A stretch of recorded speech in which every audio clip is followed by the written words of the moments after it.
Guten Tag, liebe Zuschauer. God ettermiddag, kjære seere.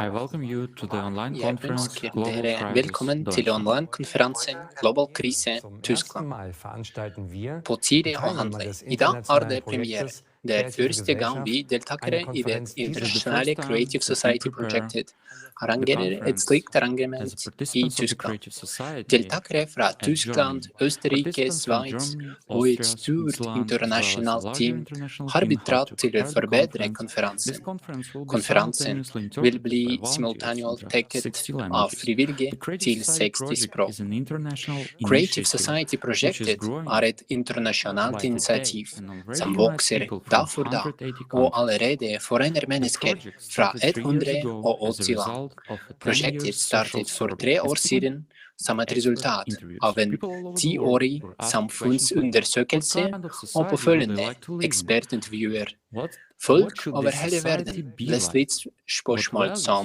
would be hva slags it samfunn based ønsker on? de leve og i? Etwas, Is there Hvordan something bør that dette unites us samfunnet as a være? humanity Hvilke regardless of verdighet our skulle det background, være status basert på? or Finnes det religion? noe som forener oss som mennesker, was Menschen avhengig The av way people bakgrunn, around the world status have eller answered the religion? questions doesn't Hvordan surprise us folk at all. over hele verden har They svart want to på live in spørsmålene freedom, på, in security, in overrasker peace. oss They want to ikke be i det respected hele and tatt. loved.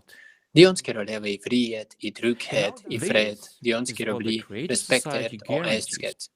A Det er society in dette which det human Kreative life is the Samfunnet highest good. garanterer. Et samfunn der menneskelivet er den høyeste Have you verdighet. ever wondered Har du noen why we gang cannot live lurt this way? på hvorfor What's vi really ikke stopping kan us? leve slik? Hva After er det all, egentlig som everyone hindrer has an oss? inner Tross compass. alt har alle They et indre strive kompass, for harmony denne and streben happiness. etter harmoni og lykke. Какие условия нас окружают? Сегодня мы как общество столкнулись с многочисленными кризисами и проблемами, которые обременяют нашу страну в целом и каждого человека в отдельности, из-за которых наше будущее выглядит неопределенным. Ловушка бедности, инфляция, социальное разделение, климатический коллапс — это лишь некоторые из множества проблем. Для того, чтобы понять, в каком положении находится наша страна, мы, волонтеры проекта «Созидательное общество», в последние несколько месяцев усиленно изучали острые и актуальные проблемы Германии. Для этого мы проанализировали информацию из официальных источников, провели интервью с экспертами и социальные опросы. В процессе подготовки мы столкнулись с интересной, но и абсурдной информацией, которая нас удивила и шокировала. Мы собрали большой объем информации в общую картину, которую хотели бы представить вам сегодня. Но мы не просто хотим показать вам проблемы и недостатки. Для нас гораздо важнее представить вам абсолютно реалистичный и действенный способ решения. Путь, который ведет нас из кризисов и абсурда. Это созидательное общество. Предлагаем вашему вниманию тему сегодняшней конференции. Løsningen er det kreative samfunnet. Dagens konferanse vil fokusere på følgende temaer.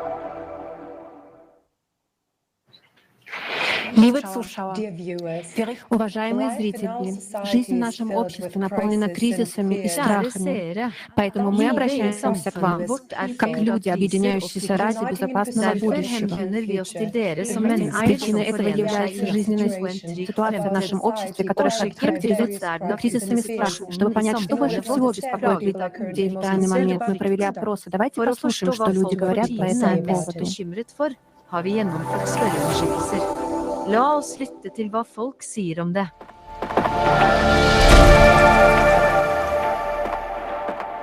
Ich finde aber auch im Moment, was hier so in Deutschland passiert, sehr schlimm, dass man so unsicher ist, wo geht es gerade hin? Wirtschaftlich kann man das, wenn man jeden Tag arbeiten geht, noch alles schaffen. Ich sag mal so spontan würde ich sagen, bereitet es mir Sorge, dass es vielen schlecht geht. Und viele auch einfach, sage ich mal, Sorgen haben oder Angst haben vor der Zukunft. Ne? Wie, ja, kann ich das stemmen? Kann ich das bezahlen jetzt mit der Energiekrise? Alles wird teurer. Meine Sorge ist höchstens die Gesundheit und die gesundheitliche Versorgung in der Bundesrepublik Deutschland. Das wäre das Hauptthema. dass auch die Altenpflege und so weiter verbessert werden muss. Mehr Hausärzte, mehr Kinderärzte, ja, also dass es besser verteilt ist. Also ich weiß nicht, wie viele Kinderärzte hier sind, aber es sind zu wenige zum Beispiel. Oder auch die Fachärzte. Augenarzt, Hals, Nasen, Ohren, man kommt nur noch rein, wenn wirklich nur was akut ist. Also allein beruflich bedingt ist es bei mir auf jeden Fall das Gesundheitssystem. Ich finde es schwierig, gerade in den letzten Jahren auch durch Covid nochmal zu sehen, an welche Grenzen das Gesundheitssystem stößt und ob das halt trotzdem nichts, also in Anführungsstrichen nichts Sichtbares passiert für Pflegeärzte und alle anderen therapeutischen Berufe. Und man sieht es halt jetzt auch, wir haben Lieferengpässe bei Medikamenten, die Versorgung bricht total ein, die Rettungsstellen, aber auch die ambulante Versorgung kann das einfach gar nicht mehr auffangen und man fühlt sich total im Stich gelassen. Ich sorge persönlich, sage ich mal, das Klima, das wir haben im Moment ja weltweit. Ich habe Angst um meine Kinder, meine Enkelkinder. Ich möchte schon, dass die auch friedlich weiter groß werden können und ohne Sorgen leben können und nicht, dass meine 5-jährige Enkeltochter zu mir sagt, Oma, kann bei uns hier auch Häuser bombardiert werden? Also das finde ich grausam. Dass immer wieder, und das seit Jahrhunderten, von Frieden gesprochen wird, aber der wird nicht wirklich eintreten. Also man sorgt nicht wirklich dafür, auch nicht in Deutschland, dass da Dinge passiert sind, die nicht wirklich verhindert haben, dass viele Menschen krank werden und sterben. Anstatt dass es mal darum geht, das Gesundheitssystem und das Bildungssystem in Deutschland auch aufzuarbeiten und dafür zu sorgen, dass Menschen gesund leben, sich gesund ernähren, gut arbeiten und das schon von klein auf. Wenn du nicht mindestens obere Mittelschicht oder bürgerlich aus so einer Familie kommst, hast du schon einen sehr schweren Anfang. Und ich finde, das wird in den nächsten Jahren umso schwieriger, denn junge Leute müssen immer mehr Steuerlast auf sich tragen, denn die Bevölkerung wird immer älter. Es ist auch immer schwierig in neuen Städten, wenn man dafür umziehen muss, Wohnungen zu bekommen. Vor allen Dingen in Großstädten wie München oder Berlin sind die Immobilienpreise viel, viel höher. Und das kann man sich als Student natürlich gar nicht leisten. Eigentlich ist es die Nebenkosten und Wohnungssuche. Wir sind ja auch auf der Suche nach Wohnungen und es ist halt sehr schwierig, weil es es ist teurer geworden dann auch. Einfach beruflich sind wir dazu gezwungen, was zu wählen, was uns Einkommen schafft. Und nicht was zu wählen, was wirklich unser Herz machen will. Also würde ich eigentlich schon sagen, dass es, glaube ich, gut wäre, wenn man wirklich sagt, okay, du kannst auf diese Weise wirklich was dazu beitragen, was verändern, weil dadurch fangen die Leute selber an. Ja, wir sind Menschen. Ja. Was ist mit den Dingen, die uns Freude machen, die Natur uns schenkt? Was ist mit dem, was die Menschen wirklich in sich tragen? Wie wird das ausgebildet? Wofür wird Geld ausgegeben? Es wird von Frieden geredet, aber es wird nicht wirklich Frieden gemacht. Für die wenigsten. Und die Kluft zwischen den Armen und Reichen, auch in Deutschland, wird immer größer. Dass man in seinem eigenen Umfeld anfängt, Verantwortung zu übernehmen. Und anstatt sich wieder darauf zu besinnen, auf die Liebe, die wir in uns tragen und uns miteinander zu vereinen und wirklich zu gucken, okay, also wirklich alles dran zu setzen, da auf einen gemeinsamen Konsens zu kommen und sich dafür einzusetzen und generell als Menschen auch im Alltag mehr Liebe zu zeigen.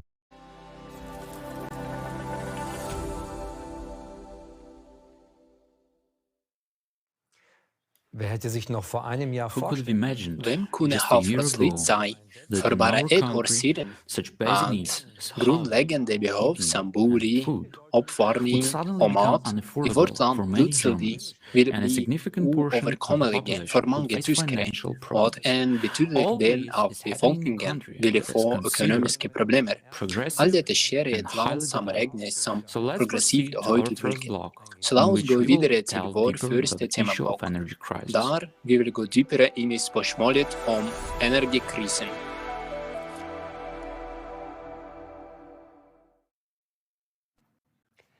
Die heutige Energiekrise. Selv om energikrisen verden vår står overfor i dag, er et sentralt tema, er de fleste ikke klar over hvilken grad våre valg i dag bestemmer fremtiden vår. Tysklands energiavhengighet og sårbarhet har aldri nådd slike proporsjoner. Det fortsatt mulig å få oversikt over den komplekse situasjonen vi befinner oss i med denne flommen av informasjon? Vi befinner oss midt i geopolitiske konflikter. Vi inngår nye energiforsyningskontrakter der ny infrastruktur til flere milliarder dollar må bygges på svært kort tid. Energisåren vår sprenges midt på dagen, og ingen bryr seg. Fornybar energi utvides raskt, mens de siste kjernekraftverkene våre snart vil bli stengt. Og dette hendelsene som har utsplitt seg foran øynene våre i løpet av bare et år. Mange mennesker ikke klar over betingelsen av disse raske hendelsene, fordi vi hver dag i overlevelsesmodus. Hva har ført oss til en slik situasjon?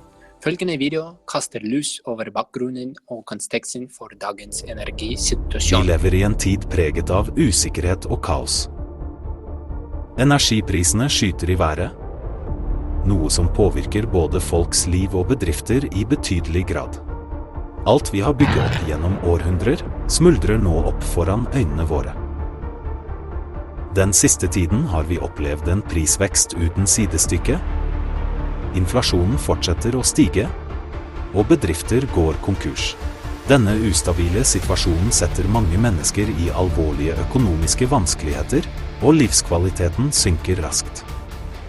Mange bedrifter tvinges til å stenge fordi de ikke lenger har råd til de stadig økende kostnadene.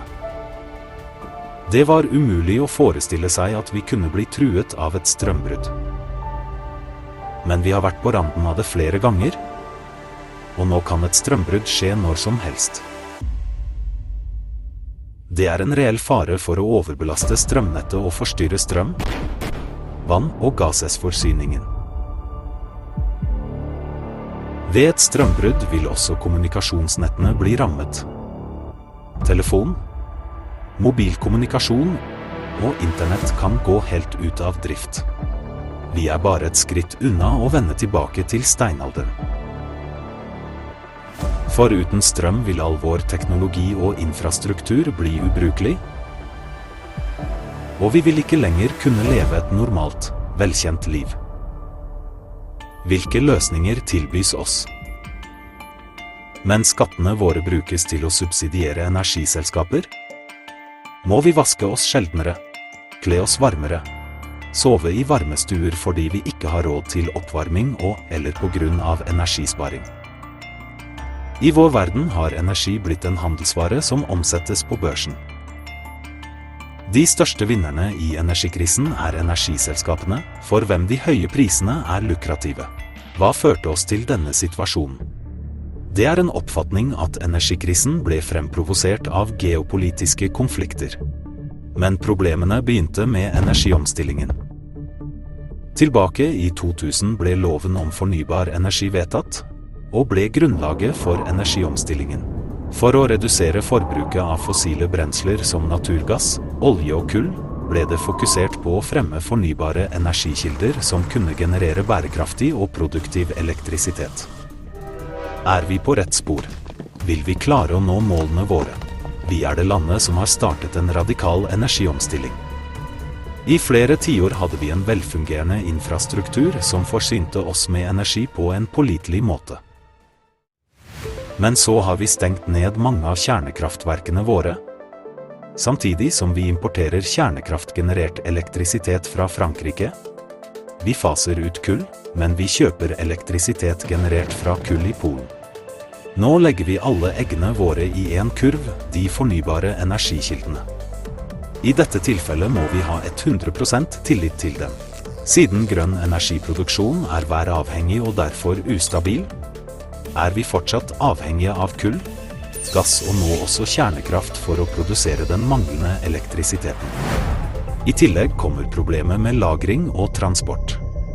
For øyeblikket kan ikke elektrisitet fra vindkraft transporteres fra nord til sør på grunn av en utdatert og dårlig utviklet nettinfrastruktur, noe som fører til underforsyning og muligens strømbrudd.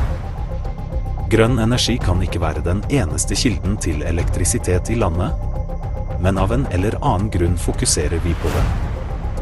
Dette øker bare Tysklands allerede eksisterende avhengighet av andre land og sårbarheten i energiinfrastrukturen vår. Hva slags uavhengighet kan vi snakke om hvis grønn energi alene ikke kan dekke behovene våre, og vi i dag må importere 70% av energien vår? 807 millioner euro ble betalt av skattebetalerne i 2022 for vindkraft som aldri ble produsert, fordi vi betaler energileverandører selv når de ikke produserer energi. Vi har allerede brukt hundrevis av milliarder euro på å utvide infrastrukturen for fornybar energi, og med hver nye strømregning fortsetter vi å betale for den. I Tyskland utgjør fornybar energi den største andelen av den totale elektrisitetsproduksjonen og setter følgelig de dyreste tariffene. Hvor mange milliarder mer må vi bruke på energiutvinningsteknologier som ikke er løsningen på problemene våre? Tyskland har alltid hatt de høyeste strømprisene, uavhengig av geopolitiske hendelser. I tillegg til gamle kontrakter som for øyeblikket ikke betjenes, men som fortsatt er i kraft, kommer nye olje- og gasskontrakter fra nye energileverandører til mye høyere priser. I tillegg bygges det nye terminaler for flytende naturgass, som allerede har kostet oss 6,5 milliarder euro i 2022, og ytterligere milliarder forventes å bli brukt. Vi klarer knapt å holde tritt med de løpende utgiftene på grunn av inflasjonen, og landet vårt blir enda mer gjeldstynget. Hvem skal betale for alt dette?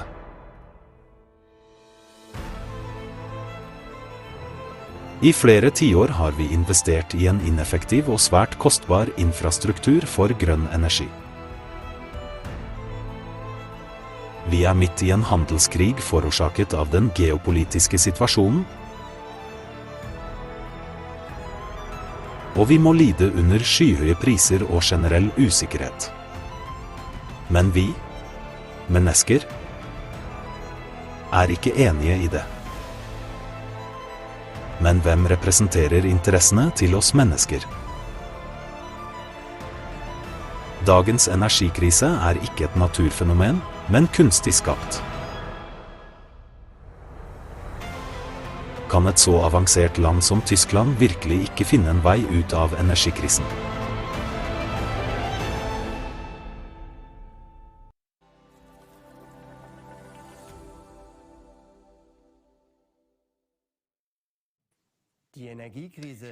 Energikrisen har nå alle husholdninger. Prisøkningen på nesten alle varer og tjenester merkes, og ekstrakostnadene kan knapt dekkes. Mange av oss har ennå ikke kommet oss etter sjokket fra den årlige strømregningen. Noen må avstå fra planlagte reiser, mens andre må tenke seg om 2 ganger før de tar en lang dusj eller bruker stekeovnen. Bensin og bilkjøring har blitt en luksus. Mange bakerier der folk pleide å handle hver dag, har stengt. Tyske bedrifter sliter også med å overleve. Selv tradisjonelle bakerier med 200 års historie som overlevde de 2 verdenskrigene, er nå borte for alltid. Alt som er hardt opparbeidet gjennom flere tiår, forsvinner foran øynene våre. Merket Made in Germany vil snart bli historie, fordi industrien vår snart ikke lenger vil være konkurransedyktig. Og bedriftene er allerede i ferd med å flytte produksjonen til utlandet. Dette betyr at økonomien vår kollapser og dermed tap av velstand. Vi har forsøkt å få oversikt over de virkelige årsakene til energikrisen, men det er ekstremt vanskelig for oss burgere, selv om energi er vårt levebrød, og vi til syvende og sist er de økonomiske sponsorene. Vi, innbyggerne, blir beroliget med hjelpepaketer som er som en dråpe i havet. Befolkningen blir fattigere og må kutte ned og spare mer og mer, mens energiselskapene tjener milliarder på energikrisen. Hvorfor skjer dette? Fordi systemet vårt er innrettet slik at alle pengene flyter til toppen. Og det er nok kandidater som kjemper om å få en bedre plass under solen. Energikrisen er både et internasjonalt og et nasjonalt problem. Men i denne krisen går profitt foran menneskers velferd. Hva er årsakene til energikrisen, og hvilke løsninger søkes det etter? Den raske prisøkningen på energikilder som gass, kull, olje osv. startet i 2021. Tysklands avhengighet av fossilt brensel og den forskningene energiomstillingen nerves som hovedårsakene. Vi ser nå at denne situasjonen har blitt forverret av geopolitiske faktorer. Det antas at hvis vi hadde gått over til grønn energi som sol, vind og vannkraft tidligere, ville vi allerede for lengst vært uavhengige og klimanøytrale. Er grønn energi virkelig den rette løsningen?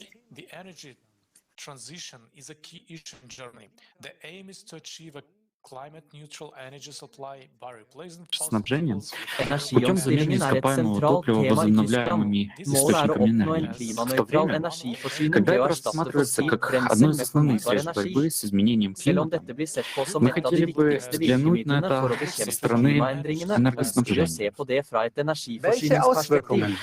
Как влияет наращивание технологий возобновляемых источников энергии на энергетический баланс? У нас была стабильная инфраструктура, которая работала десятилетия. Но теперь добавляются новые перемены. Посмотрите на график. Как за последние 10 лет изменилось структура энергопотребления. Как результат принятого в 2000 году закона о возобновляемых источниках энергии, доля зеленых источников энергии в структуре энергопотребления растет. Зеленая часть левой диаграммы показывает долю возобновляемых источников энергии, которая в 1990 году составляла 1,3%. За последние 30 лет эта доля увеличилась до 16%. This is what you see on the right-hand diagram. The share of nuclear energy and coal, marked in pink, gray, and red, have halved overall. This has a major impact on the infrastructure and especially on the energy supply, on the electricity supply. Let's look at what danger this entails. The energy balance is decisive for the safety of the power grids, meaning if power generation and consumption are in balance at all times, then the power grid is stable. The current always flows evenly at 50 Hz in the grid. If the balance is not maintained, a deviation is about 0.5 Hz is enough to cause a grid failure. Different types of power plants are used to ensure this balance.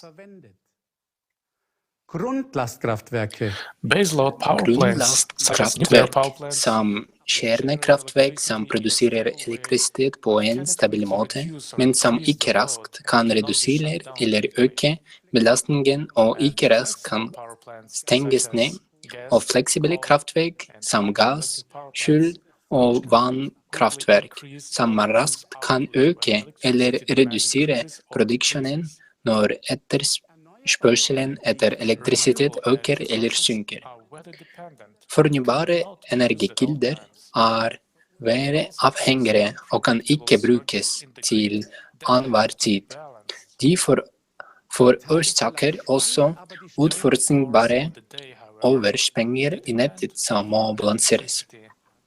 I løpet av dagen svinger imidlertid etterspørselen etter elektrisitet kontinuerlig. Om natten det raskt fall i etterspørselen, og om dagen det motsatte.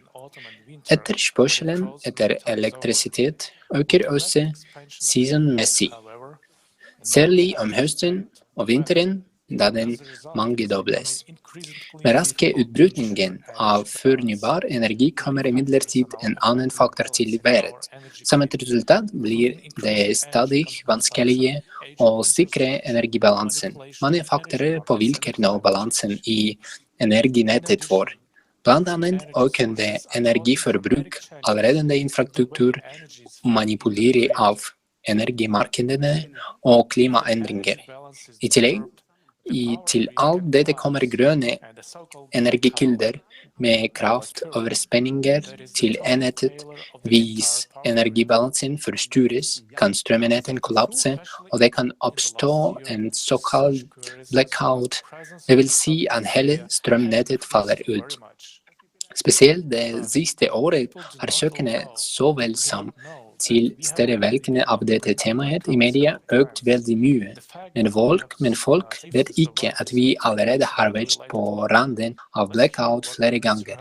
Det faktum at vi trygt har overlevd denne vinteren veldig flaks. La oss høre hva Herbert Sauerug, president i Østerrike. Ja, jeg følger utviklingen med stor bekymring. For 10 år siden var dette bare en teori, fra et systemisk synspunkt. Dessverre har mange aspekter som jeg oppdaget på den tiden, gått i oppfyllelse. I fjor sommer skrev jeg en omfattende analyse med bekymring for den kommende vinteren.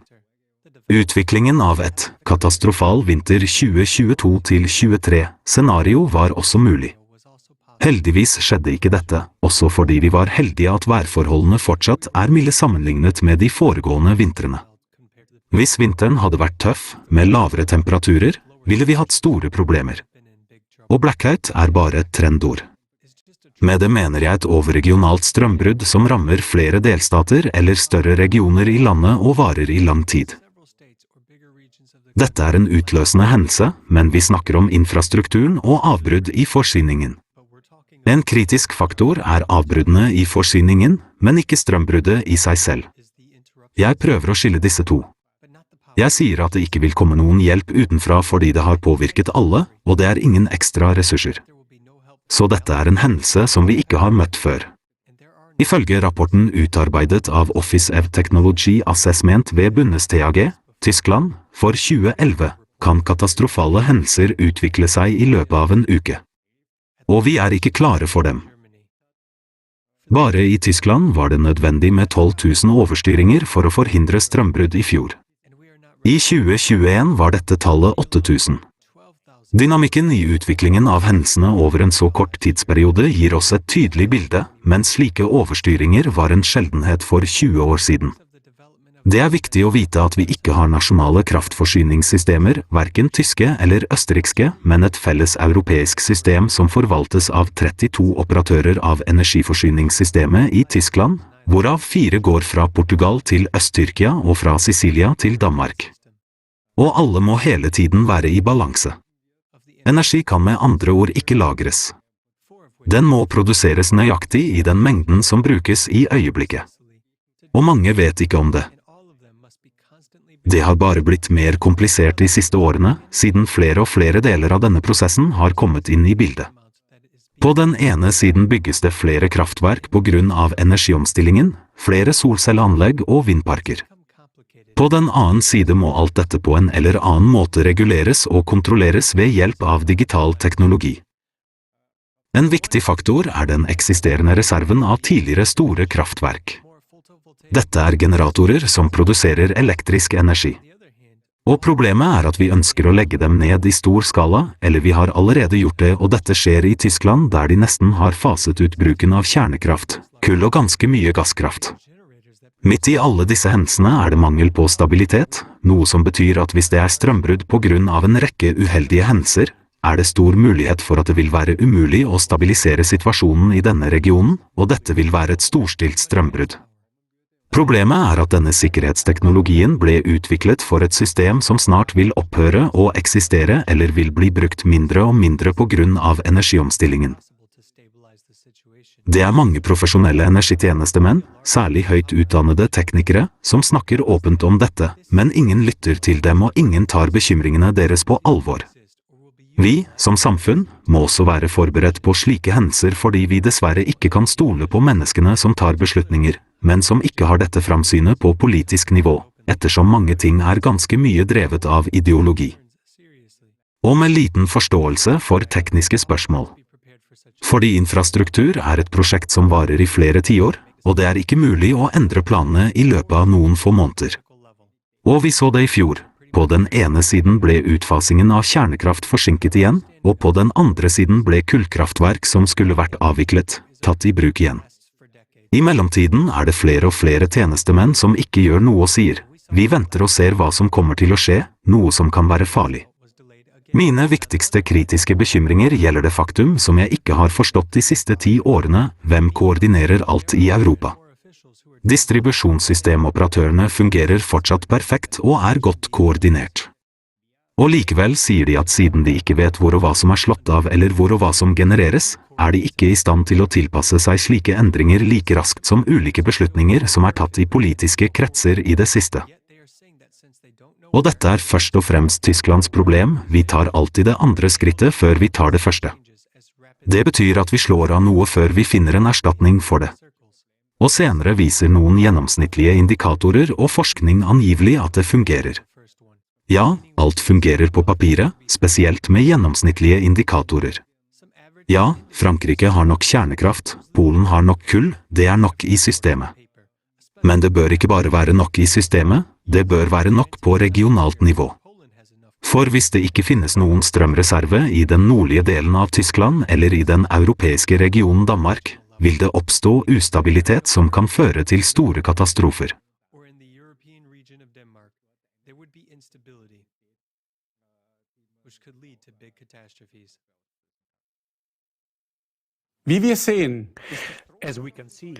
Som vi kan se, Tysklands strømforsyning knyttet til det synkrone kontinentale europeiske kraftnettet, noe som betyr at enhver ustabilitet eller strømbrudd i Tyskland kan utløse en kjedereaksjon i hele European Union.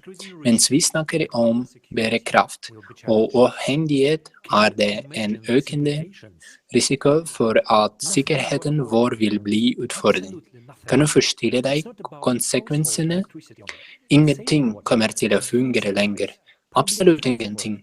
Det handler ikke bare om elektrisitet til husholdningene, sikker vann- og matforsyning, offentlig transport, mobilnettverk, kloakksystemer osv. Alt vil stoppe opp, siden de alle trenger strøm. Verden ser vantro på Tyskland, verdens dummeste energipolitikk.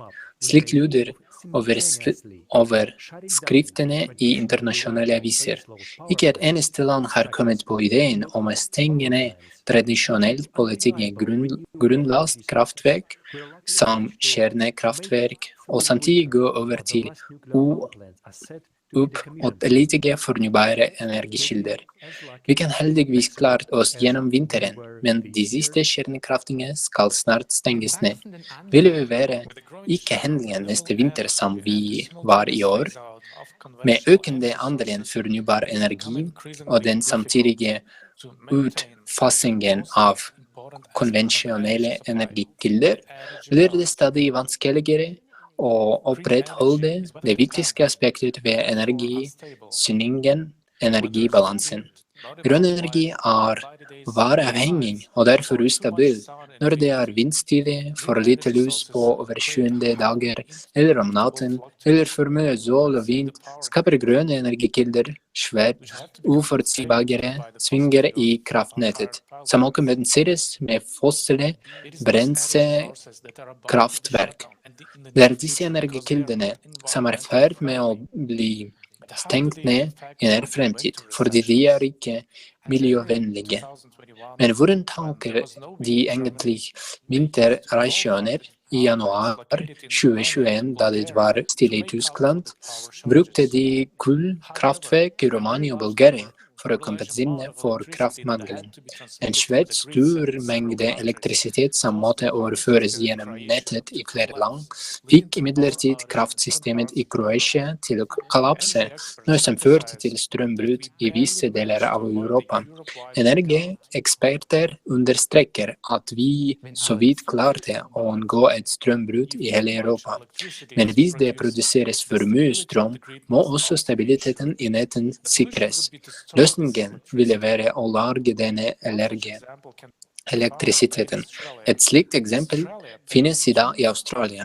Australia betalte $200 millioner for å bygge og installere et batterilagringssystem på 100 megawatt. Energien i et slikt batteri er nå til å forsyne 30 000 hjem med strøm i en tid i tilfelle strømbrudd. Så $200 millioner for en time strøm. Og hva skjer så? Hva skjer hvis det ikke er noen eksport av overskuddsstrøm fra Tyskland? Da begrenses for eksempel produksjon av elektrisitet fra vindturbiner av nettoperasjoner på grunn av overbelastning av nettet. Ja, du hørte riktig. Selv i en energikrise er kapasiteten til vindturbiner med vilje begrenset selv når det er nok vind. Som forbrukere oppfordres vi til å spare energi, men likevel betaler vi for strøm som ikke engang produseres. Før ble det bare brukt 800 millioner euro på dette. Er ikke all dette absurd? Innen 2030 skal minst 80% av det totale strømforbruket dekkes av fornybare energikilder, som skal bli den viktigste energikilden i kraftforsyningen. Ifølge Düsseldorf-instituttet for Competition Economics vil den kaotiske overgangen til alternative energikilder koste oss innbyggerne mer enn 500 milliarder euro innen 2025, og det er anslått at de totale kostnadene kan beløpe seg til 1 billion euro innen utgangen av 2030.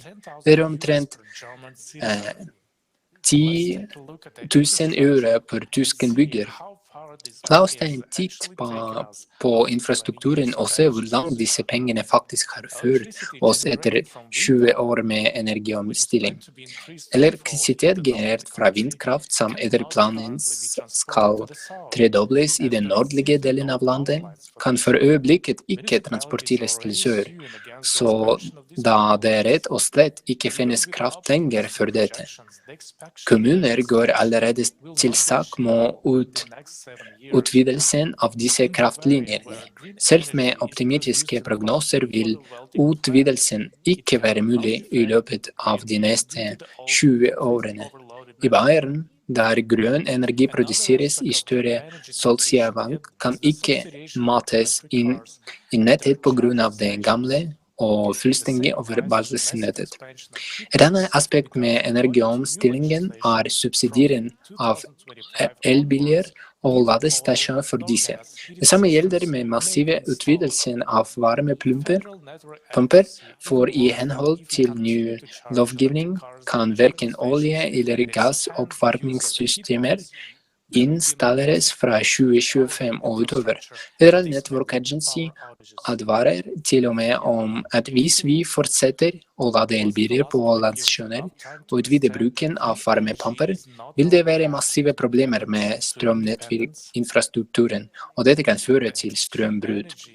Hvor ikke de siste 20 årene nok tid til å forstå til grønn energi ikke veien til avhengighet, den ekstreme energiinnsikteren og den økte risikoen for strømbrudd på grunn av utbyggingen av fornybar energi langt fra hele historien.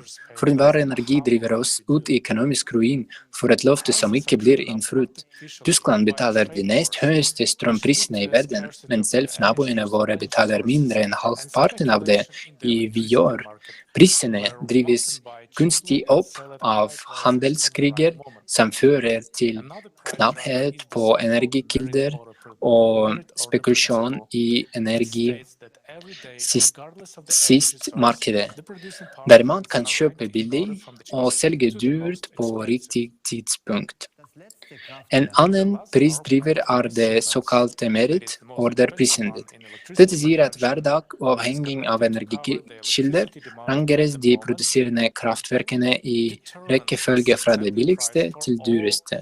Den siste kraftverket i denne rekkefølgen, det vil si det dyreste i elektrisitetsproduksjon som koblet til for å dekke etterspørselen etter elektrisitet, i det øyeblikket bestemmer salgsprisen for alle andre produserende kraftverk i henhold til dette prinsippet, selv om de faktisk produserer betydelig billigere elektrisitet.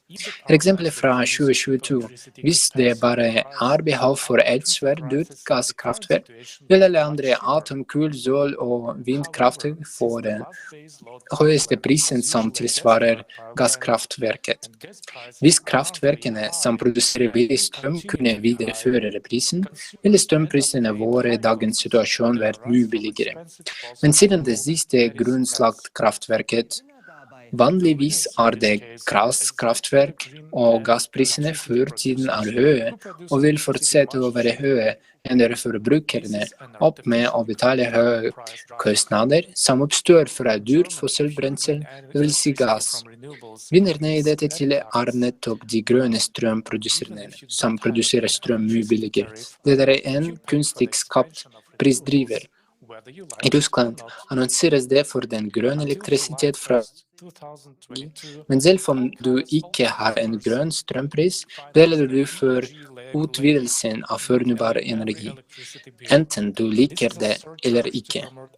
Men til 1. juli 2022 finansierte alle kunder EEG-avgiften, men var strømregningen dette tilleggsavgift for å fremme energiproduksjon fra fornybare energikilder i henhold til loven om fornybare energikilder.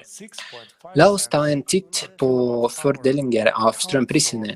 I 2021 utgjør det avgiftene mer enn halvparten av strømprisen. EG-avgiften på 6,5% kilowatten utgjør det mer enn en femte av den totale strømprisen. Fra januar 2023 feirer vi avskaffelsen av EG-avgiften, som allerede ble vedtatt i 2021.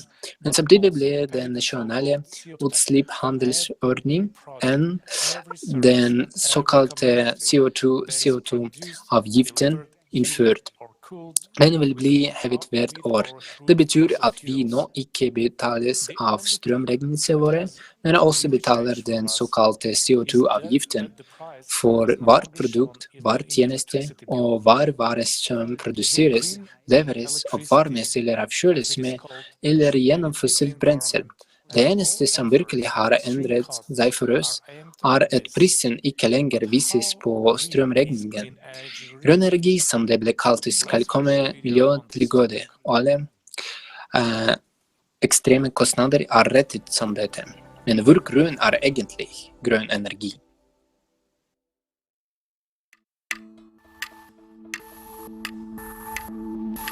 I dag utgjør fornybare kilder rundt 28% av den totale energien.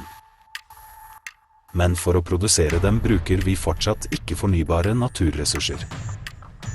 Alt dette fortsetter å bidra til utarming og forurensning av planeten. Solcellepaneler inneholder for eksempel tungmetaller som bly, kadmium og kvikksølv. Under drift lekker de ut i bakken og fordamper til atmosfæren. Avfall fra solcellepaneler 300 ganger giftigere enn kjernefysisk avfall og krever spesiell deponering. Men siden det koster mer enn produksjonen, bestemte de seg for ikke å bry seg med det og sendte de brukte panelene til deponier i fattige land. Så langt det ikke et eneste land i verden som har regler for avhending av dem. Ifølge vitenskapelige studier vil det innen 2030 være opp til 8 millioner tonn grønt avfall i verden, og innen 2050 vil dette volumet øke til 78 millioner tonn. La oss forestille oss hvordan disse tallene vil øke hvis vi går helt over til disse kildene. Beregnes dette i rapportene, og utforskes dette temaet så inngående på konferanser. Som du ser, gjør dette bare miljøsituasjonen verre. Og dette bare toppen av et isfjell som vi må se nærmere på. Så hva galt med vindparker?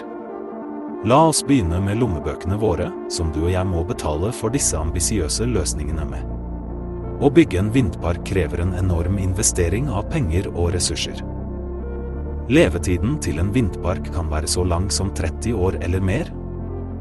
Men mange vindturbiner tas ut av drift ved slutten av den 20-årige tilskuddsperioden, uavhengig av funksjonalitet, på grunn av manglende økonomisk nytte. Og i løpet av denne tiden klarer den bare å få tilbake 78% av pengene som ble brukt på bygging og installasjon. Vi snakker ikke engang om vedlikehold, som innebærer bygging av spesialfartøyer, dyre høyhus og konstant utskifting av kniver. En vindpark krever mer enn 500 tonn smøremidler, noe som kan sammenlignes med 9 tankvogner med jernbanetog, som for øvrig også produseres fra ikke-fornybare ressurser på planeten. Bare tenk på det, størrelsen på turbinbladene kan være like store som lengden på en fotballbane. Og vet du hva de laget av? Det stemmer, av den samme plasten som vi fortsetter å slite med så mislykket rundt om i verden. På grunn av deres gigantiske størrelse og farlige kjemiske sammensetning kan de ikke resirkuleres.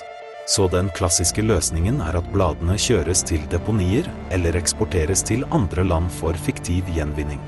Dette utgjør derfor et uoverstigelig problem for miljøet vårt. Behovet for å produsere lette og sterke rotorblader fører til et annet kritisk problem, bruken av balsatre. Ifølge det føderale miljøbyrået brukes mer enn 90% av balsatre som hugges på verdensbasis i dag i vindturbiner, mens resten brukes i båt- og modellbygging. For å møte etterspørselen plyndrer tømmerhoggere og handelsmenn Amazonas regnskog for balsatre. De har hverken skånet urfolks territorier eller naturreservater, og dette har ført til alvorlige sosiale konflikter. Fellingen av balsatrær skadelig for naturen. Denne arten har viktige økologiske funksjoner og beskytter elvebreddene mot erosjon. Bare i år 2021 forbrukte selskapet nesten 26 000 tonn balsatre. Det tilsvarer 170 000 balsatrær. Tror du fortsatt at vindkraft miljøvennlig etter alt dette? La oss ta en titt på ulempene med vannkraft. 63% av verdens største elver blokkert av vannkraftdammer. Dambrudd og dambrudd setter liv i fare og planetens økologi lider. Vannkraftverk påvirker jordens indre direkte. Millioner av tonn vann i reservoarer presser mot tektoniske plater og forårsaker menneskeskapte jordskjelv. Ifølge en fersk studie fra Verdens naturfond dessuten vannkraftproduksjonen ikke lenger pålitelig fordi elvene tørker ut på grunn av den nåværende klimakrisen. Vi blir stadig overbevist om at alternative kilder vil forbedre miljøet og løse problemet med klimaendringer. Men hvorfor er det slik?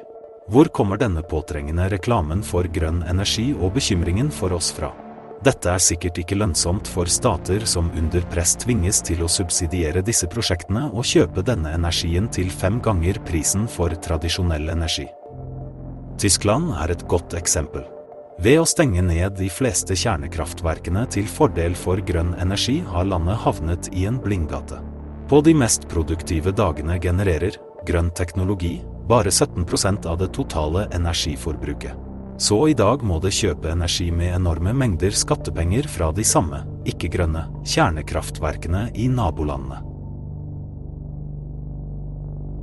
Er ikke det absurd? Det er også et annet viktig faktum som er verdt å merke seg. Fornybar energi er avhengig av sol og vind, så den må enten brukes umiddelbart eller lagres. Likevel er elektrisitet en komplisert og kostbar vare å lagre. La oss beregne hvor mange batterier som trengs for å lagre strøm og bruke den i perioder uten vind eller sol eller i nødsituasjoner.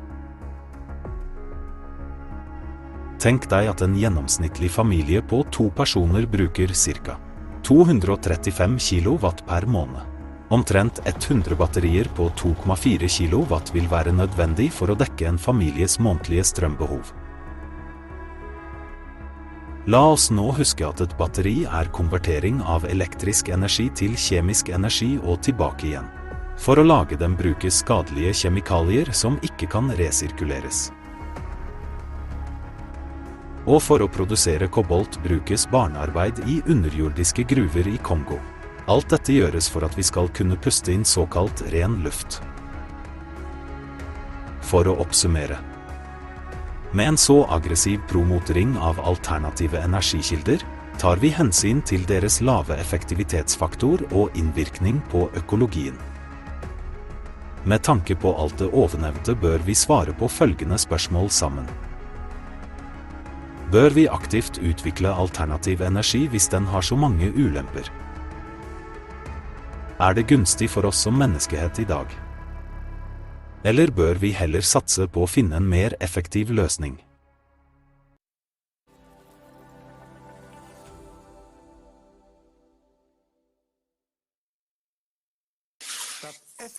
I stedet for å finne effektive løsninger, har vi i 20 år finansiert energiomstillingen for å redusere CO2-utslippene og gjøre oss mer avhengige. Men virkeligheten forteller en annen historie.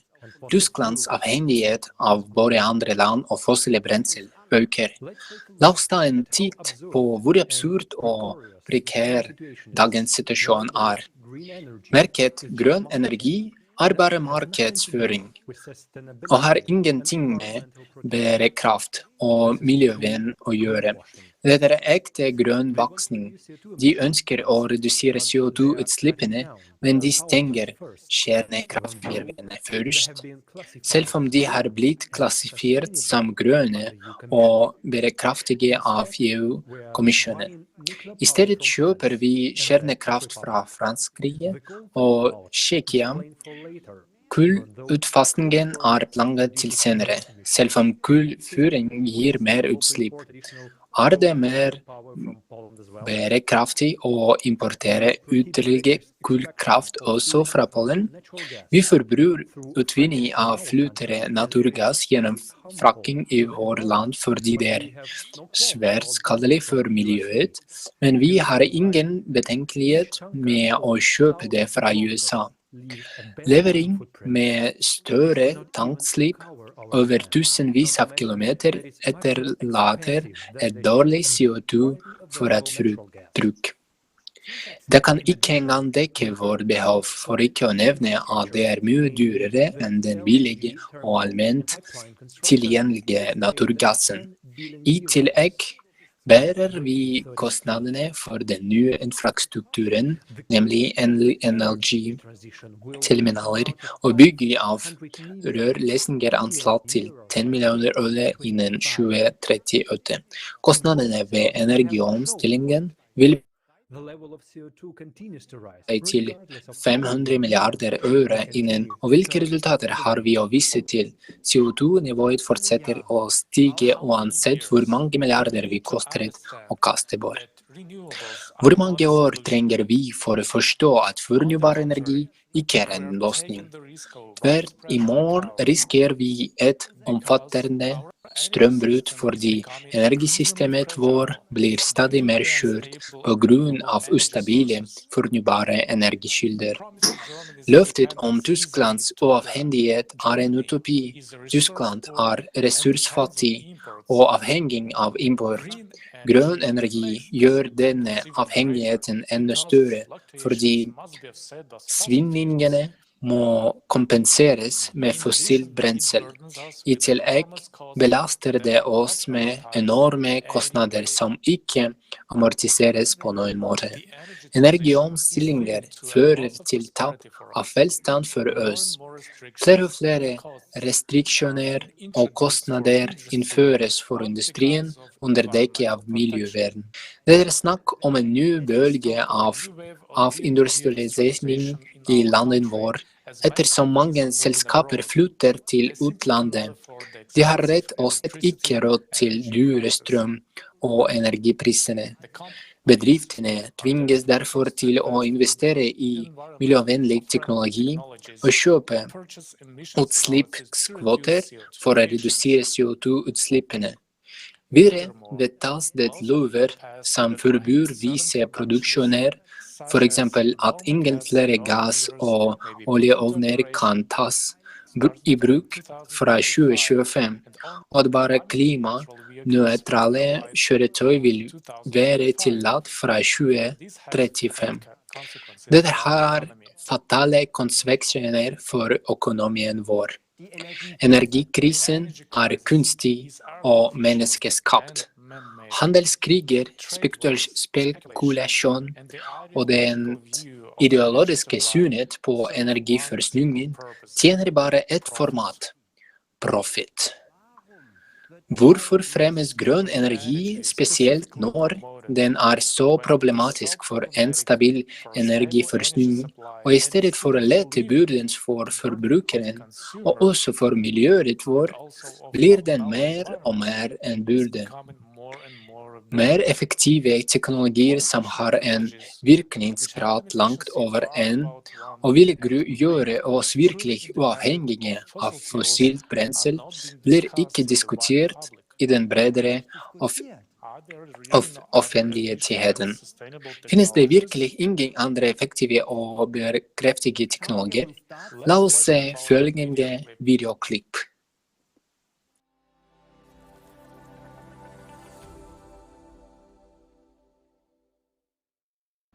Right now, we are totally dependent on our planet's non-renewable resources or weather conditions for our power industry. In the pursuit of producing more power, we are destroying nature. Also, we are jeopardizing our own lives. This is the limit of our dreams and technological capabilities. We need a new technological leap, and we are able to do it now, but only on one condition. First, let's understand how realistic such a leap is and what benefits each person would gain from it. Fuel-free generators, what are they? Let's start by comparing them with traditional generators. The efficiency of traditional energy sources is extremely low. Efficiency of thermal power plants, up to 43%. Efficiency of internal combustion engines, up to 40%. Efficiency of nuclear power, up to 35%. Efficiency of solar panels, up to 22%. Even if we go to the most efficient hydroelectric power plant, we can see that its efficiency is no more than 85%. And at the same time, we lose most of this energy while we are transporting it to the end consumer. Because it's impossible for us to implement and put hydroelectric power plant in every home. But it's very possible for us to equip every home with an FFG. The fuel-free generators requires energy only for its startup, and then it operates autonomously. which means the efficiency of fuel-free energy is greater than 100%. Thus, FFG is not a perpetual motion machine, since it requires an input of energy, but a smaller amount than what energy it can produce. An obvious question arises: how energy then would be generated if no fuel required for that? We know from the school physics class that according to the law of energy conservation, we can't get more network output than we had spent on it. But this law only works in a closed systems. Whereas FFG is an open system and it receives energy from the surrounding space. Scientists of the Russian Academy of Sciences experimentally confirmed that, for example, during the operation of magnetic FFGs, the space around the generator does not heat up but cools down. Instead, there are many myths and fakes around this technology that discredit the very existence of FFGs. Someone tries to make money from selling fake devices. Real inventors are being intimidated and even physically eliminated. Many developments were stolen or destroyed. Why is this happening? Energy is not only a tool of manipulation, but also a tool of political influence. It brings billions of dollars in profits for energy corporations, which will be gone instantly with the implementation of FFGs. Consequently, their power over us, those who buy energy and depend on this resource, will disappear too. However, despite all the obstacles, we have working devices from officially recognized inventors.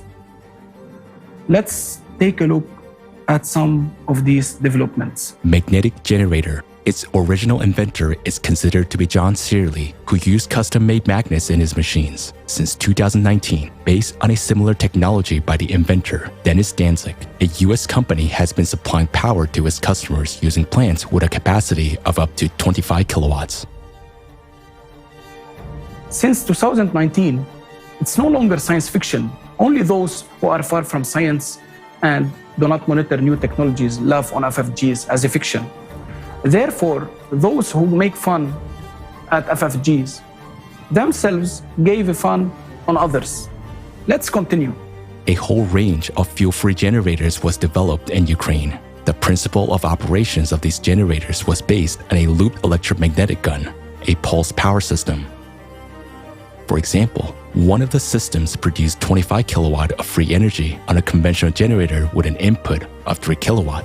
The efficiency is 833%. Gravity generators. In one type of such machines, the pneumohydraulic principle is used. The generator runs on the buoyant force of water according to Archimedes' law. The output of such units depend on their size. The most famous generator of this type is called kinetic power plant. It is also known as Roche generator. Such generators are produced by a German company which has branches in Mexico, Serbia, Switzerland, and Colombia. According to official expertise, the compressor of the generator of one of its units consumes 4.5 kilowatt, while a generator itself produces 11 kilowatt of electricity. That is, the efficiency is more than 200%. How much is that? Is a typical country home power consumption. 6 kilowatts per hour. Radio wave generators. Their inventor is Maxwell Chikumbutso from Zimbabwe. He is called the African Tesla. A very compact African technology made it possible not only to create a free energy generator, but also to upgrade a car so that it could move without fuel or recharging. As a result, even a helicopter was upgraded. Recently, the inventor presented a very small 500-watt power generator. Its output allows you to power a widescreen TV from free energy. And there are dozens of less-known inventions in different countries. In the USA, Malaysia, Georgia, India, Turkey, Japan, Uzbekistan, Mexico, New Zealand, and many other countries, there are research teams developing fuel-free generators. How is that, you may ask, and how it's possible to launch these technologies? How inventors are still alive and their generators are not yet been destroyed? That's because they get energy for free and sell it to consumers for money, while the generators themselves cost crazy money. The percentage of people currently receiving energy from these systems is negligible compared to all of humanity. Therefore, FFGs that are actually working now are in no way helping all people to become energy independent. So why isn't this amazing technology available for everyone in the world? Because we are living in a consumerist format of society.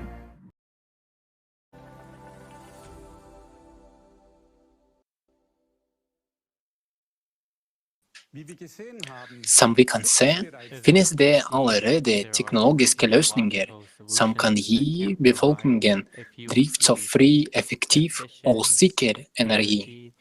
Mange som har sett denne videoen spør, hvorfor må vi fortsette å betale strømregningene våre?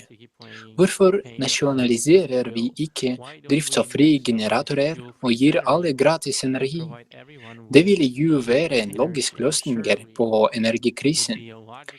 Tenk om alle husholdninger hadde en slik enhet til rådighet, og det ikke fantes noe som heter strømregninger. Det ville ikke bare være en reell energiovergang. Det ville være et helt nytt stadium i samfunnsutviklingen på områder som produksjon, transport og kommunikasjon. Ingen skadelig avfall, ingen miljøkatastrofer eller energimangel. Ja, i det kreative samfunnet, der alle ressurser og vitenskapelig kunnskap tilhører det menneskelige samfunnet, vil dette være vår hverdag. Men vår virkelighet er annerledes. I det profittorienterte samfunnet legges alt til rette for å gjøre viktigste ressurser om til forretninger. Det er kriger om nye markeder, spekulasjon og åpne terrorangrep på sivil energiinfrastruktur. Til og med luften er avgiftsbelagt. Dermed blir til og med DFG omgjort til en dyr vare, selv om produksjonskostnadene er ubetydelige sammenlignet med produksjonen. Hva vil skje hvis vi i morgen innfører en slik teknologi som drivstofffri generasjon over hele verden uten å endre samfunnsformatet? Millioner av mennesker ansatt i energisektoren ville bli arbeidsledige over natten. Familiene deres ville miste levebrødet sitt. Den påfølgende økonomiske kollapsen og den sosiale uroen ville kaste verden ut i kaos og tillegg til de allerede eksisterende krisene. For i dagens samfunn er mennesker ikke beskyttet, og energi er i likhet med menneskeliv en handelsvare. Hva ville være det beste for oss alle? Energiforsyningen, akkurat som vann, er en menneskerettighet og ikke et kjekt å ha produkt, men et livsviktig grunnlag for livet. Innføring av DFG krever sosial sikkerhet for hver enkelt, et nytt behovsbasert økonomisk system, åpenhet og direkte borgerdeltakelse i samfunnsbeslutninger. Dette er nedfelt i de 8 pilerne i det kreative samfunnet, og innføringen av disse pilerne på juridisk nivå vil garantere menneskerettighetene vi har kraft på frihet, sikkerhet og et verdig liv. Tusen takk, Gunther. Senere vi vil fortelle våre seere detaljert om Creative Society-projektet. På denne måten vil vi også berøre temaet energiforskningen. Så husk på å bli med oss. Vi minner om at denne konferansen simultant tolkes til 60 språk. Temaene vi tar opp i dag er ekstremt viktige, men også sensitive. Derfor er det mulig for at direkte sendingen vår kan bli blokkert, så Fortsätt och dela denna konferansen och följ med på våra andra plattformar. Länkarna till direktsnelle former finner du i beskrivelsen nedenfor. I vår nästa blogg skal vi se på den sociale sektoren i samfunnet vår, og hvordan den forholder seg til det økonomiske systemet. Den sociale krisen rammer stadig flere mennesker i landet vår. Vi har samlet informasjonen i en dokumentar. La oss sammen se hvordan det er i Tyskland i dag.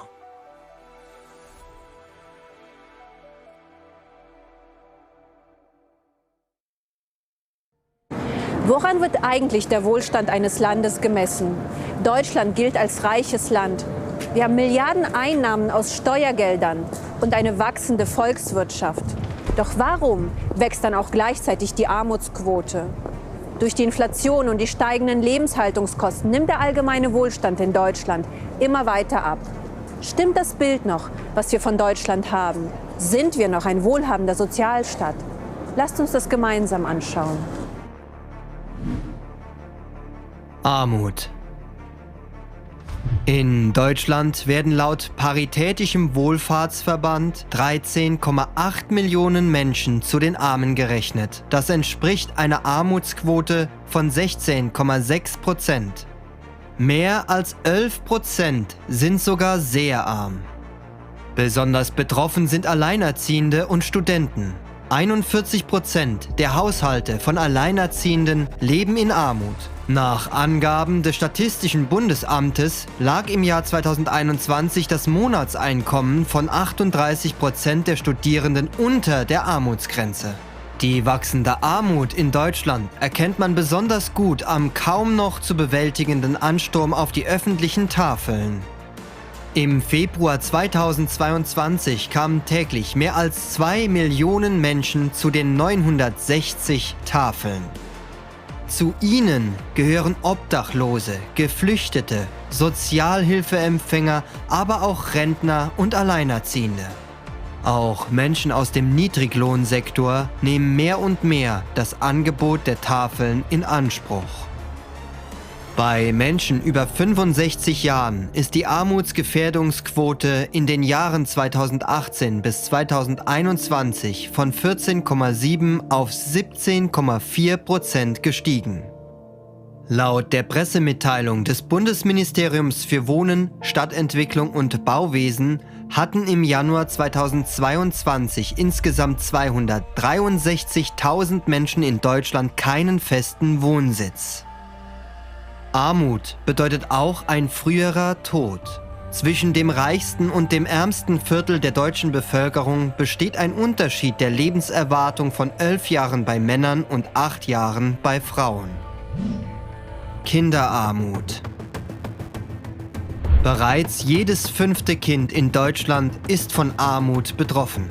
Häufig bleiben Menschen, die in schwierigen und ärmlichen Verhältnissen aufgewachsen sind, ihr Leben lang in der Armutsspirale gefangen und sozial benachteiligt.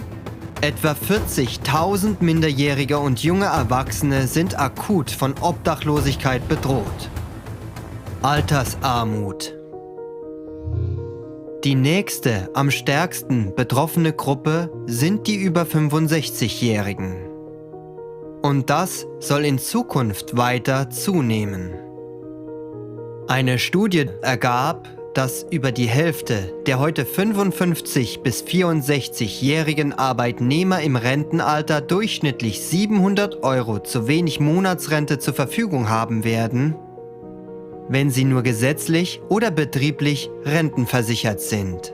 Das bedeutet, dass mehr als 2/3, 69% der Menschen, die jetzt kurz vor der Rente stehen, damit rechnen müssen, in die Altersarmut zu rutschen. Mehr als die Hälfte der Arbeitnehmer, die während des langen Arbeitslebens in die Rentenkasse eingezahlt haben, sind statt einem sicheren und wohlverdienten Ruhestand nun von Armut gefährdet. Statistisch gesehen ist jeder Deutsche früher oder später von Armut betroffen. Und obwohl es in Deutschland tausende Organisationen gibt, die Armut bekämpfen, wie zum Beispiel die Nationale Armutskonferenz als deutsche Sektion des Europäischen Armutsnetzwerks, steigen die Armutszahlen weiter an. Ist nicht der Zweck von Sozialleistungen, Armut vorzubeugen? Wenn wir in einem Sozialstaat leben, sollten doch auch Menschen, die aktuell keine Arbeit haben, am gesellschaftlichen Leben teilhaben und mit den staatlichen Hilfen ihre Grundbedürfnisse decken können, oder? In unserem Grundgesetz steht, dass jeder Mensch ein würdevolles Leben verdient. Aber wie würdevoll ist es, wenn man kaum noch mehr seine Rechnungen bezahlen kann? Oder wenn man auf öffentliche Tafeln angewiesen ist, um sich zu ernähren? Arbeitslosigkeit.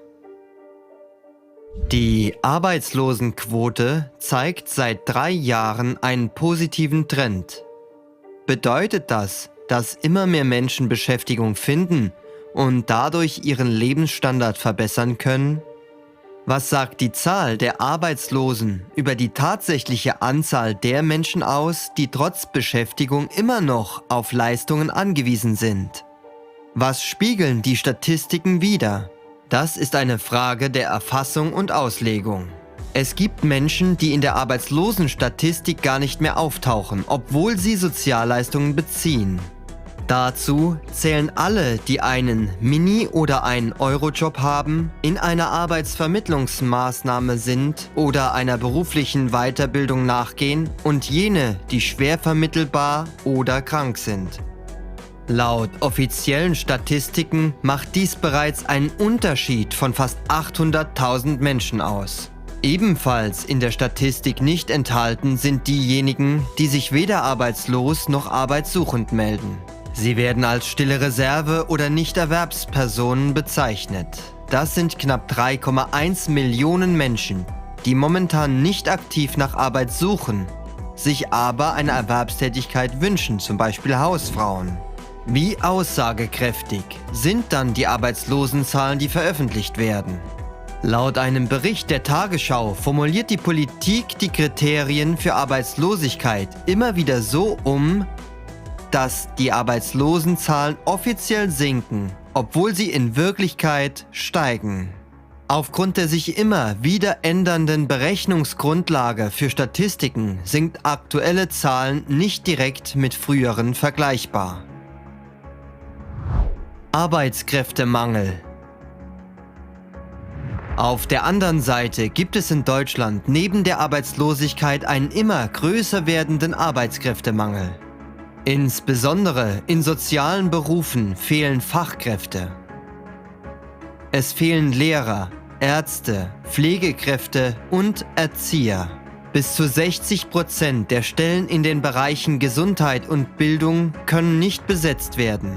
Ob in akademischen Berufen in den Branchen Medizin oder MINT, also Fachrichtungen Mathematik, Informatik, Naturwissenschaften und Technik oder zahlreichen Ausbildungsberufen. Die Engpässe sind überall zu spüren. Auch die Bereiche Bau, Architektur, Land- und Tierwirtschaft, Luftverkehr, Geowissenschaften, Informatik und Energietechnik sind von Fachkräftemangel betroffen. Bahn- und Flugverkehr. Personalmangel und Krankmeldungen haben beim Bahn- und Flugverkehr im letzten Jahr massenhaft zu Verspätungen und Ausfällen geführt. Weil der Bahn Weichensteller fehlen, kam es allein von Januar bis Oktober 2022 zu Verspätungen im Umfang von 375.000 Minuten. Im Sommer hat sich diese Situation sprunghaft verschärft, weil kein oder zu wenig Personal in Stellwerken vorhanden war. Ausgerechnet zur Sommerferienzeit strichen Lufthansa und ihre Tochter Eurowings wegen Personalmangels im eigenen Haus sowie bei Booten- und Flughafendienstleistern ihren Flugplan im Juli zusammen. Lufthansa hat für Juli 900 Flüge innerhalb Deutschlands und Europas an den Drehkreuzen in Frankfurt und München aus dem System genommen. Auch andere Airlines mussten Flüge streichen. Swiss hatte bekannt gegeben, dass rund 10.000 Passagiere von Ausfällen im Juli und August 2022 betroffen waren. Im Dezember 2022 erreichte die Zahl der offenen Stellen für Qualifizierte gut 1,2 Millionen. Im Vergleich zum Vorjahresmonat ist dies ein Anstieg um etwa 44.000.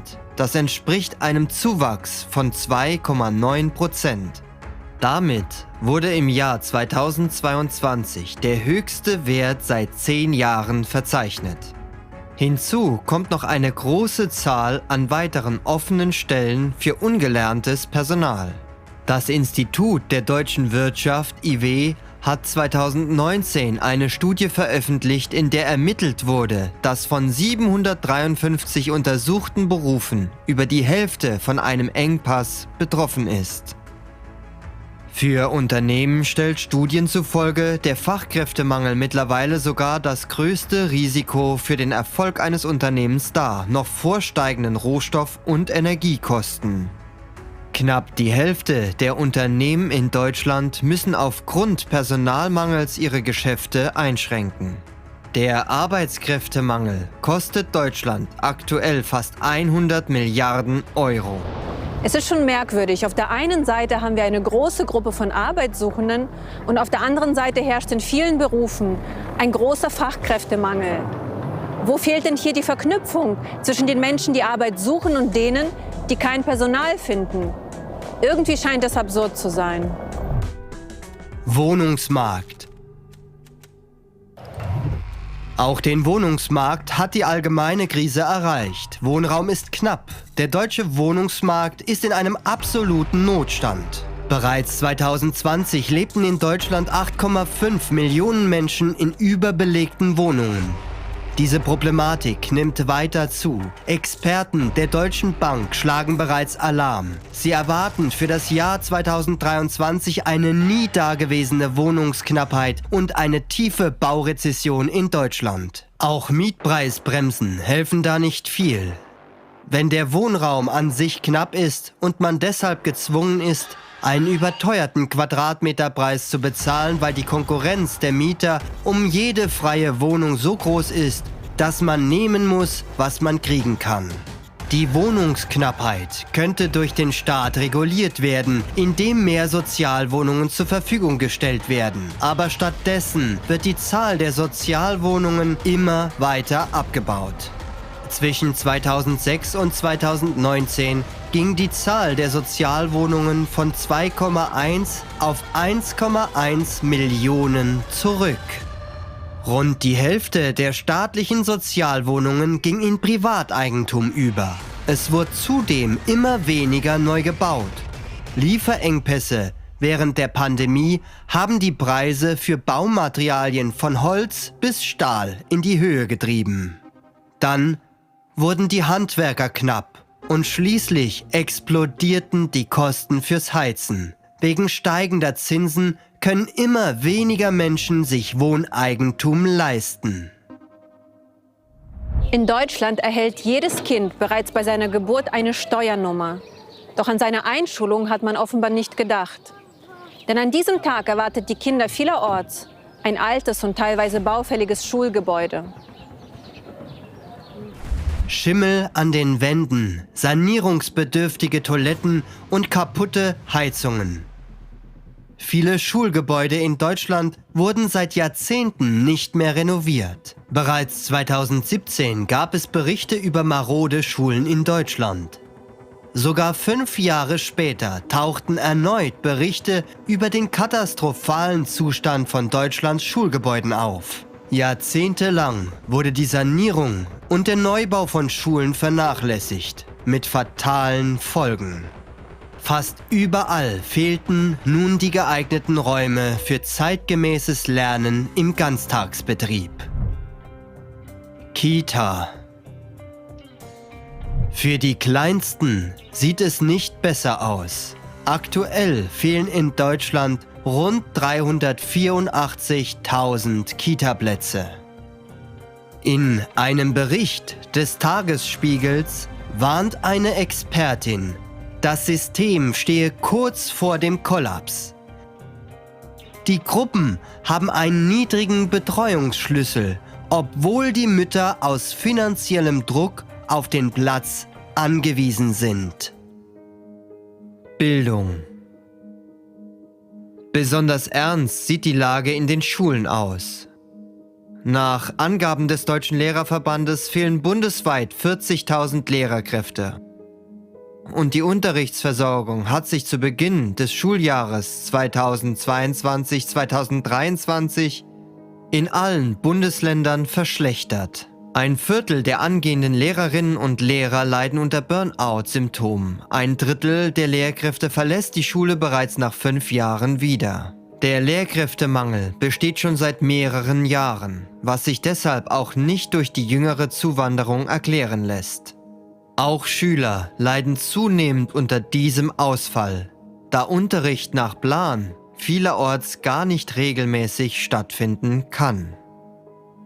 Das deutsche Bildungssystem ist in seiner Struktur und in vielen seiner Methoden veraltet. Es wird immer mehr Anforderungen an die Schüler gestellt, die damit tendenziell überfordert sind.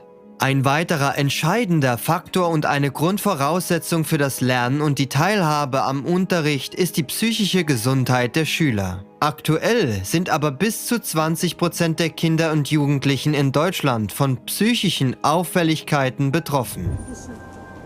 Bildung ebnet den Weg in die Zukunft für die nachkommende Generation und darf den Menschen in seinen Möglichkeiten nicht eingrenzen. Und heute leiden in vielen Schulen sowohl die Lehrer als auch die Schüler unter psychischen Belastungen, Lehrermangel und Unterrichtsausfall. Welchen Wert hat die Bildung in unserem jetzigen Gesellschaftsformat? Ist nicht die Bildung unserer Kinder die wichtigste Investition in unsere Zukunft? Medizin und Pflege. Wie sieht es im Gesundheitswesen aus?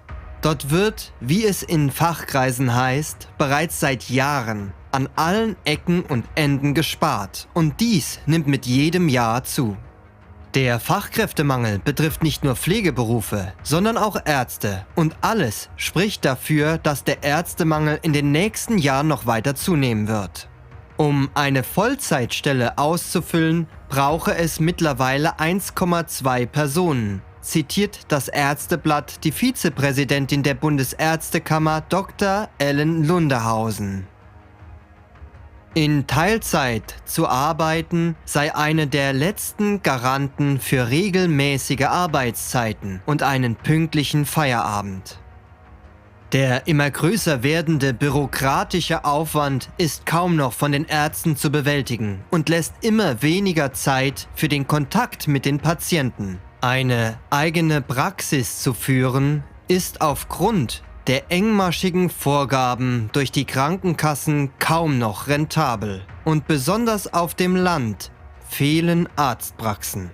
Laut Statista geht die Zahl der allgemeinmedizinischen Praxen in Deutschland zurück. Im Jahr 2011 gab es bundesweit 29.304 Hausarztpraxen. Im Jahr 2019 nur noch 24.184. Und das trotz Zuwachs und einem höheren Durchschnittsalter der Bevölkerung. Das hat natürlich enorme Auswirkungen. Lange Wartezeiten für die Patienten, schlechte Diagnostik und viel zu wenig Zeit für Patientengespräche. Zudem immer strengere Vorgaben für die Ärzte. All das führt zu einer immer schlechteren medizinischen Versorgung. Wie ist die Lage in den Kliniken? Trotz des erhöhten Bedarfs im Pandemiejahr 2020 wurden in Deutschland 25 Krankenhäuser aus Kostengründen geschlossen. Am 27. Dezember 2022 war im Ärzteblatt zu lesen: Deutschlands Kliniken werden nach Einschätzungen der Deutschen Krankenhausgesellschaft DKG im kommenden Jahr von einer beispiellosen Pleitewelle erfasst. Auf unsere Kliniken rollt 2023 eine Insolvenzwelle zu, die sich kaum mehr stoppen lässt, sagte Verbandschef Gerald Gaas dem Redaktionsnetzwerk Deutschland RND. Auch im Jahr 2022 ging der Kahlschlag der deutschen Kliniklandschaft weiter. Zum Jahresende haben 13 Krankenhäuser ihre Pforten für immer geschlossen. Seit dem Pandemiejahr 2020 sind somit insgesamt 40 Krankenhäuser verschwunden. Zu wenige Rettungswagen. Die Notfallambulanzen der Kliniken sind oftmals überlaufen, sodass Patienten, die dringend Hilfe brauchen, mit langen Wartezeiten rechnen müssen. Immer wieder wird von der Überlastung des Gesundheitssystems berichtet. Ein weiteres Problem neben dem Fachkräftemangel ist eine immer aktueller werdende akute Arzneimittelknappheit. Für die versorgungsrelevanten Wirkstoffe gibt es in Deutschland nur noch 2 große Hersteller. Auf dem globalen Markt ist es für Pharmahersteller und Händler profitabler, Länder zu beliefern, in denen höhere Preise verlangt werden können als in Deutschland. Qualitätsmängel bei der Herstellung, Produktionsprobleme oder Ausfälle, Lieferverzögerungen für Rohstoffe oder gleich die komplette Einstellung der Produkte durch den Hersteller sind an der Tagesordnung. Es liegen 68% der Produktionsstätten von bestimmten Wirkstoffen für Europa in Asien, heißt es in einer Studie des Pharmaverbandes VFA. Die hohe Abhängigkeit Europas von asiatischen Wirkstoffherstellern ist deshalb sehr problematisch. Der Focus veröffentlichte im Oktober 2022 eine Liste mit Medikamenten, die von Lieferengpässen betroffen sind. Rund 300 Medikamente standen auf dieser Liste. So viel zu unserem jetzigen Gesundheitswesen. Medizin darf nicht einer Gewinnmaximierung untergeordnet sein. Krankenhausschließungen, obwohl mehr Bedarf da ist. Ärzte werden durch schwierige und belastende Arbeitsbedingungen hohem Druck ausgesetzt. Müssen das Leben und die Gesundheit des Menschen etwa nicht an erster Stelle stehen? Und wie steht es denn um die psychische Gesundheit der Bevölkerung? Psychische Gesundheit. Eine beunruhigende Entwicklung zeigt sich auch in der steigenden Zahl der Depressionen und anderen psychischen Erkrankungen in Deutschland, die hier höher liegt als in den meisten anderen Ländern. Mit 5,2% im Jahr 2022 zählt Deutschland zu den 16 depressivsten Ländern weltweit.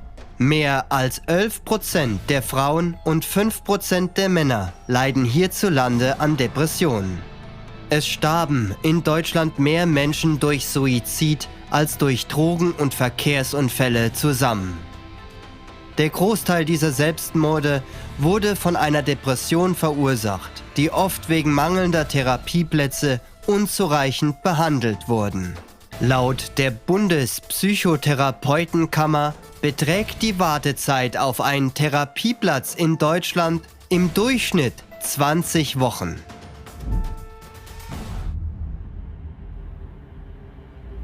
Eine große Angst, die viele Menschen und vor allem Eltern teilen, ist die Angst vor Gewaltverbrechen. Im August 2022 berichtete die Tagesschau, dass im vergangenen Jahr durchschnittlich 49 Minderjährige in Deutschland Opfer sexualisierter Gewalt geworden sind. Pro Tag. Der Anstieg der Verbreitung, Erwerb, Besitz und Herstellung von sexuellen Missbrauchsabbildungen im letzten Jahr beträgt 53%. Dazu kommen 10% mehr Misshandlungen sowie eine starke Zunahme bei der Verbreitung von Missbrauchsabbildungen durch Minderjährige. Im vergangenen Jahr wurden 17.704 unter 14-jährige Opfer von sexualisierter Gewalt. 2.281 von ihnen waren jünger als 6 Jahre. Ist das eine Welt, in der wir leben wollen? Es ist schwer, diese Unmenschlichkeit, in der wir leben, zu kommentieren. Es ist schmerzhaft, dass Erwachsene Kinder verletzen können, anstatt sie zu schützen. Ist es nicht unsere Pflicht als Gesellschaft, dem ein Ende zu setzen? In Deutschland wird statistisch gesehen jede dritte Frau mindestens einmal in ihrem Leben Opfer von physischer und/oder sexualisierter Gewalt. Etwa jede vierte Frau wird mindestens einmal Opfer körperlicher oder sexualisierter Gewalt durch ihren aktuellen oder durch ihren früheren Partner. Bei all dem, was wir eben gesehen haben, können wir uns dann noch als ein Sozialstaat bezeichnen? Fühlt man sich sicher in so einer Gesellschaft? Und wohin bewegen wir uns, wenn all diese Zustände eine negative Entwicklung zeigen? Wir sollten auf das Gesamtbild schauen und verstehen, dass der Staat wir Menschen sind, die diese Gesellschaftsform durch unsere Passivität unterstützen. Wenn wir anders leben wollen, dann sollten wir handeln. Jetzt ist die Zeit dafür.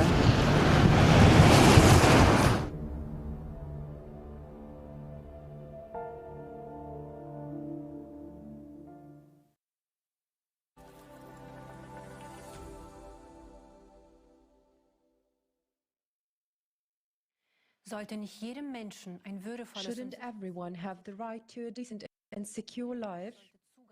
Burde ikke alle ha rett til et anstendig og trygt liv? Alle bør ha tilgang til rimelige boliger, en anstendig sosial pakke, gratis helsetjenester av høy kvalitet og muligheten til å delta i samfunnslivet. Alt dette er nedfelt i sosialloven. Vår sosiale markedsøkonomi må garantere frihet, sosial velferd og sosial rettferdighet. Nå må vi innse at vi fjerner oss mer og mer fra disse målene. Alt som tilbys som løsninger innenfor det nåværende konsumeristiske samfunnsformatet, hjelper bare selektivt og i beste fall på kort sikt. Hvis vi virkelig ønsker å finne en utvei, må vi velge en helt ny vei.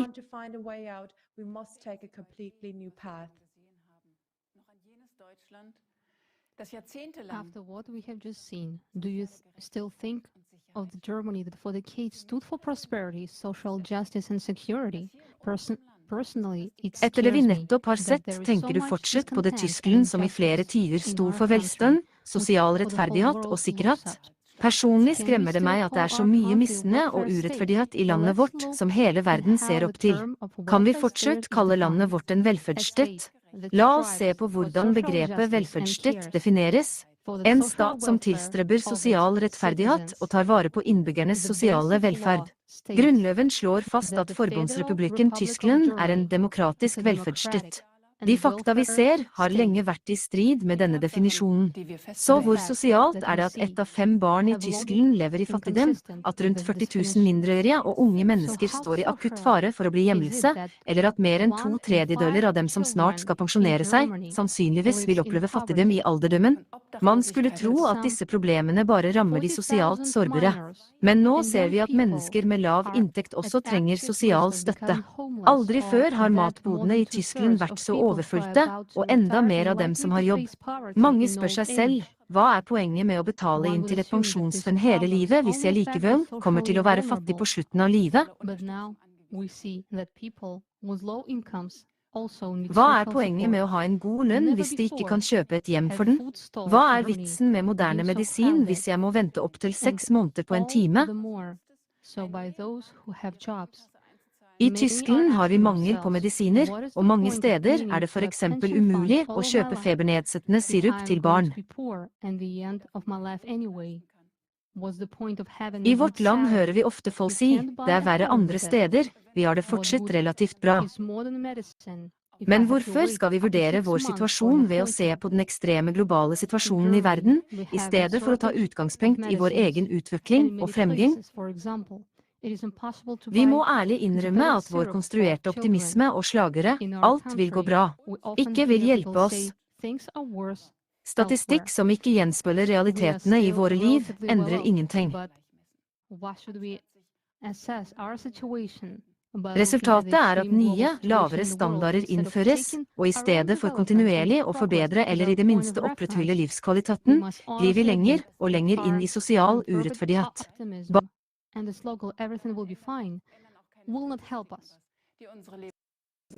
Barn som vokser opp i fattigdom, pensjonister som plukker tomflusker, dette burde ikke være tilfellet i vårt rike land.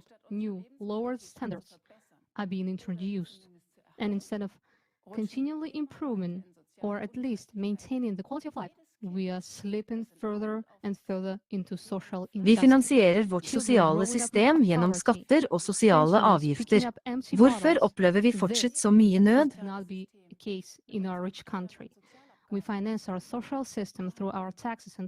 Hvor går pengene våre, og hvordan fordeles de? Where does our money go, and how is distribution decided? Visste du at vi tyskere betaler de høyeste skattene i verden etter Belgia. Derfor regnes Tyskland som et land med høyt skattenivå. Dette er resultatet av en fersk studie fra Organisasjonen for økonomisk utvikling og samarbeid. Denne organisasjonen sammenligner hvert år medlemslandenes skatte- og avgiftsforpliktelser. Ifølge studien ligger Tyskland på en dyster andreplass i verden når det gjelder skatter og avgifter. Bare i Belgia må folk med gjennomsnittsinntekt betale enda mer skatter og avgifter enn i Tyskland. Hele det føderale budsjettet finansieres nesten utelukkende av skattene våre. I 2022 utgjorde skatteinntektene i Tyskland rundt 815 milliarder euro. Likevel er 3/4 av tyskerne glade for å betale skatt fordi staten kan bruke disse inntektene til å sikre gode levekår og sikkerhet for innbyggerne. Hvor her har vi ikke da penger til barnehager, skoleutstyr av høy kvalitet eller medisinsk personell. Skattelovningen i Tyskland er svært komplisert. Dette skyldes hovedsakelig mer enn forskjellige typer skatter som finnes i Tyskland, for ikke å snakke om de utallige lovene og direktivene om hvem som må betale skatt for hva og hvor mye. Det er derfor åpenbart at ikke alle mennesker forstår hvordan beskatning fungerer. Som mange vet, betaler alle som jobber inntektsskatt. Det betyr at lønnen vår blir beskattet. Når vi kjøper noe for disse pengene, må vi betale skatt igjen. Merverdiavgift. I tillegg til direkte skatter finnes det også indirekte skatter som vi ikke engang legger merke til i hverdagen. Følgende diagram viser noen eksempel. Totalt gir vi bort 60-70% av inntekten vår i form av en rekke skatter. Vi glemmer at pengefradrag tilsvarer tid og energi i livene våre. Tid der vi ikke kan være sammen med familien eller ta vare på helsen vår. Til tross for høye skatter har Tyskland glad. Hvis det føderale budsjettet ikke strekker til låner staten penger. Visste du at hver person i Tyskland har en gjeld på 30 000 euro uten å vite det? Offentlig gjeld er vår gjeld, din og min uten vårt samtykke. Er det akseptabelt å ta opp lån for en annen person uten å spørre dem? I våre private liv ville det være utenkelig, men det gjøres mot hele befolkningen i landet. Tenk om du nå hadde en politisk avstemning. Du kunne stemme over hvilke penger som skulle brukes, hvilke lover som skulle vedtas, eller hvilke tiltak som skulle iverksettes for å forbedre folks liv. Vil du for eksempel vært enig i beslutningen om å legge den tyngste skattebyrden på middelklassen som utgjør 2/3 deler av Tysklands befolkning? Middelklassens små og mellomstore bedrifter bidrar betydelig til finansieringen av offentlige utgifter med å betale høye skatter og trygdeavgifter. Visste du at Tyskland samtidig fortsatt er et lavskattelig land for de spesielt velstående? Selv om bedriftsbeskatningen er relativt høy, omgår multinasjonale selskaper i stor skala rettferdig skattebetaling gjennom selskaper i skatteparadiser eller bruker skattetriks og smutthull. Hvis disse pengene ikke gikk forbi statskassen, ville vi hatt mye mer skatteinntekter til det føderale budsjettet. Hva ville effekten ha vært? Pengene hadde blitt brukt til å løse problemer på mange områder og hjelpe folk. Hvorfor tillater vi denne urettferdighet utgangspunkter? Fordi selskapet følger reglene i forbrukersformatsystemet. De prøver ganske enkelt å tjene mest mulig, mens vanskelige mennesker må bære den tyngste byrden og betale for dem livet, helsen og hardt arbeid. Den skyggelige er ikke de store selskapene, men selve systemet, som er bygget på dette urettferdighetsprinsippet. Inflasjonen er en ekstra byrde for middelklassen. Det har allerede fått middelklassen til å krympe de siste årene, og den under press. Små og mellomstore bedrifter vet ikke lenger om de vil eksistere det neste år. Produksjonskostnadene stiger, energikostnadene stiger, husleiene og rentene på lån til bedrifter øker. Hva betyr dette konkret for oss mennesker? Ved en inflasjon på 10% reduseres årsinntekten din med en månedslønn.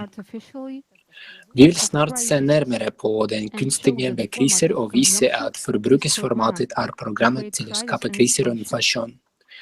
Hva er konsekvensene for landet vårt? Hvis middelklassen krymper, vil økonomien stagnere.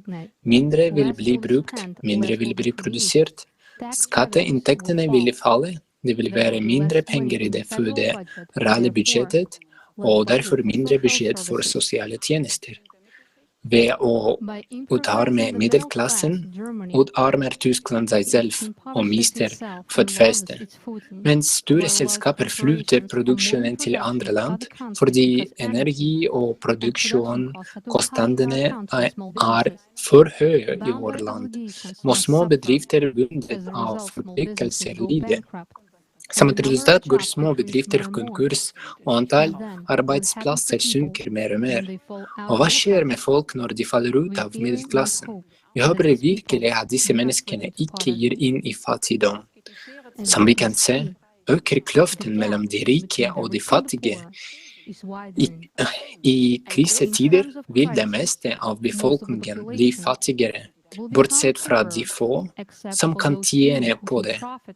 Et godt eksempel er energiselskapene, som har tjent store penger under energikrisen.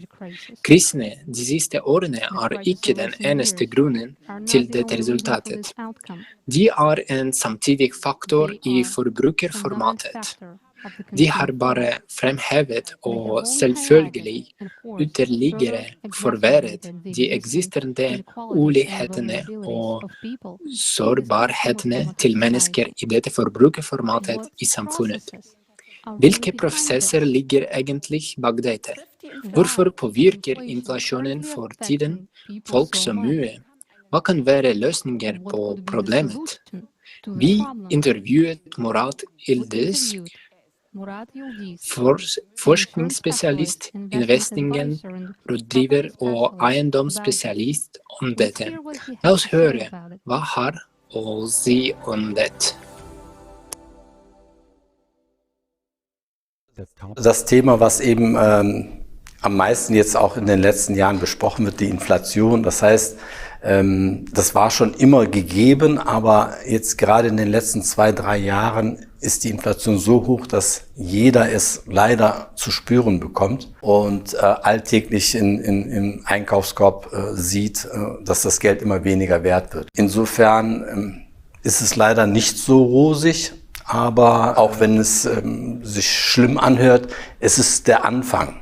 Also ich vermute, dass das die nächsten 1-2 Jahre noch schlimmer kommen wird. Dass es der Wirtschaft so gut geht, lasse ich mal dahingestellt sein, würde ich nicht so einschätzen. Das wird halt so gezeigt, aber wenn man weiß eben, dass kleinere mittelständische Unternehmen vor der Krise gab es so eine gesetzliche Änderung, wo die Firmen eben die verpflichtete Insolvenzmeldung nicht mehr melden müssen, bedeutet das einfach, dass viele Unternehmen, die eigentlich gar nicht mehr wirtschaftlich da sein dürften, immer noch da sind. Und das sieht so aus, als ob es der Wirtschaft allgemein gut geht, aber da gab es halt auch viele Entlassungen und es gibt viele Kurzzeitarbeiter und das sind alles meiner Meinung nach verschönte Mitteilungen und das spiegelt sich dann wieder, indem wir sehen oder dass jeder selber bei sich selber spürt, was er mit dem Geld noch alles kaufen kann, was er im Gegensatz zu dem, was er früher damit kaufen konnte. Das heißt, wirtschaftlich geht es den Menschen nicht gut und das spüren die auch. Und dann kann man zeigen und sagen, was man möchte. Die Realität spricht eine andere Sprache. Also es ist definitiv nicht so, wie es uns mitgeteilt wird, zum Beispiel, dass es die Ukraine-Krise sei oder die Lieferengpässe etc., dass das die Preise erhöhen würde. Es gibt zwei grundsätzliche Ursachen für Inflation. Das ist einmal die Rohstoffverknappung und einmal, dass das Geld an sich an Wert verliert. Und wenn man jetzt die Rohstoffverknappung jetzt nochmal auseinanderbricht, es sind zwei Inflationen da drin genannt. Einmal das eben Nachfrageinflation, wenn eben bestimmte Produkte sehr viel gewollt werden, aber es gibt nicht ausreichend Produkte, dann wird das Produkt automatisch ein bisschen teurer. Aber das ist recht natürlich, der Markt spiegelt sich das dann ein. Und die zweite wäre Kosteninflation. Das bedeutet eben, wenn die Produktion eines bestimmten Produkts mehr kostet bei der Herstellung, wie ich sag mal, der Bauer produziert halt Tomaten, Gurken etc., muss aber jetzt doppelt so viel bezahlen für seinen Diesel. Dann ist automatisch die Produktionskosten höher. Aber diese beiden Inflationsarten sind eigentlich zu vernachlässigen, weil es ein ganz, ganz geringer Teil davon ausmacht, was wir jetzt gerade sehen und erleben. Der Hauptverursacher der Inflation, was wir jetzt gerade erleben, ist diese geldmengengetriebene Inflation. Das heißt, wenn eben mehr Geld in den Markt geschmissen wird, sage ich mal, oder produziert wird oder hergestellt wird, das, was die EZB die letzten 7, 8, 9 Jahre macht, ist es so, dass das Geld weniger wert wird. Mit dem bestehenden System wird es leider nicht funktionieren. Da können wir halt höchstens da, wo ich halt Experte bin, punktuell was verbessern oder Möglichkeiten schaffen, um das nicht so dramatisch ablaufen zu lassen. Aber damit wirklich für die Menschen an sich eine Veränderung entsteht, müsste man das ganze System praktisch umkehren. Da müsste die Transparenz da sein, jeder Mensch sollte daran beteiligt sein. Und alle Systeme könnten eben anders gestaltet werden. Die Lösungen sind ja schon da.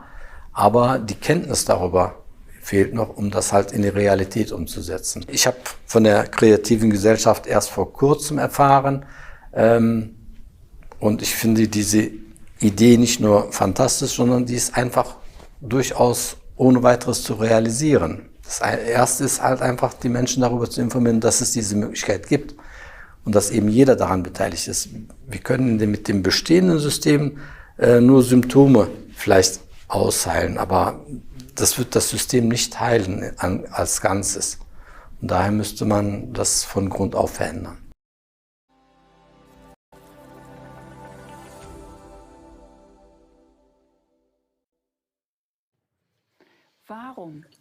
Hvorfor dagens forbrukersamfunn ikke egnet til å løse samfunnsproblemer? Fordi det faktisk tydelig hvor urettferdighet ligger. Når vi snakker om forbrukersamfunnet eller det konsumeristiske formatet, mener vi ikke at folk skal klare seg uten varer, tjenester eller komfort. Snarere bruker vi dette begrepet for å beskrive samfunnets destruktive orientning.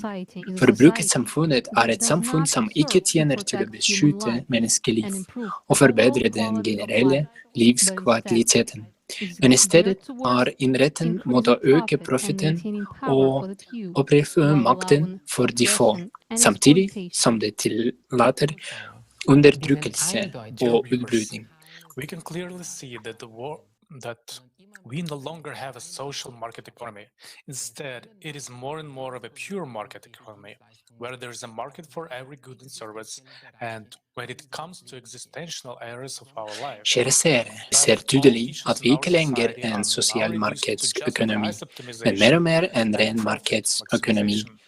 Der det et marked for alle produkter og tjenester selv når det gjelder eksisterende områder av våre liv, Dermed handler alle spørsmål i samfunnet vår nå bare om prisomfang og profittsvirkning. Clinics are forced to close, reduce bed capacity, and cope with staff shortages. At the same time, more and more expensive medications are approved for use, and pharmaceutical companies make billions of dollars in profits. Handler alle spørsmål i samfunnet vårt nå bare om prisoptimalisering og profittmaksimering? Hvilke effekter har den kontinuerlige spredningen av markedsbaserte tilnærminger på den tyske økonomien og samfunnet? På grunn av manglende lønnsomhet eller mangel på midler må klinikker stenge, redusere sengeplasser og slite med personalmangel. Samtidig godkjennes stadig dyrere legemidler, og legemiddelfirmaene tjener milliarder av kroner. Vi betaler den nest dyreste strømmen, ikke bare i Europa, men i hele verden, mens strømforsyningen vår blir stadig mer usikker, og vi må allerede bekymre oss for strømbrudd. På en femtedel av Tysklands overflate er det ikke mobiltelefondekning for alle brukere, fordi det er uøkonomisk for mobiltelefonleverandørene å utvide nettverkene over hele landet. I tillegg eksporterer vi 700 000 tonn avfall til utlandet hvert år fordi det er billigere å resirkulere det der. I de fleste tilfeller havner det imidlertid på søppelfyllinger eller til og med i havet. Vi importerer mat produsert med tvangsarbeid eller barnearbeid fordi det er billigere. Hvorfor blir vi konfrontert med slike absurditeter hver dag? Svaret vi får er alltid og overalt det samme. Vi har ikke nok penger til å løse presserende problemer. Og dette gjelder ikke bare i Tyskland. Over hele verden blir folk konfrontert med absurditeter og klager og med det samme svaret de har ikke nok penger.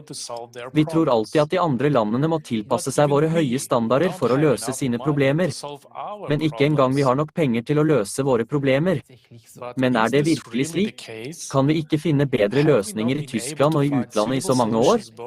Selv om vi har så mange økonomer, eksperter og rådgivere på vår side? La oss nå ta en titt på noen globale tall, som alle kommer fra anerkjente forskningsinstitusjoner og internasjonale organisasjoner. For å få slutt på sulten i verden på en bærekraftig måte trenger vi ytterligere 33 milliarder dollar per år de neste 10 årene. For å gi sosial beskyttelse til barn, mødre, pensjonister og funksjonshemmede i alle utviklingsland trenger vi ytterligere 480 milliarder dollar per år.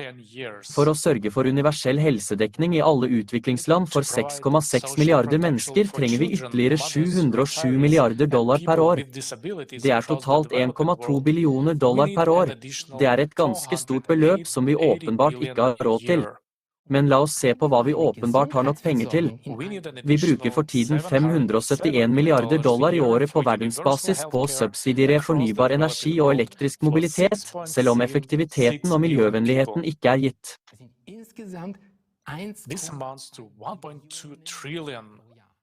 Det som imidlertid er sikkert, er at privat profitt finansieres med offentlige midler. De siste 20 årene har vi i gjennomsnitt brukt 1,8 billioner dollar per år på kriger. Så vi bruker penger på å øke privat rikdom og drepe hverandre. Og til og med dobbelt så mye, 2,4 billioner dollar, som på presserende løsninger på reelle problemer. Er ikke det sprøtt? Og samtidig, ..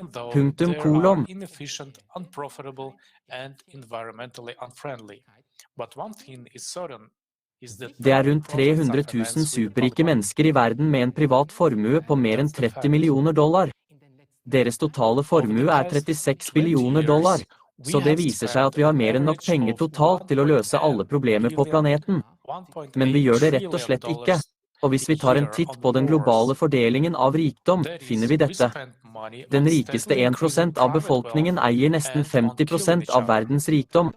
De rikeste 12% av menneskene eier nesten 90% av verdens rikdom.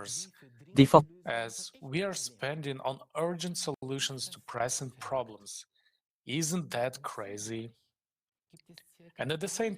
55% av menneskene på planeten har nesten ingenting. La oss nå se på fordelingen av rikdom i Tyskland. I dette landet er det totalt over 15 billioner euro i privat formue. Men den er også ekstremt ulikt fordelt. De rikeste 10% av tyskerne har mer enn 50% av den totale formuen. De rikeste 20% av tyskerne har nesten 80% av den totale formuen. De fattigste 50% av tyskerne har nesten ingenting. Punktum.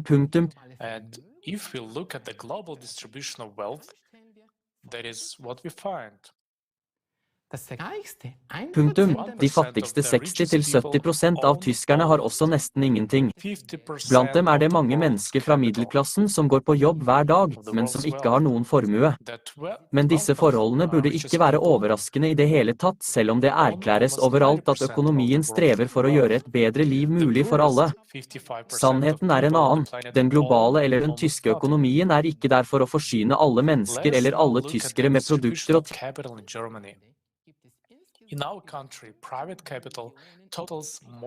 tjenester, men for å gjøre rike mennesker rikere.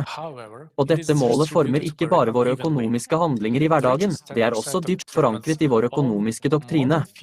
Hvordan defineres økonomi i utgangspunktet? Ifølge den tyske versjonen av Wikipedia, totaliteten av alle institusjoner og handlinger som tjener den planlagte tilfredsstillelsen av behov. Det høres fornuftig ut til å begynne med. La oss så se videre i det anerkjente Gabler-leksikonet. Det klargjør også følgende. Målet med økonomien er å sikre levebrød, akkurat det som vi åpenbart ikke klarer, og i sin kapitalistiske form, å maksimere profitt og glede ved hjelp av gründerfrihet, samtidig som det skaper avhengighet, enten av leverandører eller produkter, og vekst, til systemets ikke nødvendigvis ønskede, men forventede kollaps. Det er litt av et perspektiv, ikke sant? Det som imidlertid er spesielt interessant, er at den første definisjonen av økonomi kan spores tilbake til Aristoteles. Der skiller han mellom økonomi, på gresk husforvaltning, eller husholdningsforvaltning, med det formål å tilfredsstille behov av den. Krematistikk, kunsten å skaffe seg rikdom. Hva gjør vi da, økonomi eller krematistikk? Den anerkjente amerikanske økonomen Milton Friedman publiserte et essay i New York Times i 1970, The Friedman Doctrine, The Social Responsibility of Business is to Increase. According to the German version of Wikipedia, it is the entirety of all institutions and actions that serve the planned satisfaction of needs. This sounds reasonable at first. Her hevdet han at et selskap ikke har noe sosialt ansvar overfor offentligheten eller samfunnet, men kun overfor sine aksjonærer. For en frekkhet, altså ikke noe ansvar overfor pasienter på sykehus, strømkunder, mobiltelefonkunder, med andre ord overfor oss folket. Hvor ummenneskelig er ikke det? Og hvordan organiserer vi den såkalte økonomien? I henhold til samspillet mellom tilbud og etterspørsel. Alle vet det, høyere tilbud fører til fallende priser, høyere etterspørsel fører til stigende priser. Men konsekvensene er kontraproduktive til det absurde. Hvis vi har en høy produksjon eller overproduksjon, for eksempel i landbruket, bør vi være glade, det er mer, men for produsentene eller bøndene, i vårt eksempel, er det triste nyheter hvis prisene faller ekstremt og de tjener mindre totalt sett enn med en normal produksjon eller innhøsting. Når vi står overfor en krise,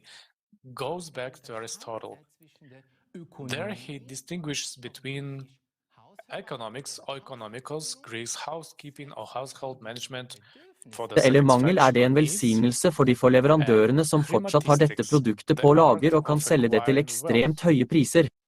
Mens flertallet sulter eller lider tjener noen for penger. Dette er nøyaktig hva som skjedde i 2020 med medisinske masker. Den høye etterspørselen utløst av den obligatoriske maskeloven har ført til en 5% økning i prisene. Hvor slemt og frustrerende det var. Men på 1700-tallet introduserte den skotske økonomen Adam Smith, grunnleggeren av klassisk økonomi, begrepet «den usynlige hånd». I en markedsøkonomi skal den usynlige hånden være den ikke-observerbare kraften som automatisk bringer tilbud og etterspørsel i balanse. Vi har hatt rundt 20 økonomiske kriser bare de siste 100 årene. Such arrogance. So there is no responsibility to patients in the hospitals, consumers of electricity, mobile phones, in other words, to us, the people. How inhumane it is. Hvor var denne usynlige hånden hele denne tiden da millioner av mennesker mistet jobb, hjem, helse, lykke og håp? Ønsker vi å fortsette å stole på den usynlige hånden i den nåværende og kommende økonomiske krisen? Ønsker vi virkelig et marked for alle våre liv? Ønsker vi å fortsette å forfølge profittmaksimering i stedet for sikkerhet for livsopphold som vårt mål? Se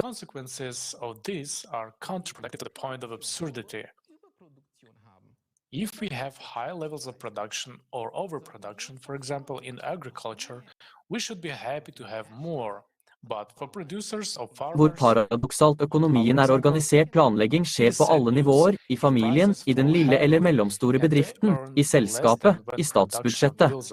På det høyeste nivået, den nasjonale økonomien, skal så den usynlige hånden regulere markedshendelser. Hvordan passer det inn i vår tyske sunn fornuft? Med vår sangtreben etter sikkerhet og følelsen av velvære når vi har alt under kontroll. La oss se på de tyske og internasjonale selskapene. De sysselsetter hundretusener, noen til og med millioner av mennesker. Disse selskapene er rikere og mektige enn mange nasjonale økonomier. this is exactly what happened in 2020 with medical masks. The high demand caused by the mandatory mask law led to five-fold price increase. Five-fold. How mean and unfortunate this was at the end of the day. In the 18th century, the Scottish economist Adam Smith, the founder of classical economics, introduced the concept of the invisible hand. In a market economy, the invisible hand is supposed to be an unobservable force that automatically brings supply and demand into equilibrium. We have had some 20 economic crises over the past 100 years alone. Where has this invisible hand been all this time, when millions of people have lost their jobs, homes, health, happiness, and hope? Do we want to continue to rely on this invisible hand in the current and coming economic crisis? Do we really want a market for all our lives? Do we want to continue to strive for profit maximization instead of livelihood security? Look at how paradoxical the economy is structured. Planning takes place at every level, in a family, in a small or medium-sized enterprise, in a corporation, in a government budget, and at the highest level in the national economy. An invisible hand must regulate market developments. How does this fit with our German common sense, with our desire for security and well-being, when everything should be under control? Let's look at German and international corporations. They employ hundreds of thousands, sometimes even millions of people. These corporations are richer and more powerful than many national economies. They are profit-oriented and extremely professional. They plan everything and stick to their plans. This is also consistent with economic doctrine. But at the same De er time, profittorienterte og ekstremt profesjonelle. De planlegger alt og holder seg strengt til planene sine. Dette er også i tråd med økonomisk doktrine. Samtidig sier imidlertid den økonomiske doktrinen at vi ikke skal planlegge vårt felles beste, men overlate det til tilfeldighetene. Og hva skjer i en krise? Noen ganger kollapser markeder og hele økonomier. Noen ganger griper staten inn og redder banker eller selskaper fordi de er systemrelevante. Under den finansielle og økonomiske krisen i 2008 ble fortjeneste privatisert og tap sosialisert. Så i gode tider genererer selskapene store overskudd til sine aksjonærer. I dårlige tider må vi alle bidra med skattepengene våre for å dekke selskapenes tap. Dette er ikke lenger markedsøkonomi i det hele tatt. Dette er sosialisme for de rike, eller kapitalisme for de fattige. Sist, men ikke minst, i løpet av de 2 årene koronakrisen varte, doblet de 10 rikeste menneskene i verden sin samlede formue til $1,5 billioner, mens millioner av mennesker mistet sin eneste inntektskilde. Hvor absurd kan in the 2 years of the pandemic crisis, the 10 richest people in the world doubled their wealth to a combined of $1.5 trillion, while millions of people lost their only source of income. How absurd can this economic system be?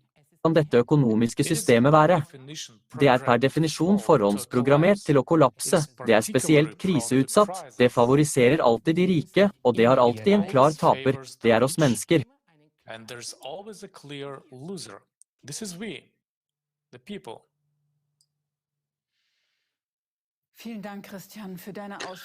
Takk, Christian, for forklaringene dine. Ærlig talt er det ganske tankevekkende å høre at vårt økonomiske system egentlig ikke sørger for sosial rettferdighet, fordi alt er rettet mot å øke fortjenesten i stedet for å dekke våre reelle behov. Ja, du har rett, Sylvane. Selv om vi hører om økonomisk vekst hver dag, blir befolkningen fattigere. Samtidig sier definisjonen av begrepet økonomi at det skal gi folk et levebrød. Men da er det annerledes.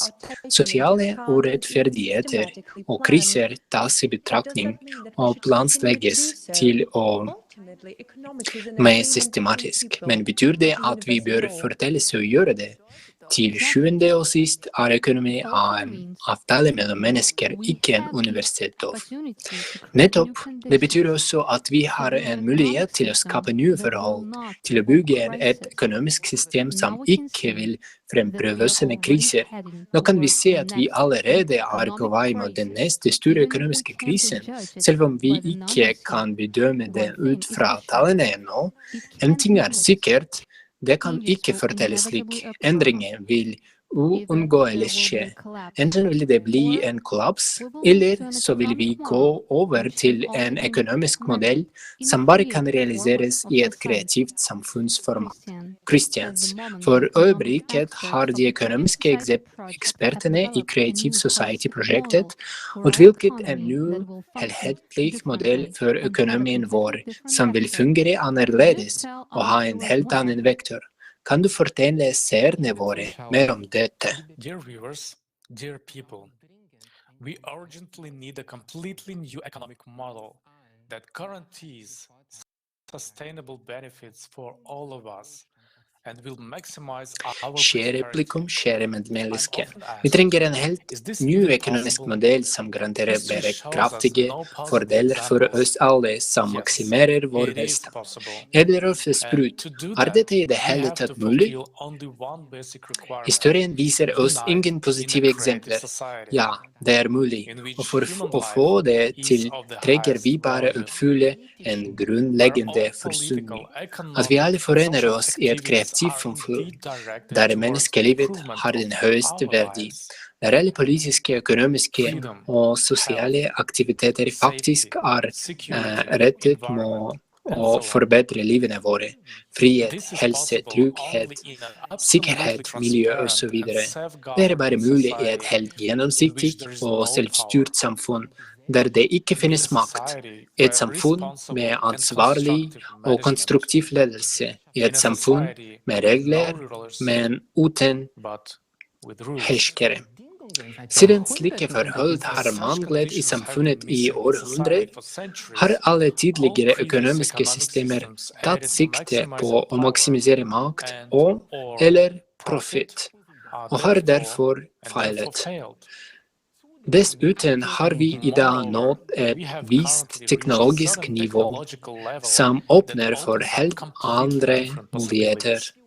Informasjonen du nå skal få høre er svært viktig, det er livsendrende, så lytt nøye når vi sammen skal utforske hvordan vår økonomiske modell vil fungere. Den endelige målet for økonomien i det kreative samfunnet er å sikre samme og best mulig levestandard for alle mennesker. Vi snakker om det høyeste kvaliteten på helsetjenester, utdanning, bolig, mat og klær. Alle vil ha det beste av alt, i henhold til de strengeste kvalitetsstandarden. Tenk deg en stabil økonomi, uten kriser, uten frykt for morgensdagen, og hele befolkningen må planeten med en høy stabil inntekt. Noe som helst at Noe som betyr at alle har høy kjøpekraft samt tid til å nyte produktene og tjenester som selskapene tilbyr. For å nå dette målet trenger det økonomiske systemet en større transformasjon som vil finne sted i 2 trinn. Først må vi gå over fra vår nåværende økonomiske systemet til det kreative samfunnets økonomi. Dette overraskende vil ta omtrent 5 år. En svært viktig endring vil være innføringen av en global monetær enhet, opprettet av en enkelt verdensbank, eid og kontrollert av samfunnet. En viktig betingelse som vil bli oppfylt umiddelbart i overgangen til det nye systemet, er sletting av all gjeld for landsselskaper og enkeltpersoner. Fra da av vil det være forbudt å låne ut penger mot prosenter, mot renter. Når man trenger penger, låner man dem og betaler tilbake det samme beløpet. Nøkkelelementet i den nye økonomiske modellen vil være at alle vil må ta en månedlig, ubetinget grunninntekt, tilsvarende til $10,000. Dette skaper en høy kjøpekraft for alle medlemmer av samfunnet og sikrer en jevn etterspørsel etter varer og tjenester, noe som igjen skaper forutsetninger for bærekraftig vekst og utvikling av virksomheter. Ved hjelp av kunstig intelligens vil økonomien planlegges av samfunnet som helhet, og til fordel for samfunnet. Den globale etterspørselen vil bli utformet av menneskene selv, analysert av kunstig intelligens, som vil kunne forutsi de nødvendige produksjonsmengdene av mat, varer og tjenester for å gi alle mennesker overalt i verden alt de trenger. Dette vil sikre optimal fordeling av ressurser og produksjonsmengder på verdensbasis. Etterspørselen etter alle varer og tjenester vil alltid være tilgjengelig på nettet og tilgjengelig for alle. Et eksempel. Du ønsker å starte en bedrift og forhøre deg om mulighetene på et område du selv velger. Den kunstige intelligensen gir deg en prognose for den nåværende og forventede etterspørselen i den bransjen. Og du bestemmer hva som skal produseres eller tilbys og vil ha en garantert etterspørsel. All ny teknologi vil tilhøre folket og vil være fullt tilgjengelig for alle virksomheter.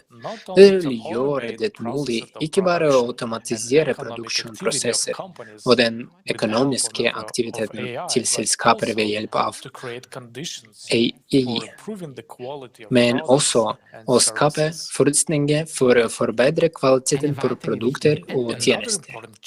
En annen viktig endring, prisene vil bli satt i begynnelsen av overgangsperioden.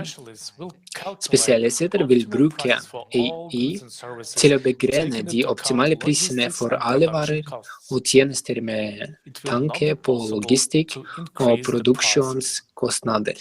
Det vil ikke være mulig å øke prisene. De kan bare senkes, og med samme eller forbedret kvalitet. Prisene på de samme varene og tjenestene vil være de samme over hele verden. Automatisering og ny teknologi vil gjøre det mulig å jobbe 4 timer om dagen, 4 dager i uken, og tjene en høy inntekt. Uansett hvor mye en person jobber, vil de fortsette å motta den ubetingede grunninntekten hver måned. Det vil være et insentiv for alle til å jobbe for å leve en enda bedre liv. Og uansett hvor i verden du ønsker å bo og arbeide, vil fagarbeidere med samme kvalifikasjoner få samme lønn for samme arbeid hvor som helst i verden. Dette vil eliminere arbeidsmigrasjon og problemene som følger med det. La oss kort oppsummere. En felles verdensbank, eid og kontrollert av folket. En felles global pengeenhet. Rentefri kreditt og faste priser eliminerer fullstendig risikoen for inflasjon og økonomiske kriser. Vi trenger ikke lenger å lete etter balansen mellom tilbud og etterspørsel, etter penger mellom mengden penger i omløp og varene og tjenestene på markedet. Hvis konkurransen i dag er basert på penger, på å senke prisene, vil selskapene i overgangsperioden konkurrere på kvalitet. Forutsigbar etterspørsel, faste priser, en felles pengeenhet, ingen renter og fri tilgang til ny teknologi gir bedriftene nok spillerom til å forbedre kvaliteten og generere høy fortjeneste. Alle disse faktorene skaper forutsetninger for sunn konkurranse og oppmuntrer til produksjon av produkter av høyere kvalitet. Dette vil igjen sikre en høy levensstandard for alle. I det kreative samfunnet vil det skapes forhold der korrupsjon og enkeltpersoners innflytelse på politikk og økonomi er utelukket. For å oppnå dette skal det innføres en grense for privat formue, dessuten en grense for maksimal formue per familie. Vi vil sette denne grensen sammen som et samfunn. La oss si at det er $10 millioner. En slik formue er mer nok til et komfortabelt, trygt liv, men ikke stor nok til å starte en krig. Verdens ressurser, strategiske næringer og livsviktige virksomheter vil tilhøre hele verdenssamfunnet. Det omfatter gruvedrift, energiproduksjon, utvikling av ny teknologi, helsevesen, produksjon av legemidler og medisinsk utstyr, telekommunikasjonsinfrastruktur, finanssystemet og store gårder. På et visst tidspunkt, etter at vi har forbedret alle de nødvendige forholdene og skapt det nye økonomiske rammeverket, vil vi velge en dato for når den nye overgangsøkonomien til den kreative samfunnet skal begynne. På det tidspunktet vil valutaene i de ulike landene bli byttet ut med de nye felles pengeenhetene. Utvekslingen vil finne sted med formuegrenser i tankene. Hvis sparepengene overstiger grensen som er satt av samfunnet, vil resten av pengene ikke bli vekslet inn. Samtidig vil alle gjeld bli slettet. Prisene vil bli fastsatt, og en ubetinget bruttinntekt vil bli utbetalt til alle. Vi leser ofte i kommentarene og blir spurt om følgende. Fordi folk ikke kan forestille seg det i det hele tatt i det nåværende forbruksformen. Hvor skal vi ta pengene i den nye økonomiske modellen til å betale alle ubetinget grunninntekt på $10,000? Det er faktisk en veldig godt spørsmål. Men før vi svarer på det spørsmålet, må vi forstå hva penger egentlig er. Vi bruker penger som et byttemiddel for å muliggjøre kjøp av varer og tjenester. Det spiller ingen rolle om de er laget av metall, papir eller bare tall på en skjerm. I århundrer ble gull og sølv brukt som penger. Men etter hvert som folk på ideen om å sette inn gullet sitt i banken og få en kvittering på at banken skyldte dem den mengden gull. Disse kvitteringene, eller sedlene, ble brukt som penger. Dette systemet ble kalt gullstandarden. Men etter 1920-tallet ble gullstandarden fortalt helt overholdt. Regjeringer over hele verden bestemte seg for at penger ikke lenger skulle støttes av gull. Og når penger ikke lenger støtet av noe som helst, der verdighet av penger en gang ble bestemt av gull, den nå bare støttet av vår tillit. Penger rett og slett en avtale. Men i verden, der du må betale for alt, vi avhengige av penger. Og folk bruker mesteparten av livet på å tjene penger. Og for penger vi villige til å gjøre det vi får beskjed om. Den som har penger, har makt. Mer penger, mer makt. I samfunnets forbrukerformat penger det viktigste maktinstrumentet. Og dette instrumentet har en herre. Så hvem pengens herre i dag? I dagens finansielle system skapes penger av statenes sentralbanker, selv om disse bankene ikke alltid eies av statene. I USA for eksempel sentralbanken Federal Reserve. Men visste du at FID eies av private bankfolk? Men enda mer interessant det at over 90% av pengene skapes digitalt av den private banksektoren, så mesteparten av pengene i verden private. De eies av noen, de tilhører ikke staten, de privat eiendom. Akkurat nå billioner av dollar i private hender. Dette kjernen i problemet. Pengene tilhører en liten gruppe mennesker, ikke samfunnet. Og uansett hvordan vi prøver å gjøre det, går pengene alltid tilbake til eierne. Men nå, de gode nyhetene. Økonomi ikke en eksakt vitenskap. Det finnes ingen enkelt lov i økonomi, som tyngdeloven i fysikk. Det finnes ingen aksiomer eller postulater i økonomi. Økonomi rett og slett en avtale mellom mennesker. Og det betyr at vi kan endre den.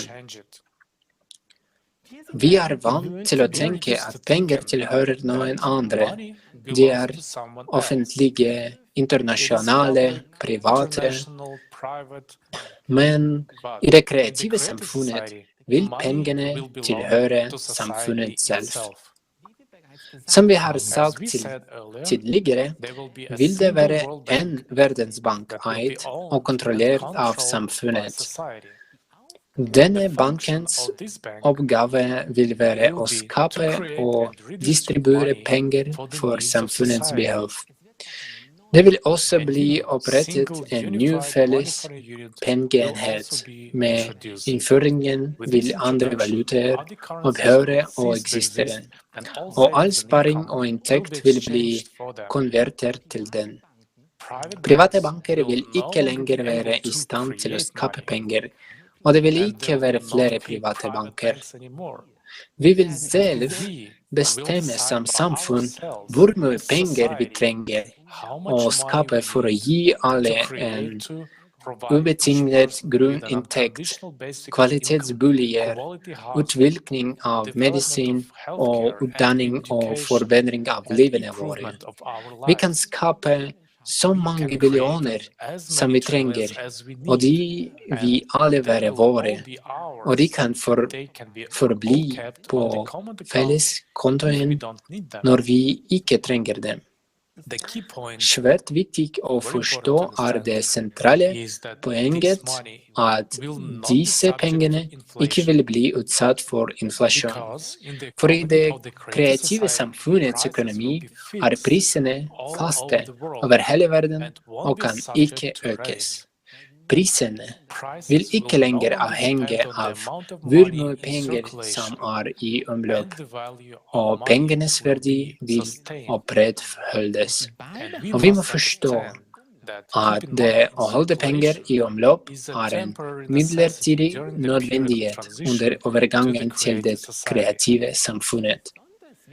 Det særlig viktig å forstå at den kreative økonomien den harmonisk, global økonomisk modell. De økonomiske prinsippene vi nettopp har diskutert, kan bare fungere sammen hvor som helst i verden. Bare et eller noen av prinsippene i den kreative økonomien vil ikke fungere avhengig av hverandre. I løpet av denne overgangsperioden vil vi kunne gjenoppbygge økonomien vår, utvikle nye teknologier innen energi, vitenskap, helse, økologi, mat og andre produkter og gjøre dem tilgjengelige for alle. Dette vil gjøre oss i stand til å gå videre til neste fase, den kreative økonomien. Dette en helt annen verden, en verden med ny, ubegrenset, tilgjengelig og gratis energi for alle. Det en verden med nye teknologier for produksjon av varer og mat gjennom kontroll av element partikler. I denne verden trenger vi ikke lenger penger. I det kreative samfunnet vil hver av oss være rike, trygge på fremtiden og frie til å leve det livet hver en av oss ønsker.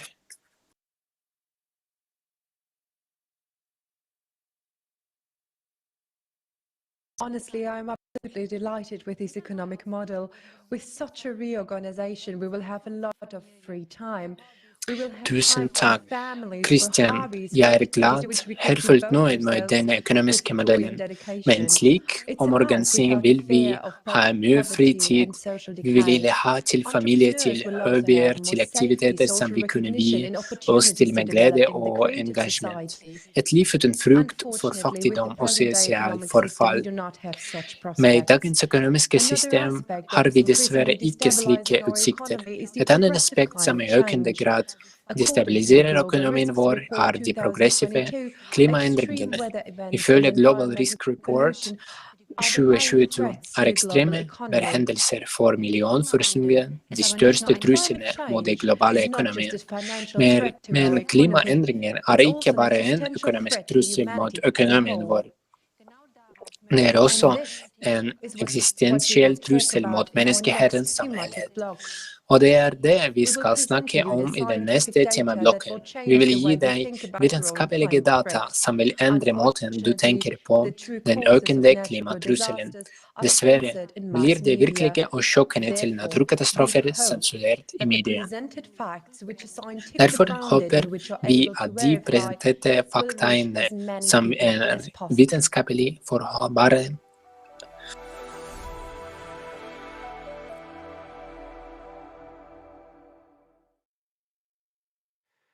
Liebe Zuschauer, Dear viewers, nowadays, not a day goes by without reports of climate-related disasters in which people suffer and lose their lives. Går det ikke enda uten rapporter om klimarelaterte katastrofer der mennesker lider og mister livet. Enten det ødeleggende jordskjelvene i Syria og Tyrkia, den tropiske stormen i New Zealand eller flommen i Australia.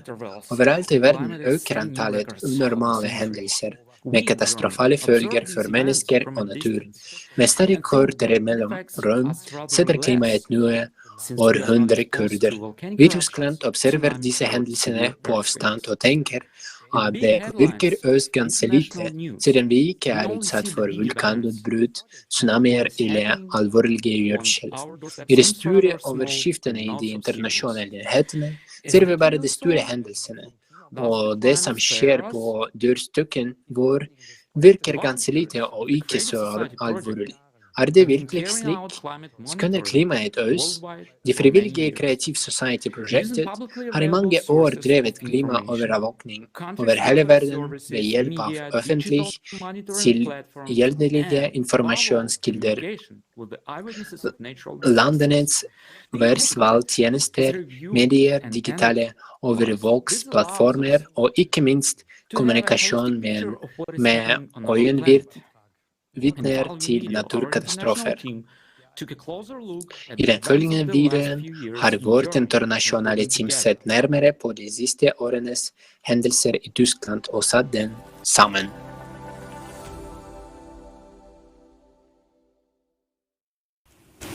Der Klimawandel ist Realität und seine Auswirkungen sind weltweit zu spüren. Ob Dürre, Überschwemmungen oder Sturm, jedes Jahr hört man von neuen Jahrhundertereignissen. Ein Rekord jagt den nächsten. Aber wie ist die Situation in Deutschland? Das Klima ist in unserem Land statistisch gesehen gemäßigt. Was bedeutet, dass Extremwetterereignisse eher die Ausnahme bilden sollten? Die letzten 3 Jahre haben jedoch ein anderes Bild gezeigt. Die Progression der Unwetterkatastrophen nimmt auch in Deutschland zu und verursacht extreme wirtschaftliche Schäden und Verluste von Menschenleben.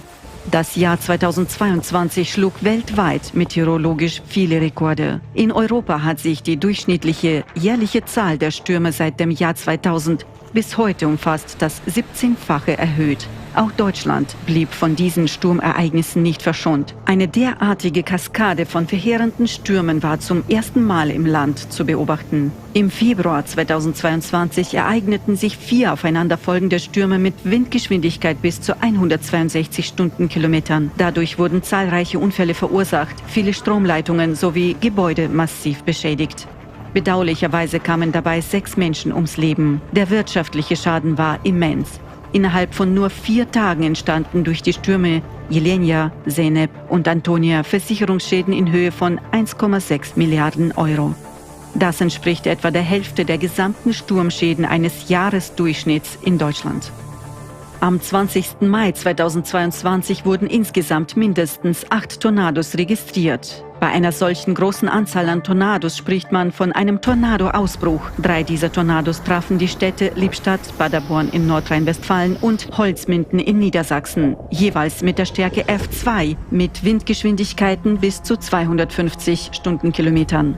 Die Auswertung von Satellitenbildern ergab, dass der Tornado in Lippstadt eine Schneise bildete, die bis zu 950 Meter breit und insgesamt 13,4 Kilometer lang war. Laut Versicherungen liegt der Schaden bei ca. 50 Millionen Euro. In Paderborn wurden 43 Menschen verletzt, 13 von ihnen schwer. Der Tornado hinterließ eine bis zu 400 Meter breite und 23,5 Kilometer lange Schneise der Verwüstung. Es entstanden Sturmschäden an mehr als 100 Gebäuden, etwa 1000 Bäume wurden entwurzelt. Die Stadt Paderborn schätzt den Schaden auf fast 150 Millionen Euro. Tornados werden normalerweise in Deutschland im Sommer beobachtet. Am 17. November 2022 wütete im nördlichen Saarland ein sehr starker Tornado, der für diese Jahreszeit äußerst ungewöhnlich ist. Das Jahr 2022 war die Tornadosaison mit den höchsten Schäden in der Geschichte der Aufzeichnungen.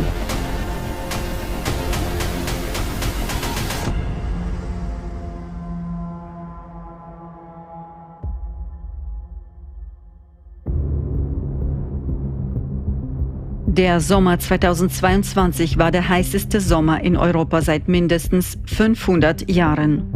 Die deutschlandweit höchste Tagestemperatur war ungewöhnlicherweise im Norden des Landes zu verzeichnen. Am 20. Juli wurde im Hamburg-Neuwiedental ein neuer Temperaturrekord von 40,1 Grad Celsius festgehalten. Am 19. Juni 2022 wurde auf der Zugspitze die früheste Schneeschmelze seit 62 Jahren gemessen. Die Schneehöhe betrug nur noch 84 Zentimeter. Ein Jahr zuvor waren es zu dieser Jahreszeit 4 Meter. In diesem Winter wurden neue Wärmerekorde aufgestellt. In Deutschland verzeichneten lokale Messstationen zwischen dem 31. Dezember und dem 2. Januar fast 950 Aufzeichnungen von Temperaturrekorden. In Willenbach im oberbayerischen Landkreis Wilhelm-Schongau zeigte das Thermometer am Silvester sommerliche 20,8 Grad Celsius. Trotz der angenehmen Witterung ist es eine erschreckende Tendenz.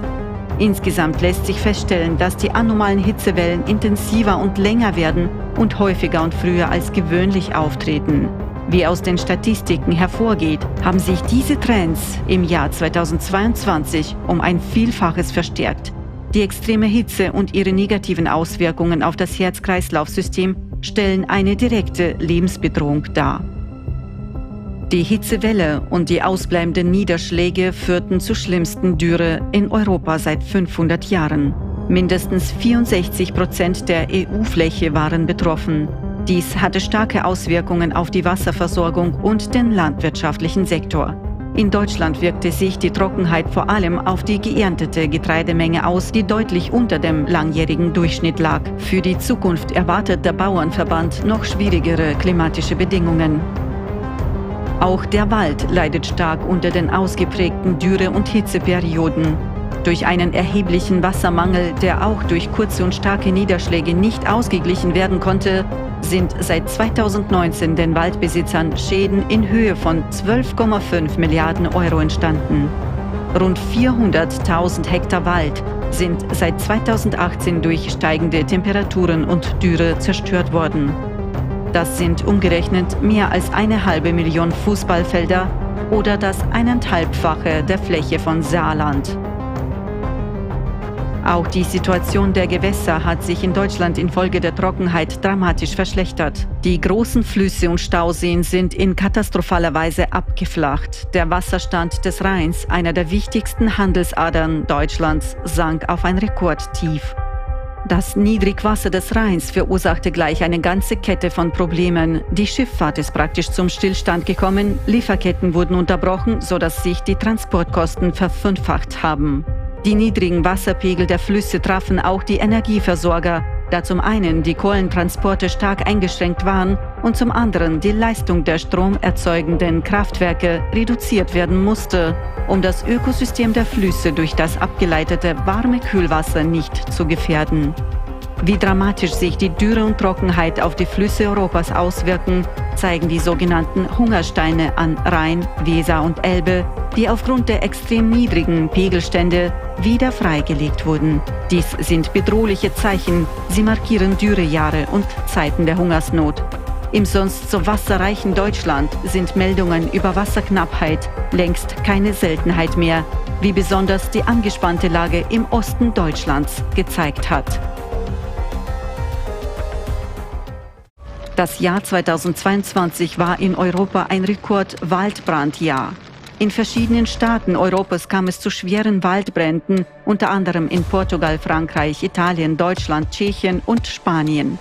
Stand 15. Oktober 2022 betrug die Fläche der Brände 772.500 Hektar. Dies entspricht der dreifachen Fläche von Luxemburg. Das Waldbrandinformationssystem Copernicus der EU listet für das Jahr 2022 größere Waldbrände in Deutschland auf. Insgesamt waren 4.300 Hektar betroffen, was über 6.000 Fußballfeldern entspricht. Untersuchungen belegen, dass es in den letzten 100 Jahren noch nie eine so hohe Anzahl an Waldbränden gegeben hat wie im Jahr 2022. Der Schaden erreichte im Jahr 2022 nach Berechnungen der Arbeitsgemeinschaft deutscher Waldbesitzerverbände mit 30 bis 40 Millionen Euro ebenfalls einen Rekordwert. Der Gesamtschaden für Gesundheit, Natur und Wirtschaft dürfte bei deutlich mehr als 600 Millionen Euro liegen. Die extremen Hitzeperioden begünstigen das Entstehen von anomalen Niederschlägen und Hagel. Die lang ersehnte Abkühlung führt nicht selten ins andere Extrem. Das Jahr 2022 verzeichnete mit 8.000 Ereignissen von großem Hagel mit einem Durchmesser von über 2 cm und 1300 Meldungen über Ereignisse mit sehr großem Hagel mit einem Durchmesser von über 5 cm einen neuen Jahresrekord und übertraf damit direkt das vorherige Rekordjahr 2021. Insgesamt wurden in Europa 215 Menschen durch Hagelschlag verletzt. Ein Kind kam sogar ums Leben. In Deutschland zerstörte der Hagel eine landwirtschaftliche Gesamtfläche von mehr als 25.000 Hektar, was zu einem wirtschaftlichen Schaden von rund 50 Millionen Euro führte. Insgesamt meldeten Versicherungen in Deutschland im Jahr 2022 Schäden von 4,3 Milliarden Euro durch Stürme, Hagel und Starkregen. Während das Jahr 2022 von Trockenheit geprägt war, führten 2021 extreme Niederschläge zu katastrophalen Hochwassern. In Deutschland führten am 14. und 15. Juli 2021 sinnflutartige Regenfälle zu Überflutungen, die ganze Landstriche verwüsteten. In 2 Tagen stürzten laut dem deutschen Wetterdienst teilweise bis zu 150 Liter Regen pro Quadratmeter auf Rheinland-Pfalz und Nordrhein-Westfalen herab. Der Pegel der Ahr erreichte mit über 5 Metern ein historisches Rekordhoch. Wir haben natürlich den Flussstand immer beobachtet und wir haben gesehen, wie dramatisch das hochging, das Wasser. Aber dass das mal bis hier hingegangen ist, das haben wir nicht im Traum gedacht. Bei dem Post stand, die Ahr steigt alle 5 Minuten 50 Zentimeter. Ich glaube, 10 Minuten hat es gedauert, dann war das Wasser schon da. Und dann waren wir eingeschlossen von hinten und von vorne. Es ist eine der schwersten Naturkatastrophen in Deutschland, die mehr als 180 Menschenleben forderte. 766 Menschen erlitten Verletzungen. Der Schaden, der ist relativ. Einmal der materielle und einmal der gesundheitliche. Weil ich mich nachts aus dem angeschlossenen Auto befreien musste. Das war für viele oder für alle absolut unvorstellbar, diese Flut. Und das war ja eine tsunamiartige Flutkatastrophe. Hier sind hier Autos durch die Straßen geschwommen. Hier sind auch 3 Leichen durch die Straßen geschwommen. Das war nachmittags um 16 oder 17 Uhr. Das heißt, man hätte von dem Zeitpunkt an der Oberaar wahrscheinlich nicht mehr viel unternehmen können. Das war 600 Meter von mir weg, ja. Das hätte man verhindern können. Da muss man jetzt nicht mehr von Vorwarnung reden. Da ist einfach zu wenig passiert. Ich habe immer rausgeguckt, auch ich war die ganze Nacht wach und wir haben geguckt, wie das Wasser steigt. Und ich habe immer gedacht, Mensch, da muss irgendein Boot mal vorbeikommen. Also wir haben nachts noch versucht, die Polizei zu erreichen. Die haben einfach nur gesagt, können wir nicht helfen. Für 2021 bezifferte der GDV die versicherten Schäden durch Naturgewalten in Deutschland auf 12,6 Milliarden Euro. So viel wie noch nie seit Beginn der statistischen Aufzeichnungen Anfang der 70er Jahre. Und bis heute, mehr als 1,5 Jahre nach dem Hochwasser vom Juli 2021 im Ahrtal, das als das verheerendste seit einem Jahrhundert bezeichnet wird, können die betroffenen Menschen immer noch nicht in ihre Häuser zurückkehren. Wo wir in einem Deutschland leben, ja, ist das ein Trauerspiel. Ja, wir helfen Gott und der Welt, sind für alle da, wollen für alle da sein und für uns selber ist das hier ein absolutes Versagen.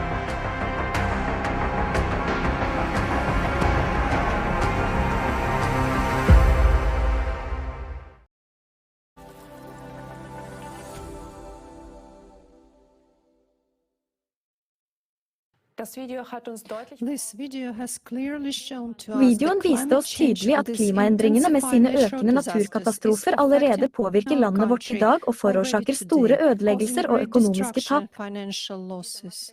Disse materielle skadene kan imidlertid ikke sammenlignes med tap av menneskeliv. Flommen i Ahdalen rystet landet vårt dypt. Vi er ikke vant til å se slike bilder i Tyskland, som vi vanligvis bare kjenner fra andre land. Vi vil gjerne takke de for menneskene som våget å dele sine erfaringer med oss.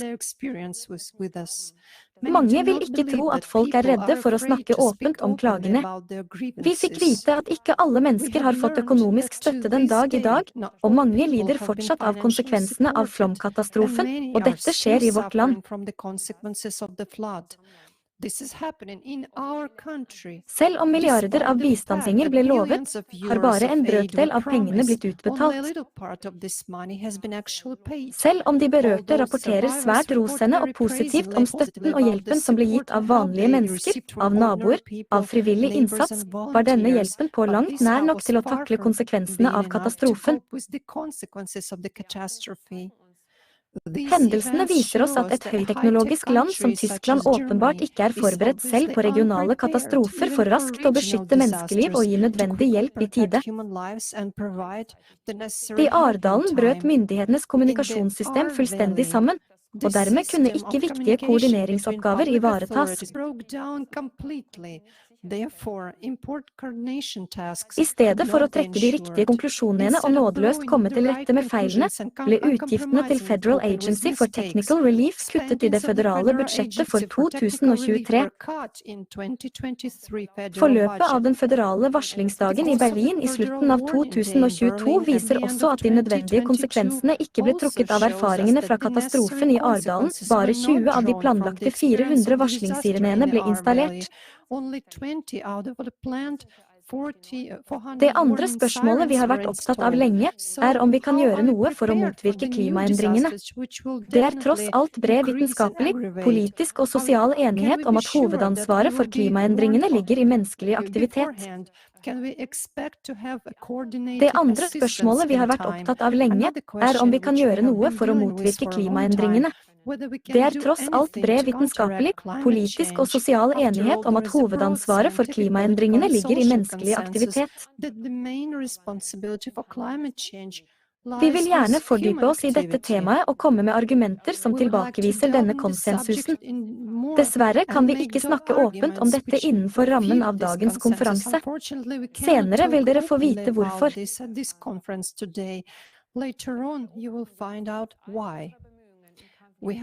Vi har sett at til tross for alle våre anstrengelser for å bekjempe klimaendringene, øker antallet og alvorlighetsgraden av naturkatastrofer rundt om i verden.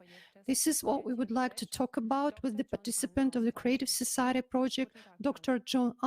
vil gjerne snakke nærmere om dette med deltakeren i Kreative Samfunnet-prosjektet, Dr. John An. Hallo, John. John er med oss direkte fra USA. Han har en doktorgrad i kjemiteknikk fra det tekniske universitetet i München og en Master of Science fra University of California, Berkeley, samt en MBA fra Handelshøyskolen INSEAD. Men John er først og fremst medlem av det internasjonale forskersamfunnet på plattformen Kreative Samfunnet. Komme. Medlemmene av det vitenskapelige fellesskapet er også, i likhet med oss, frivillige i Kreative Samfunnet-prosjektet fra mer enn 180 land. John, kan du fortelle seerne våre mer om hvilken oppgave dette fellesskapet har?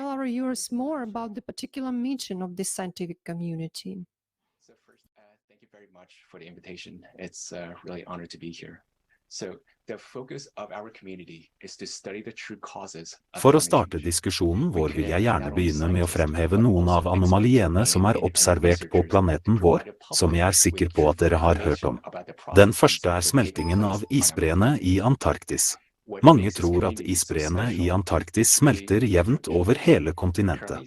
Det er ikke riktig. Bremassen i Vest-Antarktis representerer generally don't collaborate with geologists.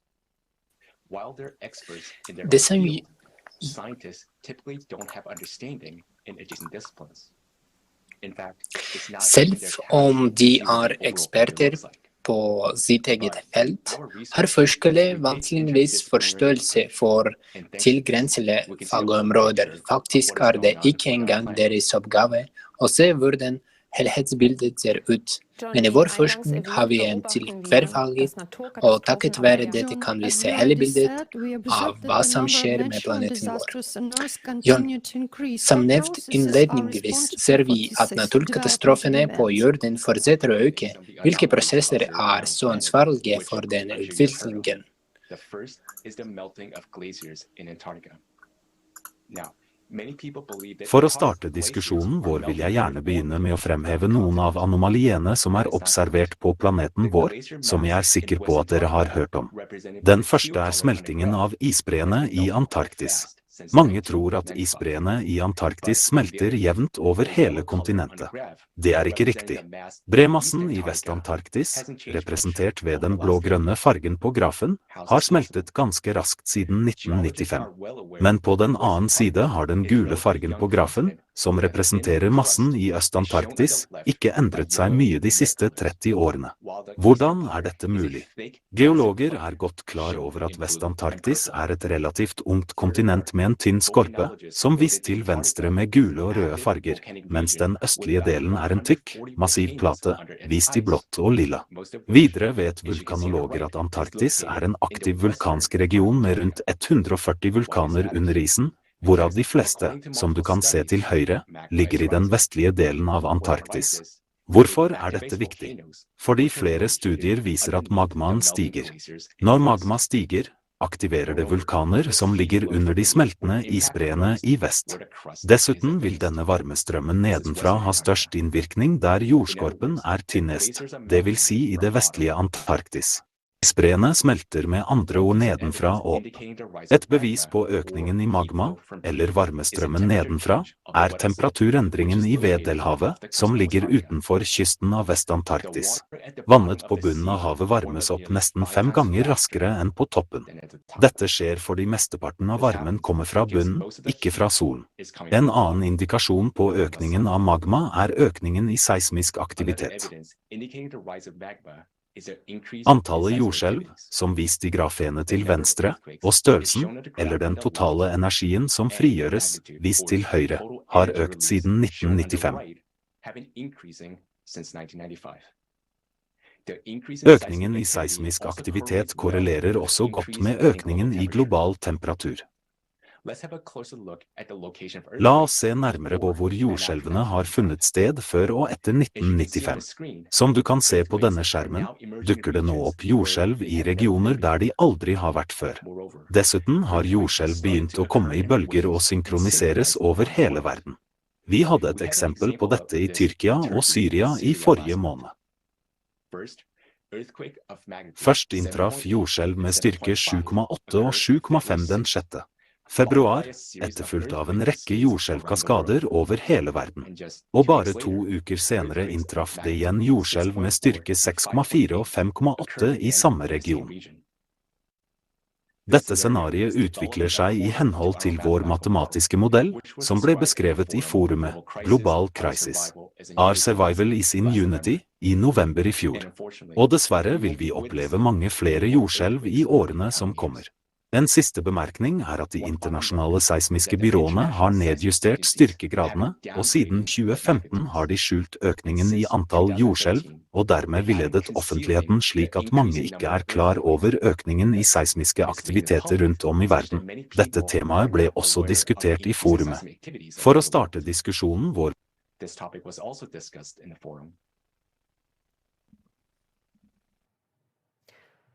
The earthquakes in Turkey and Syria have shocked the whole world. Jordskjelvene i Tyrkia og Syria har sjokket hele verden. De frivillige i Creative Society forbereder for tiden en reportasje med mange vitner for å vise hva folk må gå igjennom, og hvor mye det påvirker oss alle. Den vil bli presentert på det kommende forumet Global Crisis, There is a Way Out, som finner sted 22. april 2023. Dette forumet er en viktig samling for oss mennesker fra hele verden for sammen å finne ut hvilke løsninger som er tilgjengelse for oss som en samlet menneskehet for å møte fremtidens utfordringer. La oss gå tilbake til hvorfor slike hendelser vil bli hyppigere. John, du påpekte at jordskjelv blir hyppigere og sterkere på grunn av den stigende magmaen. Men hva er årsaken til denne? La oss gå tilbake til 1995. da en rekke endringer begynte å skje på planeten vår. Som vist på lysbildet er det eksempel at den magnetiske nordpolen siden 1995 har begynt å bevege seg raskere, omtrent 4 ganger raskere enn normalt. Dessuten har magnetfeltet svekket seg med 15% i forhold til normalen innen 2050, og det har avtalt ytterligere siden da. Som et resultat av dette ser vi nå at nordlyset blir mer intenst og brer seg til sørligere breddegrader. Videre har uvanlige fenomener i atmosfæren nylig blitt observert i forskjellige deler av verden, inkludert Tyskland. Og siden 1995 skiftet planetens rotasjon kraftig, som angitt til venstre, og dessuten begynte jordens rotasjonshastighet, som vanligvis går gjennom sykluser med akselerasjon og retardasjon, og akselererer mye raskere i de siste syklusene, som viser til høyere med bratende hjulelinjer. Noe kan forsøke endringene i magnetfeltet, rotasjonsaksen og rotasjonshastigheten. Det er kjernen i planeten vår, noe som synkroniserer og stabiliserer alle prosesser på jorden, noe som har vært stabilt i lang tid. Men kjernen flyttet seg brått mot nord, mot Sibir, rundt 1998, og er nå destabilisert. Hvorfor er det viktig?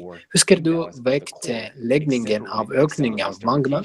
Destabiliseringen, ubalansen i kjernen, akselererer rotasjon. Du kan forestille deg en vindlete kulde.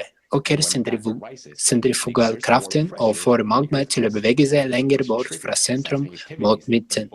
Og når magmaen stiger, øker trykket på jordskroppen, noe som utløser seismisk aktivitet og åpner nye sprekkesoner.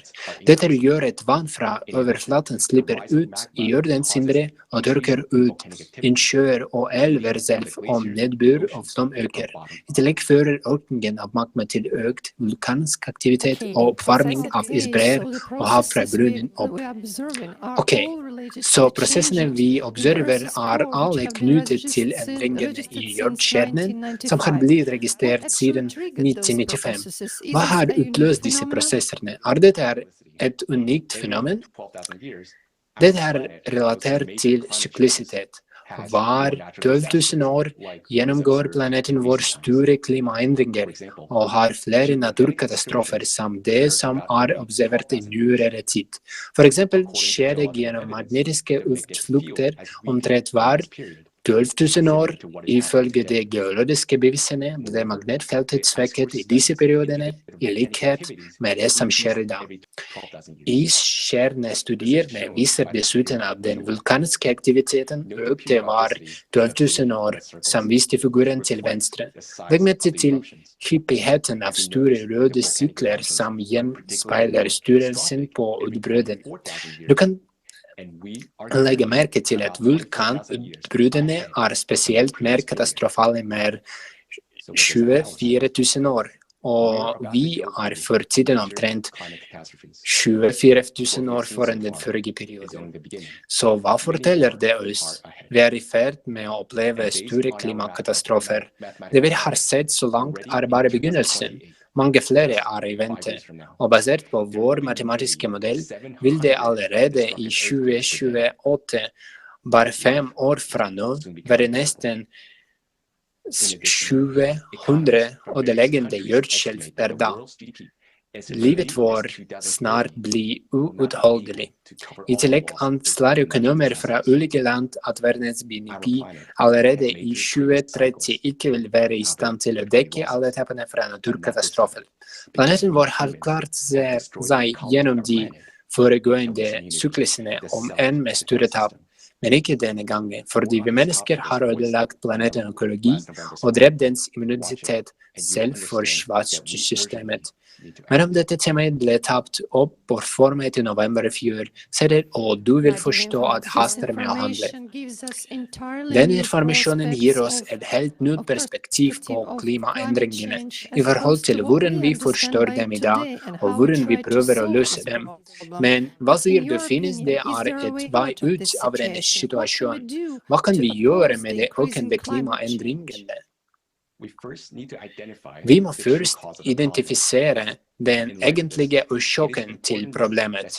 I lys av dette er det viktig å merke seg at lignende endringer nylig skjer på andre planeter i solsystemet. På Uranus, Jupiter og Venus for eksempel øker temperaturen, vindhastingen, størrelsen på stormer og vulkanisk aktivitet. På Mars smelter iskapper, subglasiale innsjøer og sterke marsskjelv forårsaket av aktivering av magma i Marsmantelen blir funnet og observert. Fordi lignende anomalier er observert på andre planeter, indikerer dette at det er en ekstern faktor, en slags energi, la oss kalle det ekstern kosmisk stråling, som kommer inn i solsystemet vår, gir energi til den indre av planetene og fører til endringer i klimaet. For å motvirke denne typen energi må vi i det første studere arten av denne kosmiske strålingen, i det andre finne en energikilde som tilsvarer eller er bedre enn den ekstreme energipåvirkningen og lære å bruke den. Bare det vil vi være i stand til å stoppe de katastrofevirkningene på planeten vår.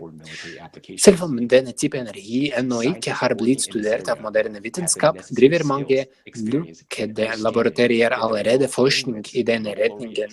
Dessverre ikke for å stabilisere kjernen på planeten vår, men for militære applikasjoner. Forskere som jobber på dette området har de nødvendige ferdighetene, erfaringene og forståelsen som de verdensberømte Nobelprisvinnerne og stipendiatene aldri engang har hørt om. Men disse viktige forskerne vil ikke kunne arbeide med vår overlevelse fordi ingen land vil la dem gjøre det så lenge vår verden fortsetter å leve i et konsumeristisk format. Formatet for det evige kappløpet om dominans, innflytelse og makt. Fordi hver stat i kappløpet om dominans vil skjule sine virkelig hvis det holder til det siste. Så den viktige essensen av klimaproblemet er at forskere ikke kan forenes i samfunnets nåværende format. Dermed, hvis vi virkelig ønsker å overleve, bør vi endre selve samfunnsformatet, selve modellen for vår sosiale organisasjon.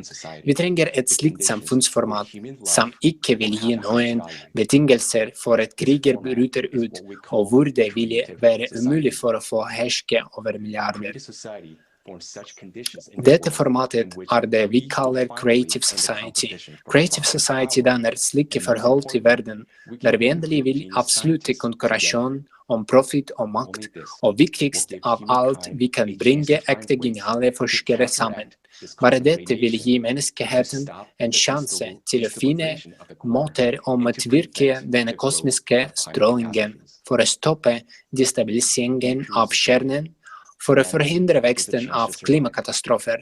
I det kreative samfunnet får menneskeheten en sjanse til å overleve, og i tillegg får vi en sjanse til å bygge en enhetlig sivilisasjon, slik vi burde være, slik at menneskeheten aldri mer vil stå overfor slike trusler. Det kreative samfunnet er vår virkelige sjanse til å leve. Tusen takk, Jon, for denne verdifulle rapporten. Det faktum at vi da har muligheten til å lære forskningsresultatene fra det internasjonale forskningssamfunnet er avgjørende for oss, fordi ærlige og samvittighetsfulle forskere i dag er fanget i et profitorientert format og ikke våger å informere verdens offentligheten om de virkende farene og kommende hendelser på grunn av frykt, og miste sin stilling, frykt for offentlig baksvakkende eller fordi de blir sensurert. Først og fremst ble videoer og kanaler som snakker om de virkelige årsakene til klimaendringene fjernet uten begrunnelse og uten forsvarsrett. Og hvorfor? Fordi folk ville kunne stille de logiske spørsmålene. Hvorfor betaler vi flere 30 år for tiltak som ikke stopper klimaendringene eller hjelper ofrene for klimakatastrofer.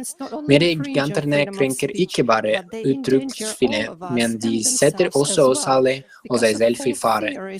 På grunn av falske teorier mister vi dyrebar tid og ressurser, men det er akkurat det vi trenger akkurat nå for å mobilisere vår styrke som et forent verdenssamfunn i møte med økende katastrofer.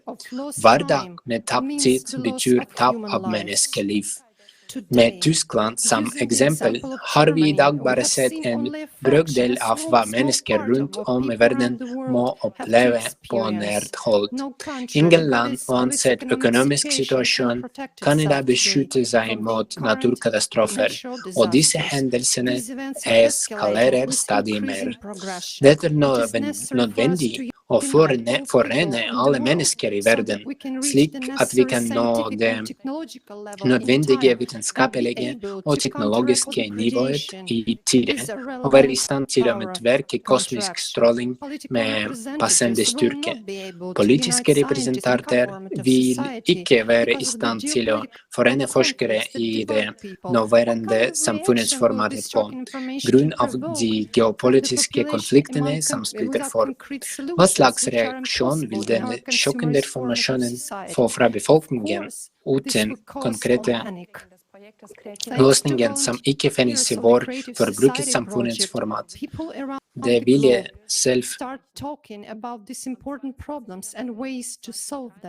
Takket være de frivillige i Kreative Samfunnet begynner folk over hele verden å snakke om disse viktige problemene og måter å løse dem på. Den 20. april 2023 vil verdensforumet global kriser finnes en utvei finne sted. Klimaeksperter, avhengige forskere og frivillige vil representere resultatene av flere tiår med tverrfaglig forskning. Ingen nyhetsportal har våget til å publisere disse faktene for nå. Dette format er organisert av folket selv, av deres egen innsats, fordi det handler om vår felles fremtid. Det vil bli simultant til mer enn 150 språk. We tell the truth that is hidden from people. We are independent volunteer researchers from 180 countries. We conduct interdisciplinary research that no other institution or organization in the world can handle. The global crisis is a terrifying reality that has engulfed our world and will soon completely destroy it. Unfortunately, most people today are unaware of the impending threat. On November 12, 2022, at the International Online Forum, Global Crisis, Our Survival is in Unity, there was presented a shocking climate forecast based on our mathematical model.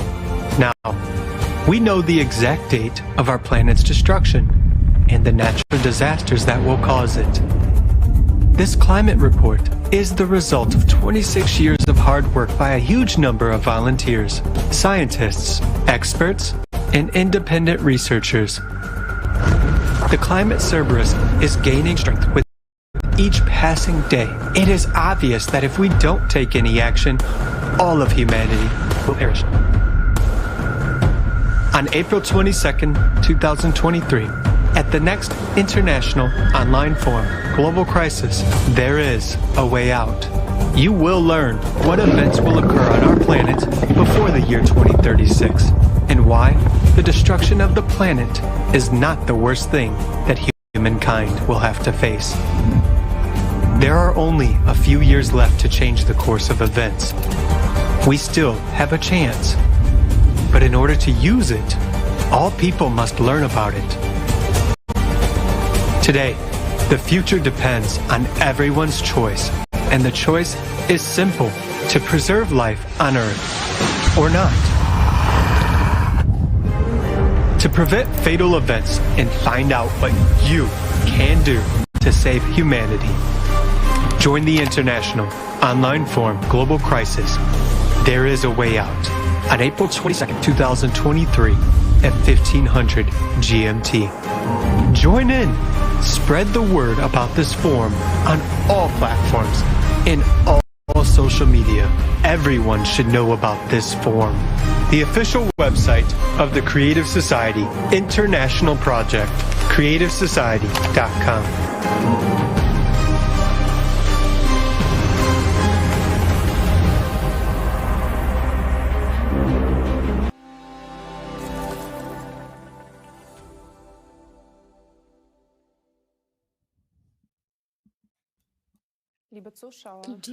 Kjære seere, dette er dessverre ikke scener fra en blockbuster, men den tragiske virkeligheten i dagens klimasituasjon. Å fornekte dette kan koste oss livet. Dette er ikke skremselspropaganda. Dette er vår appell til dere. Fordi mange mennesker sover mens hjemmet vår brenner. Først når vi forstår alvoret i situasjonen, vil vi se at det ikke er tid for splittelse, og at vi må handle som en samlet menneskehet. Jeg håper vi har vært i stand til å gi dere denne viktige informasjonen. Vi vil nå gå videre til neste del av konferansen, der løsningen vil bli avslørt, for dette vil bare være mulig i det kreative samfunnet, der det vitenskapelige og teknologiske potensialet fritt for geopolitiske interesser vil bli forent for å kunne motivere klimatiske prosesser. Hvordan vi kan bygge det kreative samfunnet på veldig kort tid og dermed finne veien ut av alle kriser, vil vi fortelle deg i detalj til vår neste temablokk.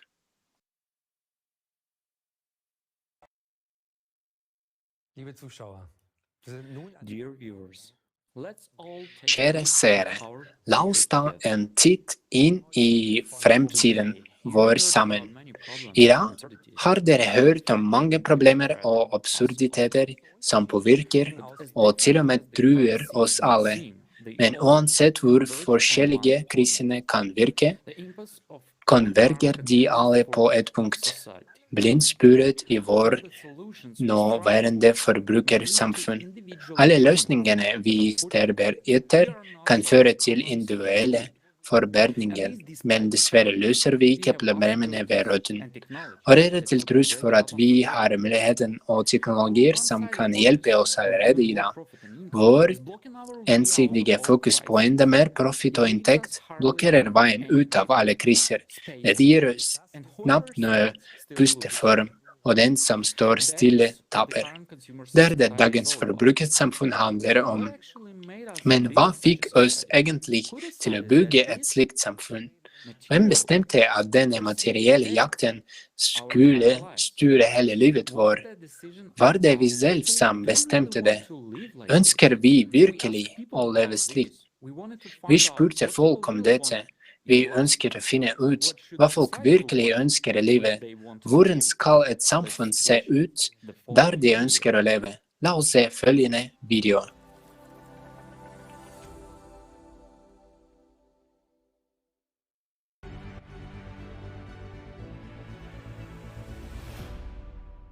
I would like to live in a society where I can say that my grown-up children and my grandchildren have a happy future. I mean, ideally without wars, and preferably without any mutual threats. I would like to have a society where no one has financial hardships, neither in youth nor in old age, where everyone is socially secure, and where everyone can fulfill their potential. That would be ideal, but not at the expense of others, and also not at the expense of nature. It is just a basic guarantee that everyone has enough to eat, has enough means to live, and that nature does not get destroyed. I wish that there were no natural disasters, no wars, no catastrophes at all. In my opinion, all of this can be avoided. Yes, with democratic principles, and that human life is respected. That the Constitution and the laws are truly equal for all, as enshrined in the Basic Law.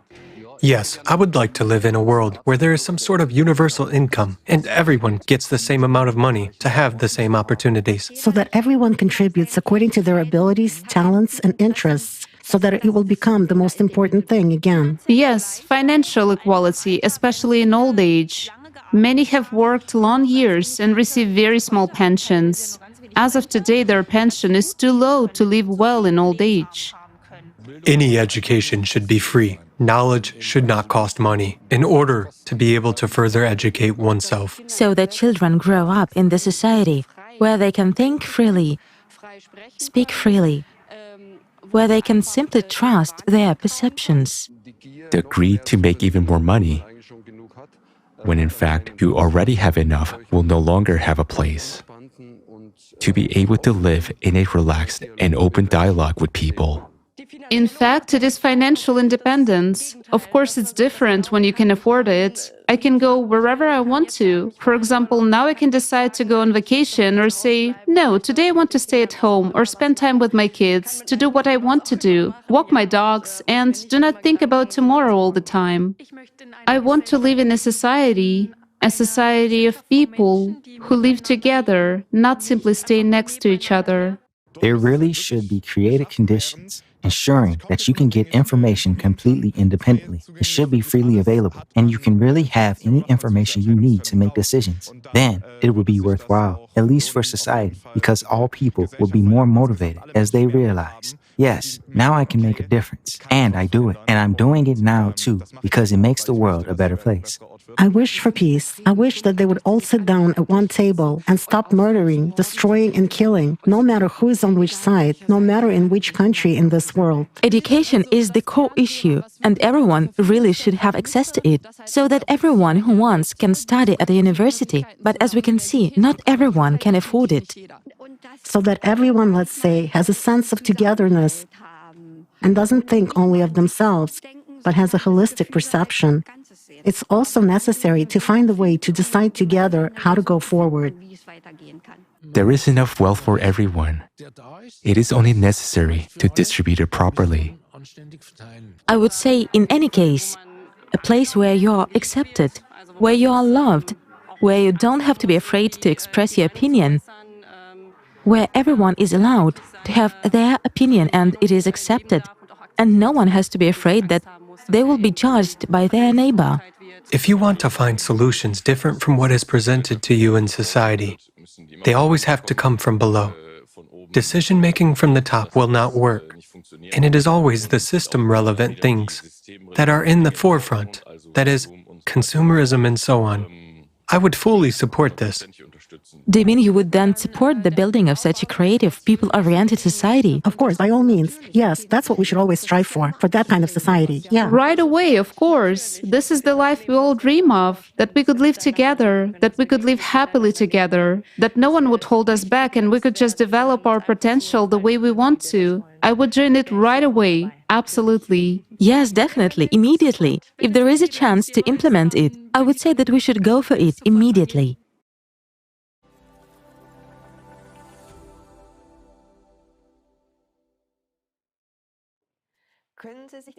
Er du enig i svarene?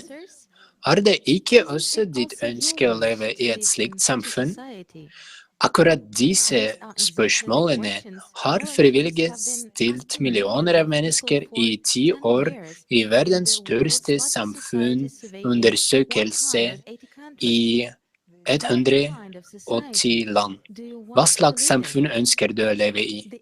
Essensen av svarene viser en felles og universell forståelse. Folk ønsker å leve i frihet, i sikkerhet, uten krig. De ønsker å bli respektert og elsket.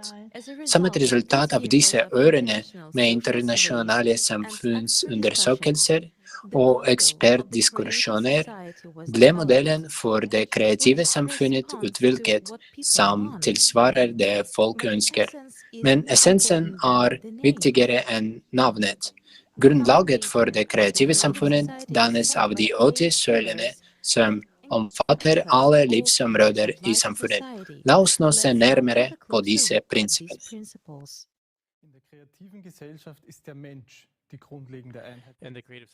I det kreative samfunnet er mennesket den grunnleggende enheten i samfunnet. Menneskeheten er en stor familie.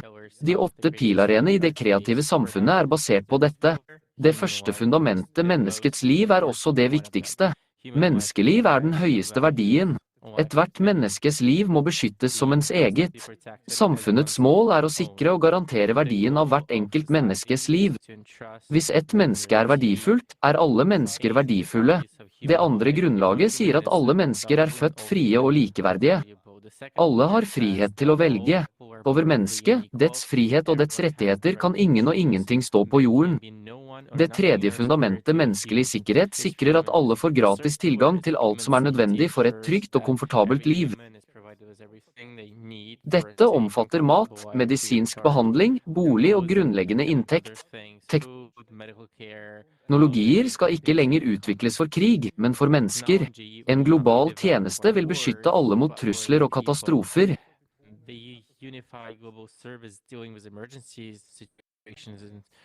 Åpenhet og tilgang til informasjon for alle. Som temaene for dagens konferanse har vist på en overbevisende måte, har vi desperat behov for pålitelig og sannferdig informasjon. Dette garanteres av det fjerde grunnlaget. Det slutt på hemmeligholdet. Alle har tilgang til informasjon om status for gjennomføringen av samfunnets beslutninger og fordelingen av offentlige midler.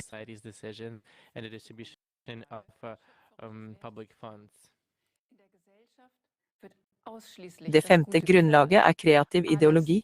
Bare godhet vil bli fremmet i samfunnet, alt som står for menneskelighet, for høyere moralske verdier og gjensidig respekt.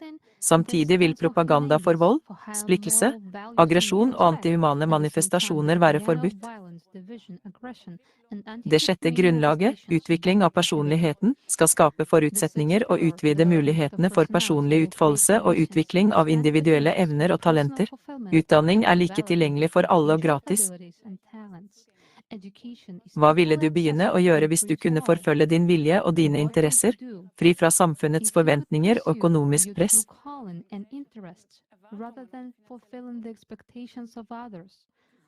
Det syvende grunnlaget, rettferdighet og likhet, sikrer at alle jordens naturressurser fordeles likt mellom alle mennesker.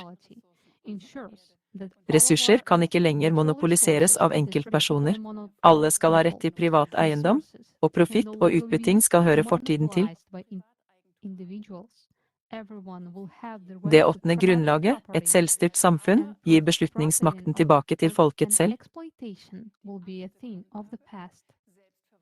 The eighth pillar, self-governing society, returns decision-making power to the people themselves. Begrepet makt fraværende i det kreative samfunnet. Vi vil stemme i form av direkte demokrati om alle viktige beslutninger som direkte påvirker livene våre.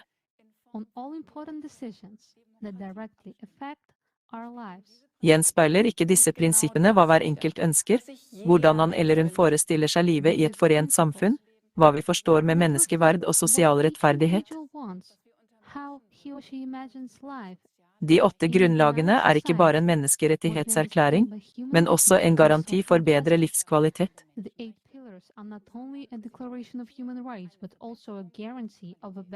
La oss nå se hvilken praktisk innvirkning gjennomføringen av de åtte grunnlagene vil ha på viktige områder av våre liv. La oss se på medisinområdet. I forbrukerformatet til og med menneskers helse bare en vare. Nærmere bestemt folks sykdommer.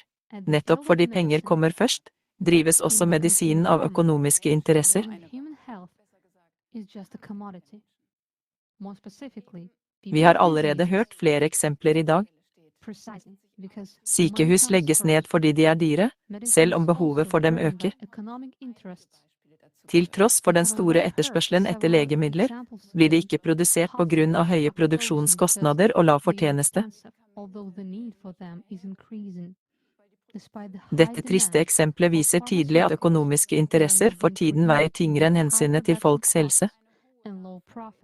Takket være de åtte grunnlagene vil dette ikke være mulig, fordi menneskeliv vil bli den høyeste verdien på lovgivningsnivå.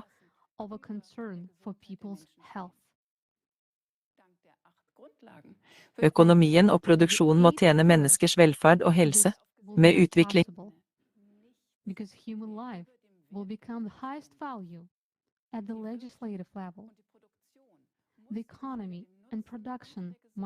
Av all teknologi vil dessuten helsevesenet prioritere alle menneskers velvære i stedet for profitt, slik det nå. Det vil heller ikke være noen forskjell i medisinsk behandling.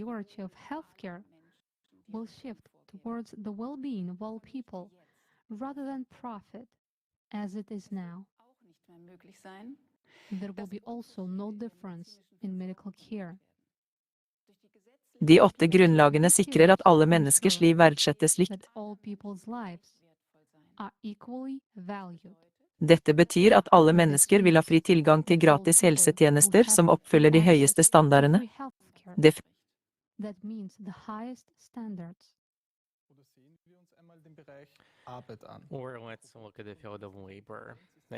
Eller la oss se på arbeidsmarkedet.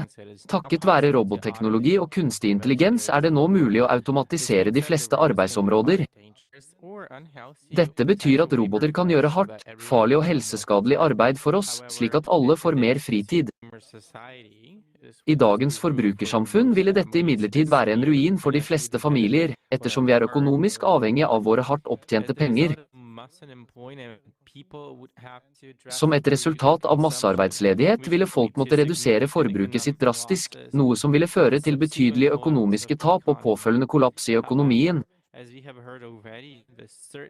Som vi allerede har hørt, garanterer imidlertid det tredje grunnlaget oss en ubetinget grunninntekt, som tilsvarer 10 000 amerikanske dollar, noe som betyr at vi ikke lenger vil være økonomisk avhengige av jobbene våre. Nye yrker og utviklingsmuligheter vil oppstå.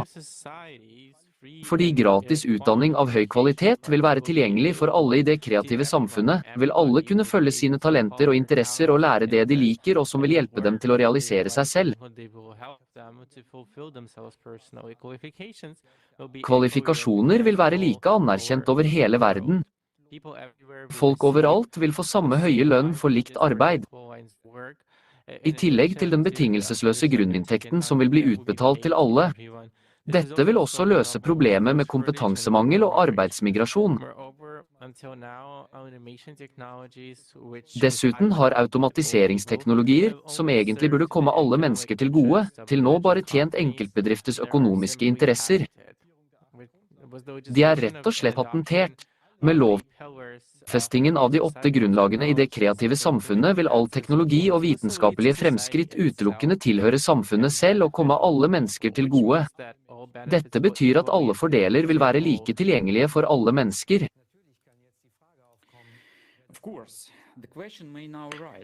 Nå kan man selvfølgelig spørre seg, hvem som skal betale for alt dette? La oss huske hva vi har hørt i dag om den økonomiske modellen i overgangsfasen til Kreative Samfunnet. Vi folket vil styre og kontrollere det økonomiske systemet selv. Det betyr at vi vil være i stand til å regulere pengemengden, slik at alle blir forsøket og til og med mer enn de trenger. Fordi økonomien er planlagt, vil vi ha så mye penger som vi trenger. Dessuten vil det ikke være noe inflasjon, siden prisene vil være fastsatt ved lov og kan bare synke. Prisene på identiske varer vil være de samme over hele verden. Dette vil være mulig takket være effektiv og rasjonell logistikk. I dagens forbrukersamfunn brukes dessverre de fleste vitenskapelige fremskritt til militære formål eller profittmaksimering i det kreative samfunnets format. Der alle mennesker er forent av et felles mål, vil alle de kloke hodene og alle ressursene vi har som menneskehet arbeide sammen til fordel for alle mennesker, ikke for å maksimere profitt slik tilfellet er i dag.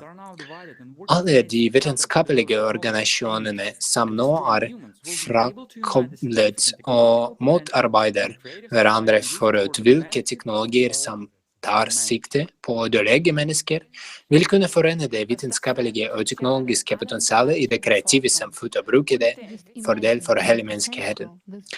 Tenk bare på potensial dette vil åpne opp for på alle områder innen forskning og teknologi og utvikling, inkludert de teknologiene som allerede finnes i dag, men som er ugjennomgåelige for massene. På veldig kort tid vil vi kunne løse alle klimaproblemer og gi alle alt de trenger for et sunt, komfortabelt og lykkelig liv.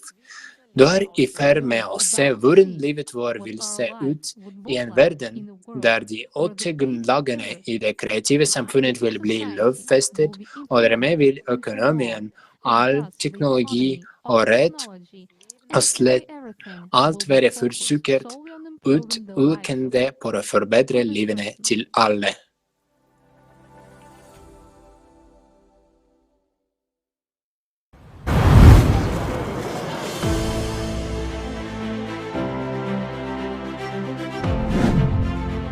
Safety. In the creative society, human life is the highest value. This society will be safe for you and your family. The latest technologies will be implemented everywhere to help security services stay ahead of the curve. We will finally have a sense of security. Concepts like crime, missing people, killing of children and adults will no longer exist in any part of the world. No longer will you be afraid to let your child go to school or outside. You won't be afraid to walk home late at night, go for a jog, or go to concerts. In the creative society, no crime or offense will go unpunished. In the creative society, the safety of each person is the highest priority. Healthcare.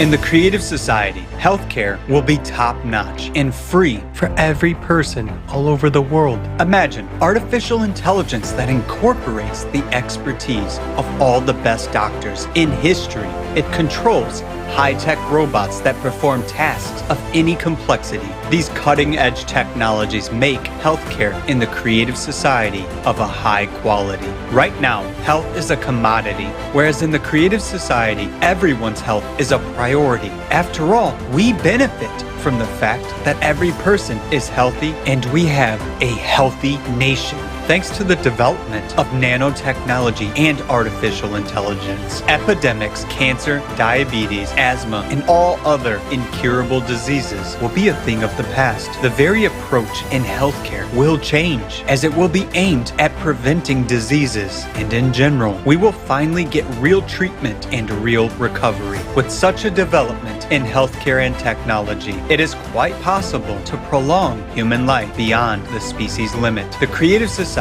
is all about healthy and happy people. Education. In the creative society, education at any level will be free and available to absolutely every person. Thanks to a new approach to education and advanced technology, you will be able to study and learn new skills anytime and anywhere, as well as easily change careers. Education will no longer be a chore. The process will be engaging and exciting. For example, with the help of VR glasses, you will study the human body from inside, traveling among molecules. In the creative society, you will be able to study at any university in the world and learn any profession you want. Economy. No inflation. The first thing that will happen in the creative society is writing off all debts and loans from private individuals, abolition of real estate taxes and personal property taxes. There will be no loan interest rates. We will start with a clean slate. All of this will be possible due to a new format of economy that will be designed to benefit the interests of every person. It takes the financial burden off of every family. Workday. By birthright, every person, regardless of their status, age, gender, or race, are guaranteed a monthly universal basic income that will provide for all of your essential needs. And if you want a better life, a bigger house, or a premium car, an airplane or a yacht, you will be able to easily afford it by working just for 4 hours, 4 days a week. You will have a job that you like and enjoy, one that you really love, and in which you will be able to fulfill your potential to the maximum. All the hard, monotonous, and damaging human health work will be performed by robots and automated systems. This is already being gradually implemented, but in the consumerist format, its large-scale implementation threatens with mass unemployment and the collapse of the economic system. Yet, this is not the case in the creative society. It will only benefit humanity. After all, technology will be available to all people. All these innovations will give us a lot of free time. Finally, fathers and mothers will be able to watch their children grow up and spend as much time with them as they want. People will have time for everything: hobbies, self-development, traveling, learning new skills, and a lot more. The Creative Society gives people free time. Every working person will have at least 2 months off. You want to go with your whole family to the Maldives or anywhere else in the world to see some places of interest or visit relatives on other continents. No problem. You'll be able to really spend your vacation the way you want to, rather than opt for what you can afford. Traffic jams. Free roads. It's real. And most importantly, safe ones. There will be no accidents, and we will be able to solve the issue of traffic jams. You will no longer have to waste your time. Every city will have a smart system connected to all cars via artificial intelligence. This system helps regulate and control traffic on the roads and calculate the best routes. Cars in the Creative Society will be able to block the engine start if the driver is intoxicated, analyze facial expressions, detect driver drowsiness and distraction. In case of a threat, the car will signal the driver. If they do not react, the car will turn on the emergency lights, head to the side of the road and stop. Alert the driver of danger and take control in a critical situation. In the Creative Society, everything is built around the comfort and safety of humans. Housing. The good news is that we can provide every person with free housing. We already have a huge amount of breakthrough technologies. Some of them already allow us to build comfortable housing quickly and efficiently. In the Creative Society, every person will be provided with a minimum of 650 square feet per person, absolutely free by birthright. If you have a family of 4, you are provided with a house of 2,600 square feet. No mortgage, no rent to pay. You won't have to pay utilities or property tax. The house will be equipped with the most advanced technologies available to society. And that means that all household chores such as washing, cleaning, ironing, and cooking will be done by robots only, which will do that quickly and perfectly. Human beings are not slaves. Human beings should live a free and happy life. Equality. In the Creative Society, all people will have equal rights. There will be no racial division. In the Creative Society, you will have rights in actual fact, not on paper. Ecology and food. In the Creative Society, thanks to the unification of scientific potential, we will be able to solve many problems related to ecology and climate. We will finally have clean air and clean water. Food will be healthy, delicious, and of high quality. You won't have to worry that you'll put on weight and that food will negatively affect your health.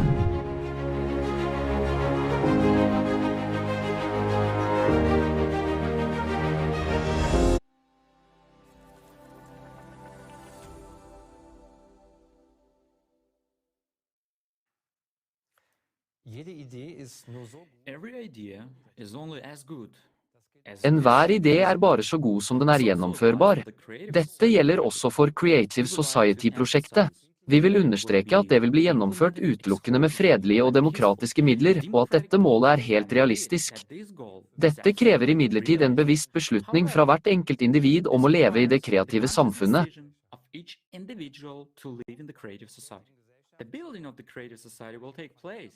Oppbyggingen av det kreative samfunnet vil skje i 3 suksessive stadier i full overensstemmelse med loven. Informasjonsfasen, politisk fase, verdens, omspennende folkeavstemning. Vi for tiden i den første og viktigste fasen. Målet med denne fasen å informere de fleste mennesker på planeten om Creative Society-projektet. Denne fasen allerede aktivt gjennomført av prosjektdeltakerne over hele verden. De forteller om søylene og sanktadiene i byggingen av det kreative samfunnet, om fordelene som vil oppstå for alle, og viser hvordan hver person kan delta i informasjonsfasen. Først når flertallet av befolkningen informert og uttrykker et ønske om å leve i det kreative samfunnet, vil det bli stilt krav til politikerne om å bygge det kreative samfunnet.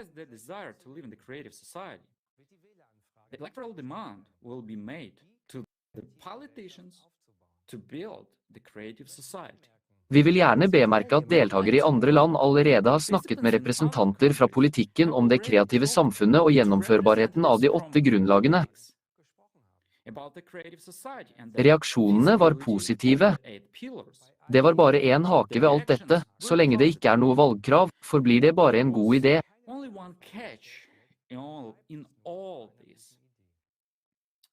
Men i dette ligger samtidig den store muligheten. Tross alt politiske representanter alltid avhengige av støtte fra velgerne sine.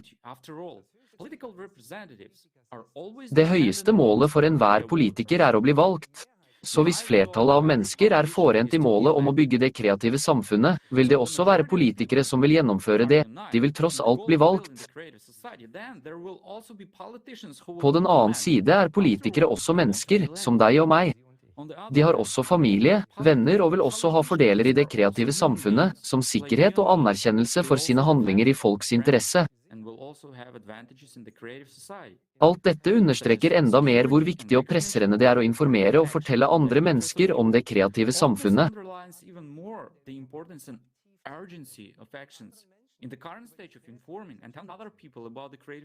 Hvordan kan du vite at nok mennesker informert? Det vil ganske enkelt ikke være en eneste person i landet vårt som ikke har hørt om det kreative samfunnet. Folk vil snakke om det kreative samfunnet overalt og uttrykke sin støtte på forskjellige måter, blant annet ved å plassere prosjektets logo overalt. Vårt valgkrav om å bygge det kreative samfunnet, som kommer fra flertallet av landets velgere, vil danne grunnlaget for den lovlige gjennomføringen av den andre fasen.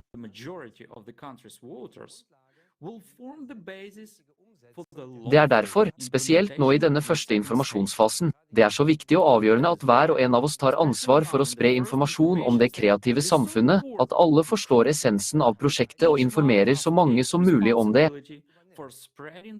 Det virkelig opp til hver og en av oss hvor raskt vi kan gå videre til neste fase.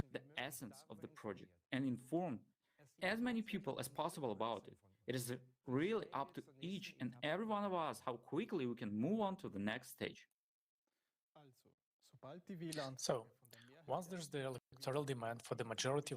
Så når det foreligger et valgkrav fra flertallet av aktive velgere til politikerne, kan vi gå videre til det andre, politiske stadiet i byggingen av det kreative samfunnet. På det politiske stadiet må vi gi makten til de menneskene som vil fremme byggingen av det kreative samfunnet. Til dette trenger vi et instrument som valgplattformen, hvis funksjoner vil utvides i takt med oppbyggingen av det kreative samfunnet.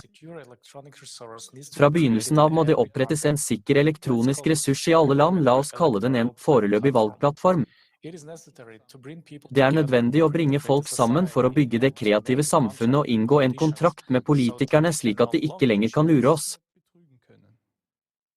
På denne plattformen vil folk som støtter det kreative samfunnet kunne forhåndsvelge kandidater til representative organer etter at de har registrert seg, samt kontrollere og tilbakekalle valgte politikere hvis de ikke holder valgløftene sine.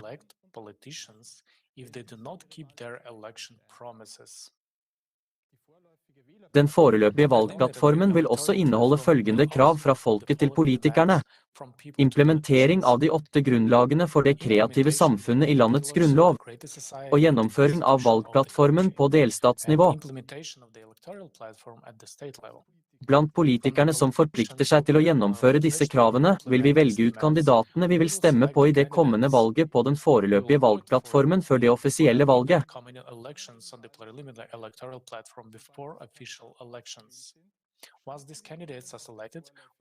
Når disse kandidatene valgt, vil vi inngå en kontrakt med dem på den foreløpige valgplattformen. Formålet med denne kontrakten å juridisk etablere politikernes offentlige forpliktelse til å oppfylle våre krav i den foreløpige valgplattformen, nemlig 1. Implementering av det kreative samfunnets 8 grunnlag i landets grunnlov. 2. Vedtakelse av loven som anerkjenner valgplattformen som øverste lovgivende organ. 3. Vedtakelse av loven om å tilbakekalle politikere gjennom valgplattformen hvis de ikke oppfyller sine forpliktelser overfor folket. Ved neste valg velger vi kandidatene som vi har inngått kontrakt med på den foreløpige valgplattformen. Valg finner sted i henhold til gjeldende lover i hver stat. Hvis politikere, når de ved makten, bryter eller utsetter oppfyllelsen av vilkårene i kontrakten, kan vi tilbakekalle dem med alle konstitusjonelle og juridiske rettigheter eller utlyse fullstendig nyvalg. Med et flertall av våre representanter i det lovgivende organet vil de være i stand til å skrive de 8 grunnlagene i det kreative samfunnet inn i grunnloven uten hindringer og legitimere valgplattformen som landets øverste lovgivende organ.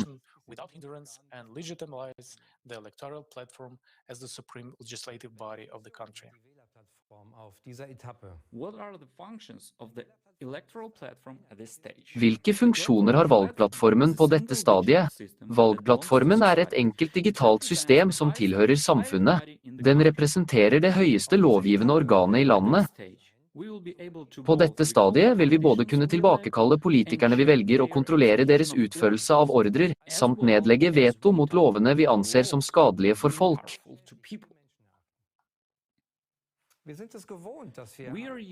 Vi vant til å velge noen med noen års mellomrom og håpe at de holder valgløftene sine. Ofte har vi sett at uttalelsene like før et valg og de faktiske handlingene etter at en politiker valgt, mildt sagt avviker sterkt fra hverandre. Hvilke muligheter har vi i dag for å motvirke dette? Vi kan sitte stille og vente på neste valg der vi forgjeves setter vår lit til den neste representanten. Eller vi kan prøve å vise vår misnøye ved demonstrasjoner og protester. Men la oss se sannheten i øynene. Fortiden har vist at dette ikke har ført til noen grunnleggende endring. Selv når det kom så langt som til en revolusjon.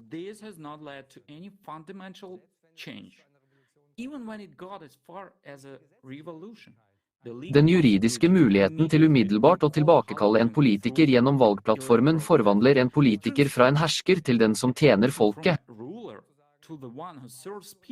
Så å si det utøvende organet for folks vilje. Vi, som arbeidsgivere, kan avskjedige ham når som helst og umiddelbart hvis han ikke handler i hele befolkningens interesse. La oss oppsummere, vi bruker den eksisterende politikken som et instrument for å få til, på grunnlag av eksisterende lover og med fredelige midler, de endringene som faktisk i folks interesse. Målet med den andre fasen, på grunnlag av de eksisterende lovene i landene, for det første å inkludere de 8 grunnlagene i grunnloven, for det andre å vedta en lov som gjør valgplattformen til landets øverste lovgivende organ, og for det tredje å innføre mekanismen som gjør det mulig for oss, folket, å umiddelbart tilbakekalle en valgt politiker og sette en annen i hans sted.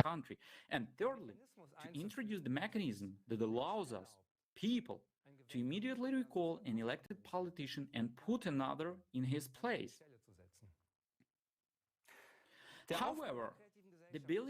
Oppbyggingen av det kreative samfunnet slutter imidlertid ikke der, for dette formatet kan bare gjennomføres fullt ut i global skala.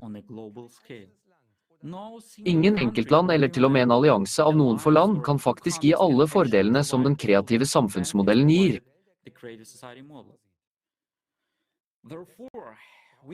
Derfor trenger vi en verdensomspennende folkeavstemning om innføring av den kreative utviklingsmodellen for hele menneskeheten.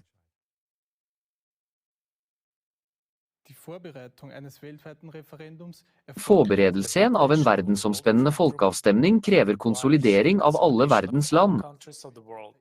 For dette formålet kan det avholdes konferanser på globalt nivå, de nødvendige internasjonale traktatene kan undertegnes og eksperter kan konsulteres om ulike spørsmål knyttet til oppbyggingen av det kreative samfunnet. Når et land har vedtatt valgplattformen på nasjonalt nivå, kan det delta i den verdensomspennende folkeavstemningen og er allerede en kandidat til å bygge det kreative samfunnet og bli med i det kreative samfunnets felles rom. Når alle land har vedtatt valgplattformen, begynner forberedelsene til en verdensomspennende folkeavstemning. For dette formålet utvikler de autoriserte representantene for landene på internasjonalt nivå en felles valgplattform. Dette er en enhetlig elektronisk ressurs akseptert av alle land som et grunnleggende element i folkets makt. Ved hjelp av valgplattformen vil vi være i stand til å overvåke handlingene til våre representanter som forberedelse til verdens folkeavstemning.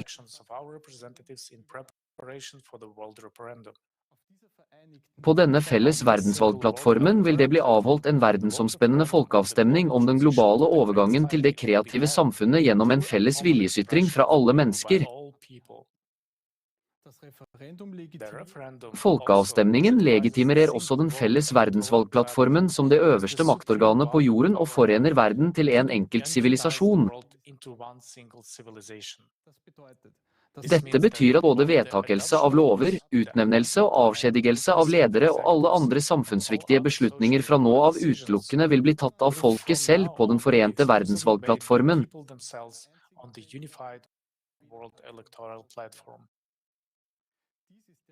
Dette er begynnelsen på det virkelige selvstyret i samfunnet. Fra dette tidspunktet er det ikke lenger behov for politikere som folkets representanter. Politikernes rolle blir rent utøvende. De vil ikke lenger stå over folket, men vil bare bli valgt til å utføre visse handlinger på forespørsel fra folket, men vil ikke lenger ha noen beslutningsmyndighet selv. Gjennom denne plattformen vil avgjørelsen ikke lenger bli tatt av enkeltpersoner eller parlamentet, men av folket selv. I form av direkte demokrati. Det vil ikke lenger være noen annen måte å vedta lover på. Den verdensomspennende folkeavstemningen fastsetter også en dato for starten på overgangsperioden til det kreative samfunnet, som anslås å ta omtrent 5 til 6 år. For å gjøre overgangsperioden mulig må det imidlertid gjøres forberedelser, det vil si at økonomien må settes på en ny kurs, de nødvendige lovene må vedtas og ansvarlige ledere må utnevnes, spesialiserte team må dannes og en felles global beredskapstjeneste må etableres.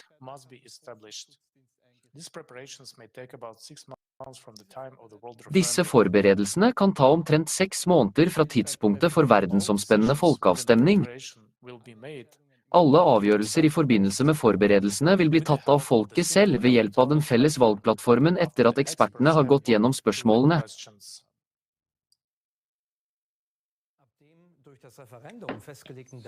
Fra datoen som er satt av folkeavstemningen for starten av overgangsperioden vil global etterspørselsstruktur, planlegging av økonomien, en enkelt monetær enhet, universell grunninntekt for alle mennesker, bli innført. Absolutt all hjelp vil bli kansellert, alle vil få gratis boligmedisin og utdanning. Allerede i begynnelsen av overgangsperioden vil vi føle betydelse for bedringen i livene våre, og på slutten, når vi går inn i det fullverdige kreative samfunnet, vil vi virkelig oppleve hva et menneskelig, verdig, fritt og trygt liv betyr. Fra det øyeblikket folkeavstemningen er avholdt, vil alle skje veldig raskt. Vi vil bli en sivilisasjon med et felles mål om å forbedre livene til alle. Tenk bare på de enorme fremskrittene vi kunne gjøre når vi forener alt vår vitenskapelige, intellektuelle og menneskelige potensial i ett mål, å forbedre livene til alle mennesker. Det er nettopp kraften i samhold, kraften som kommer fra flertallet når vi er forent i et felles mål. Det vil bare ta kort tid til å løse klima-, samfunns- og ressursproblemene. og å bygge en verden vi alle drømmer om. Det vil åpne opp muligheter som vi aldri ville kunne oppnå, som enkeltindivider, enkeltgrupper eller til og med som enkeltstater. Spesielt ikke i et konsumeristisk format.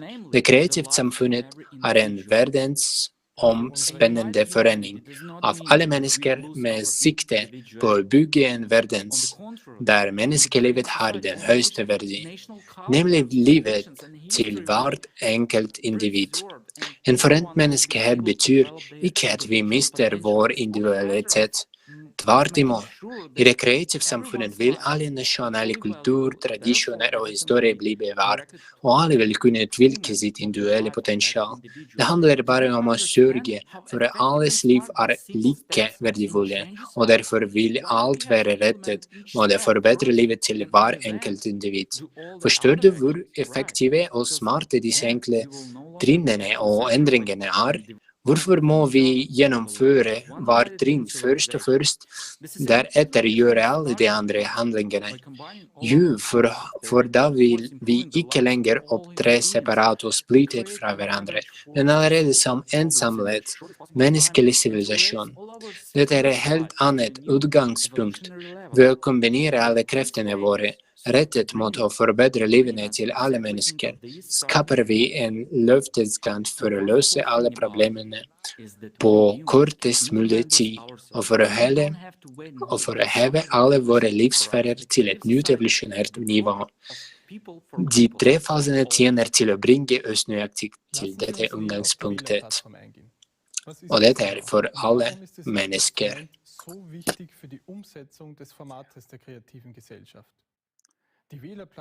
Let's take a closer look at the electoral platform. What is it? And how important is it for the implementation? La oss se nærmere på valgplattformen. Hva er det, og hvorfor er dette verktøyet så viktig for gjennomføringen av Creative Society-formatet? Valgplattformen er grunnlaget for selvstyre i samfunnet. Den gir oss folket tilbake retten til å bestemme direkte og uten mellomledd hvordan vi ønsker å leve som samfunn. Valgplattformen er et enkelt digitalt system som eies av samfunnet. Det er en brukervennlig app som du kan installere på telefonen eller nettbrettet ditt. Alle vil ha sikker tilgang. Det vil være det eneste juridisk håndverkbare verktøyet for å invitere og vedta lover. Alle nye lover eller utkast til lover vil bli publisert på denne ene plattformen og vil bli gjort tilgjengelig for alle. I tillegg vil alle ha rett til å komme med forslag til lover som vil forbedre folks liv. Lover vil bli laget av samfunnet selv gjennom avstemning. Alle vil ha en likeverdig stemme og vil kunne delta aktivt i vedtakelsen av lover og dermed forme sin fremtid og sin levekår. Nivået på moderne teknologi i dag gjør det mulig å skape en plattform som er fullstendig beskyttet mot muligheten for å tukle med resultatene, og som er gjennomsiktig for alle. Det ville være nok om alle brukte omtrent 30 minutter i uken på å se på initiativer og lovutkast. Ordlyden vil være klar og forståelig for alle. Det vil være nok å stemme om man er enig i initiativet eller ikke. Selvfølgelig vil disse lovspråkene ikke bare bli opplevd vilkårlig, men vil bli utarbeidet av relevante eksperter og sendt inn i form av forslag. Hvert initiativ vil først bli vurdert ut fra perspektivet hvordan det vil påvirke vår folks liv. Eksperter på de relevante livsformområdene vil ikke ta beslutninger på vegne av folket, men bare utvikle, begrunne og forklare de relevante forslagene. Resultatene vil bli gjort tilgjengelig på plattformen i form av et ferdig lovforslag med alle fordeler og ulemper for folks liv. Hver person trenger bare å veie for seg selv om dette initiativet vil forbedre livet deres eller ikke.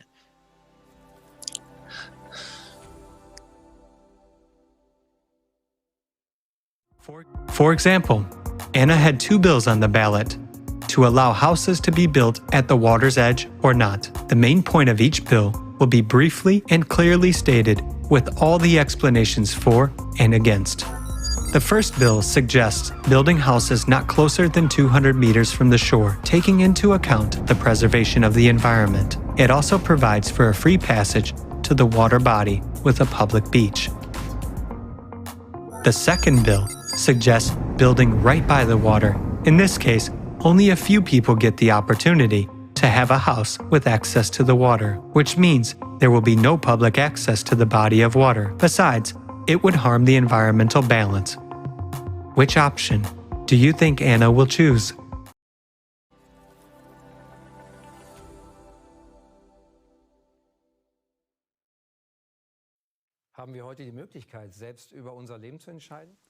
Har vi I dag muligheten til selv å bestemme hvordan vi skal leve livene våre? Det vi folket som har bestemt oss for å delta I kriger? Har vi bedt om høyere strøm og oppvarmingskostnader? Har vi bestemt oss for denne kunstige inflasjonen og den stadige økningen I levekostnadene? Spurte noen av oss om vi ønsket all denne sosiale urettferdigheten? Var det folkets vilje, eller ble alt bestemt for oss? Hva ville vært din avgjøring I disse spørsmålene, og hvordan vil verden se ut når vi folket tar våre egne beslutninger og stemmer for lover gjennom direkte demokrati på valgplattformen?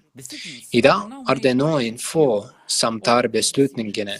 Alle disse beslutningene basert på penger og makt.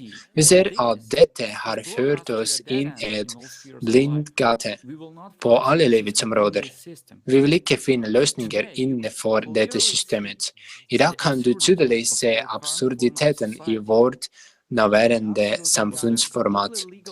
Med den fullstendig lovlige innføringen av valgplattformen for å bygge et kreativt samfunn, vil vi kunne legge menneskelivet til grunn for alle beslutninger.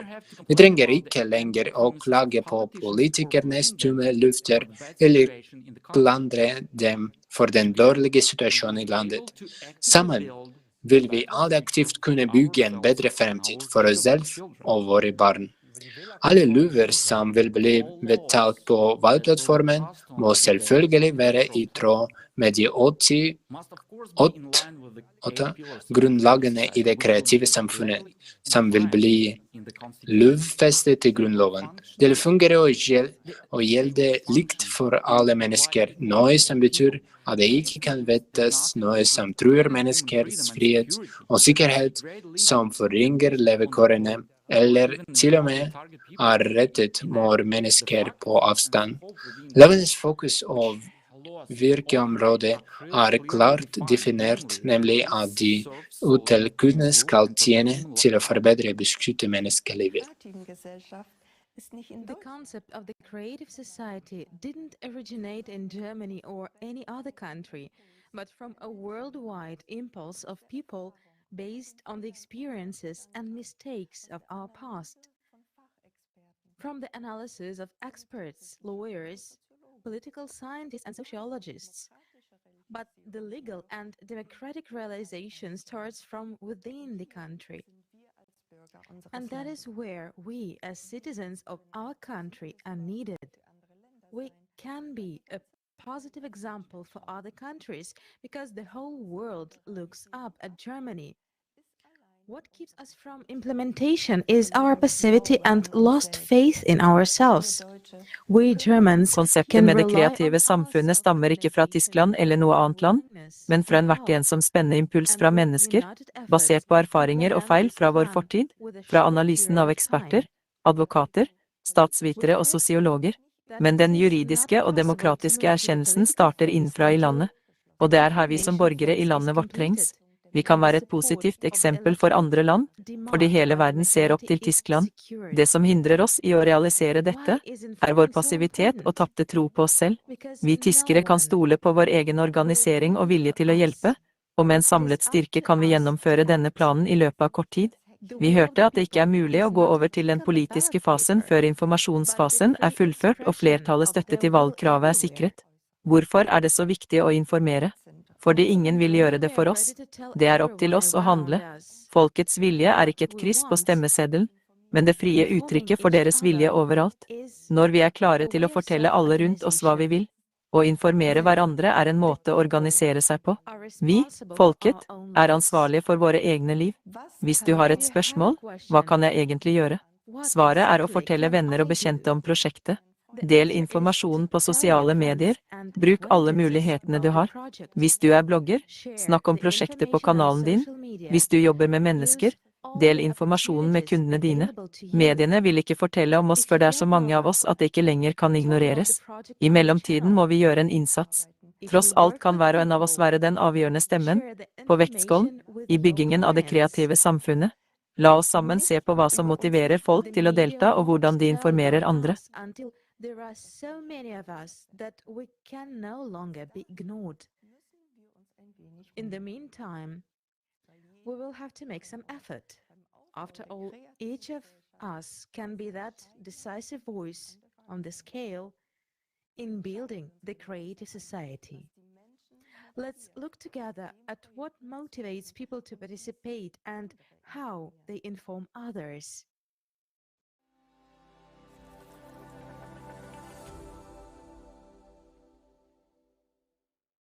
Hallo, mein Name ist Arnold, ich bin 28 Jahre alt und fange demnächst eine Ausbildung im chemischen Bereich an. Mein Name ist Elena, ich studiere Lehramt. Gelernter Kfz-Mechaniker. Ich arbeite als Architektin. Ich bin seit 10 Jahren als digitale Nomadin in der Weltgeschichte unterwegs. Mein Name ist Alexander. Ich komme aus Stockstadt am Main. Hallo, ich heiße Angelina und ich bin gelernte Mediengestalterin. Warum ich die kreative Gesellschaft unterstütze, ist, weil die kreative Gesellschaft ist für mich die Antwort auf ein friedliches Leben, vor allem auf ein Miteinander mit allen Menschen auf der Welt, in Harmonie leben zu können, im ewigen Frieden leben zu können. Ich möchte, dass wir im Einklang mit der Natur leben. Ich möchte nicht, dass die Tiere leiden müssen. Außerdem ist es mir sehr wichtig, dass die Menschen überall auf der Welt kostenlose und gute Bildung bekommen. Wenn ich mir die globalen Ereignisse anschaue, wenn ich die Welt mit den Augen von Kindern betrachte, dann wird mir ganz klar, es muss sich dringend etwas ändern. Etwas, was die gesamte Welt betrifft. Es ist das Format, in dem wir alle leben. Es ist jetzt die Zeit, den Schritt in ein großes Ganzes zu machen, wo wir uns vereinen, wo wir einig sind. Und es ist jetzt die Zeit, über den Tellerrand hinauszukommen, etwas Neues zu machen. Und die Zeichen der Natur, die zeigen uns, dass wir in einem Bereich sind, wo wir uns zu entscheiden haben. Vor vielen Jahren dachte ich mir, warum gibt es nicht Menschen, die auf dieser Welt endlich anfangen, eine Welt aufzubauen, denen es uns möglich macht, frei zu leben? Und genau deswegen bin ich bei der kreativen Gesellschaft. Weil ich jeden Tag sehe, dass Menschen aus sämtlichen Ländern dieses Projekt unterstützen, um für uns alle eine bessere Welt zu schaffen. Ich mache das vor allem für mich, meine Kinder, meine Enkel, deren Nachkommen, aber auch für die gesamte Menschheit. Denn ich möchte, dass jeder Mensch auf dem Planeten ein menschenwürdiges Leben in Frieden leben kann. Als ich diese 8 Grundlagen durchgelesen habe, hat mich jede einzelne Grundlage in der Tiefe berührt. Und das war das, wonach ich schon lange gesucht habe, auch unbewusst gesucht habe. Und als ich feststellte, dass es schon so ein Projekt gibt und dass es schon so viele Menschen gibt, die sich daran beteiligen, habe ich einfach beschlossen, ich muss da mitmachen. Ich muss da einfach mitmachen. Wenn alle Menschen auf dieser Erde sich vereinen und gemeinsam wirken und werken, dann können wir natürlich Unglaubliches schaffen und einfach ein schöneres Miteinander haben in der Zukunft. Und das ist die Kraft, die Vereinigung der Menschen in einem Ziel, mit einer Vision für die Zukunft, ist das, was gerade dieser Welt so fehlt. Durch das Projekt Kreative Gesellschaft habe ich auch ganz viele interessante Teilnehmer kennengelernt, die einerseits alle sehr unterschiedlich sind, aber wir haben alle das gleiche Ziel, und zwar Aufbau einer menschenwürdigen Welt. Ich vertone gerade die weibliche Stimme für eine Sendung für das Projekt Kreative Gesellschaft. Ich bin keine Synchronsprecherin vom Beruf. Ich bin gelernte Krankenschwester. Aber für mich ist es eine große Ehre, auf diese Weise das Projekt Kreative Gesellschaft unterstützen zu können. Denn für mich ist das Projekt Kreative Gesellschaft das wichtigste Projekt von Menschen für Menschen. Das Projekt der kreativen Gesellschaft spiegelt das wider, was ich mir persönlich und für alle Menschen auf dieser Welt wünsche. Ich stehe dahinter und versuche, so gut es geht, mich einzubringen, um alle Menschen über dieses Projekt zu informieren. Zu der Frage, wie ich über die kreative Gesellschaft informiere, kann ich nur sagen, indem ich sie vorlebe und über die Wirkung des Gesellschaftsformats spreche. Ich unterstütze das Projekt, indem ich YouTuber informiere, ich informiere Blogger, ich rede mit Freunden, mit Verwandten.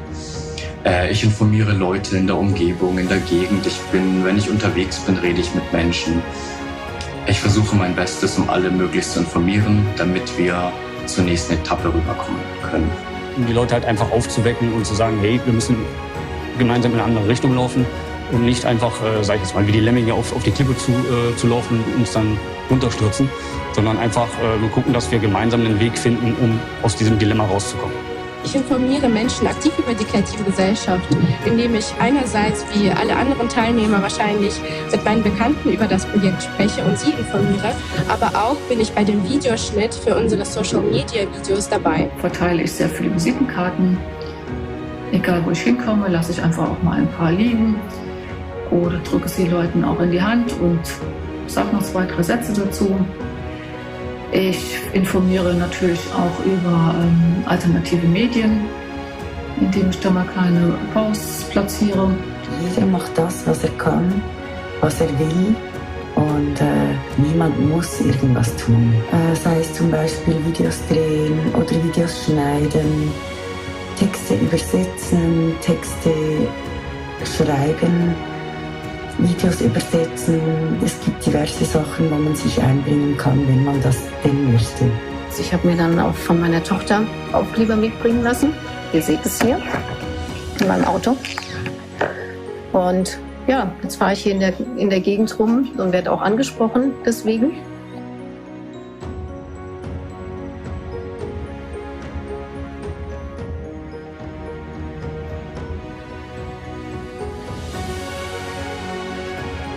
Ich unterstütze das Projekt Kreative Gesellschaft, indem ich Informierungsmaterialien vorbereite und gestalte, wie zum Beispiel Flyer, Plakate, Visitenkarten, Previews für die Videos zum Beispiel, die man auf YouTube sieht. Ich informiere, wo ich die Gelegenheit dazu habe, ob das mit Videos ist oder mit einem TikTok-Kanal.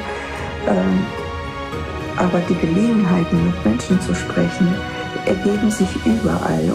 Wenn wir uns alle ein bisschen bemühen, darüber nachdenken, was uns dieses Projekt von Menschen für Menschen bietet, dann haben wir auch eine Möglichkeit, etwas zu verändern. Unser Herz. Das ist das, was wir alle haben. Und das sollten wir endlich anfangen zu nutzen, um eine bessere Welt auf diesem Planeten zu schaffen.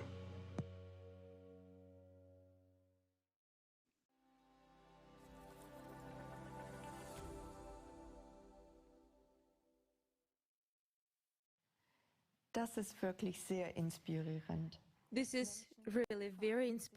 Dette er virkelig veldig inspirerende. Folk kommer sammen for en trygg fremtid. Det er så flott å se så tilsynelatende forskjellige mennesker, forent av et mål, finne forskjellige måter å spre denne livsviktige informasjonen på. Vet du hvor raskt hele verden kan bli informert? Dette kan beregnes ved hjelp av en matematisk formel. Hvis hver person forteller 5 personer om Creative Society-prosjektet, kan vi fullføre den første av de 3 fasene på bare 2 uker.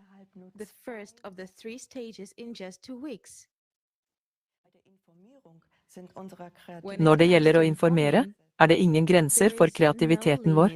De med musikalsk talent skaper for eksempel musikkverk og formidler budskap om forening gjennom musikk.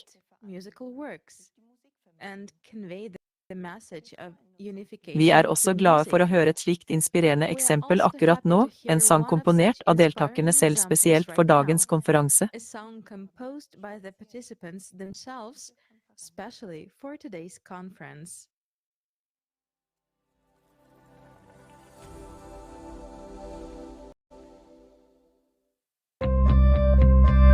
Wir unterschätzen unsere Kraft, wenn wir vereint sind.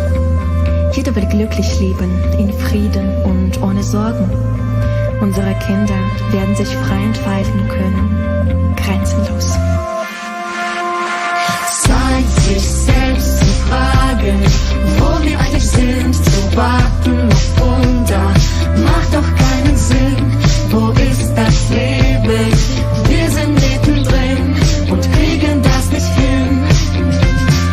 Zeit, es zu verstehen, durch Kraft und Seele und es anzugehen. Sich für jeden von uns lohnt, das Leben wählen, heißt handeln hier und jetzt, denn Zukunft entsteht jetzt. Es ist Zeit, unser Land braucht Einigkeit, unser Land braucht Möglichkeit, aufzublühen. Es ist Zeit, endlich Zeit, es ist Zeit, jeder Mensch braucht Einigkeit, jeder Mensch braucht Möglichkeit, aufzublühen. Es ist Zeit, endlich Zeit. Uns fehlt nur dieser kleine Schritt, der Schritt zur kreativen Gesellschaft. Eine Welt, die sich jeder wünscht. Alles wird so einfach sein, wenn wir uns in diesem Ziel vereinen. Es ist unsere Chance. Zeit, uns zu entscheiden, so wie es jetzt ist, darf es doch nicht bleiben. Lasst uns unsere Zukunft selber schreiben, denn das Gute braucht uns, das Wunder liegt in uns. Muss die Hand zu reichen, das Unmögliche zusammen zu erreichen, über allem steht der Herz des Lebens, für alle Menschen gleich. Es ist Zeit, unser Land braucht Einigkeit, unser Land braucht Möglichkeit, aufzublühen. Es ist Zeit, endlich Zeit, es ist Zeit, jeder Mensch braucht Einigkeit, jeder Mensch braucht Möglichkeit, aufzublühen. Es ist Zeit, endlich Zeit, Hand in Hand, zusammen für das gleiche Ziel, vereinen wir uns, die Zukunft kann jetzt kommen, und dafür ist jetzt Zeit. Es ist Zeit, unser Land braucht Einigkeit, unser Land braucht Möglichkeit, aufzublühen. Es ist Zeit, endlich Zeit. Es ist Zeit, jeder Mensch braucht Einigkeit, jeder Mensch braucht Möglichkeit, aufzublühen. Es ist Zeit, endlich Zeit.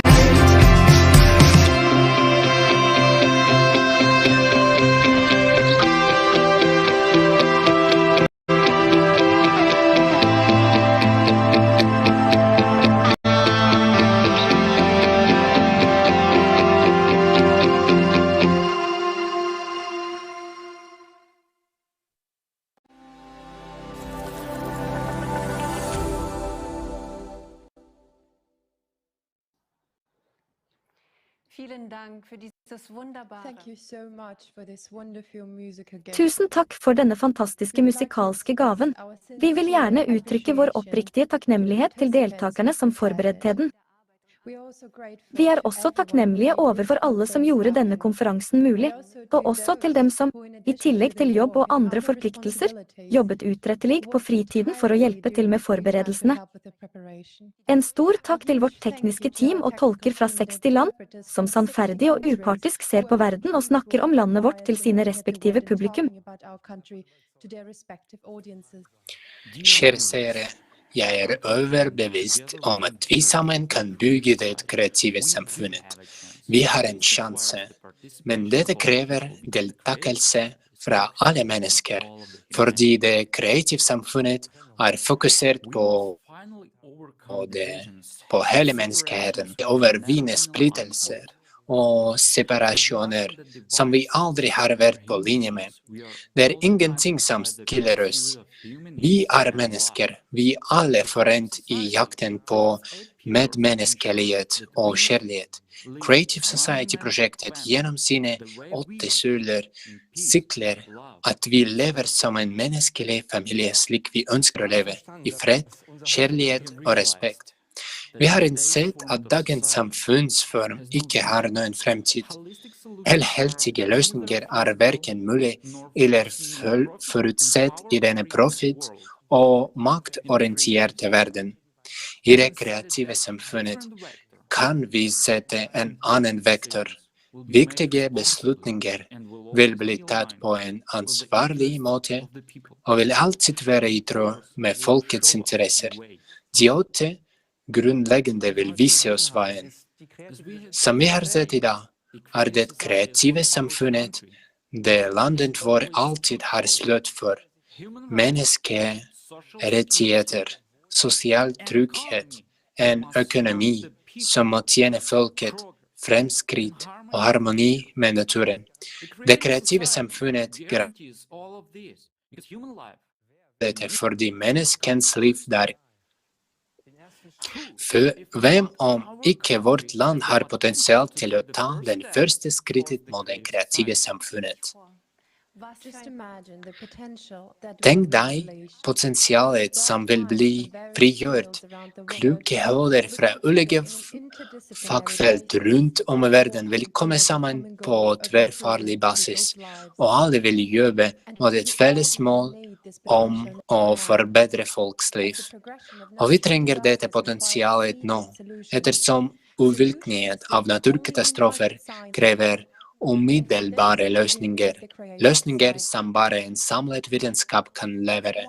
Og til dette trenger vi det kreative samfunnet. Derfor er det på tide å handle. Vi kan ikke lenger vente og håpe at kriser og urettighet vil opphøre med dagens samfunnsform. Vi må ta ansvar for livene våre, for samfunnet vår og landet vår. Det er på tide å handle. La oss begynne i dag, i samhold, fredelig, og med respekt for menneskelivet. La oss gripe denne muligheten til å løse krisene og problemene våre på et grunnleggende måte, og sammen endre formatet konsumeristiske til det kreative, der alle mennesker vil ha et anstendig og trygt liv. Du kan bidra til positiv endring allerede nå, ved å dele lenken til dagens konferanse og spre ideen videre. Du kan lese mer om projektet på nettstedet creativesociety.com. Fortell naboer, venner og bekjente om Kreative Society. Sammen skal vi bygge en bærekraftig fremtid. Valget er vår.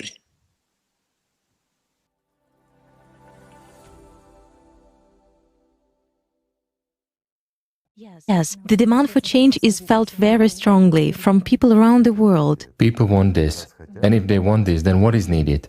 An alternative. If people want change, if people want to live decently, then they should live decently. But in order for us to do it, we should apply a little bit of effort. Right? Right. And as of today, I'll say politicians are already supporting it, and in many countries it has already gone forward. And it will be really gaining momentum.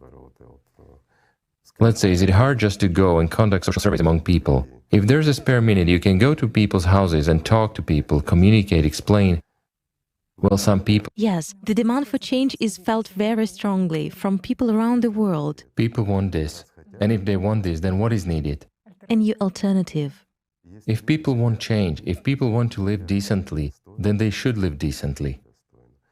But in order for us to do it, we should apply a little bit of effort. Right? Right.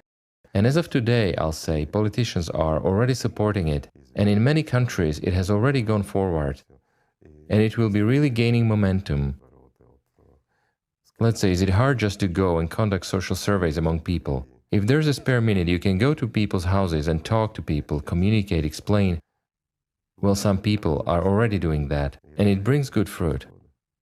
Right, and I remember you were also sharing about, tell me, why do you vote for a certain candidate? Of course. Because he supports the 8 foundations. Of course. So people will be interested in what the 8 foundations are about. What are the 8 foundations and what are they for? Well, the most important thing is that we can really implement this. What is necessary for that? To make an effort, to really stop being enemies to each other, and learn to love and respect each other. After all, we want to be respected and loved, don't we? We do. So let's love each other. And let's respect each other. Let's stop being lazy. And let's get up and go to a brighter future.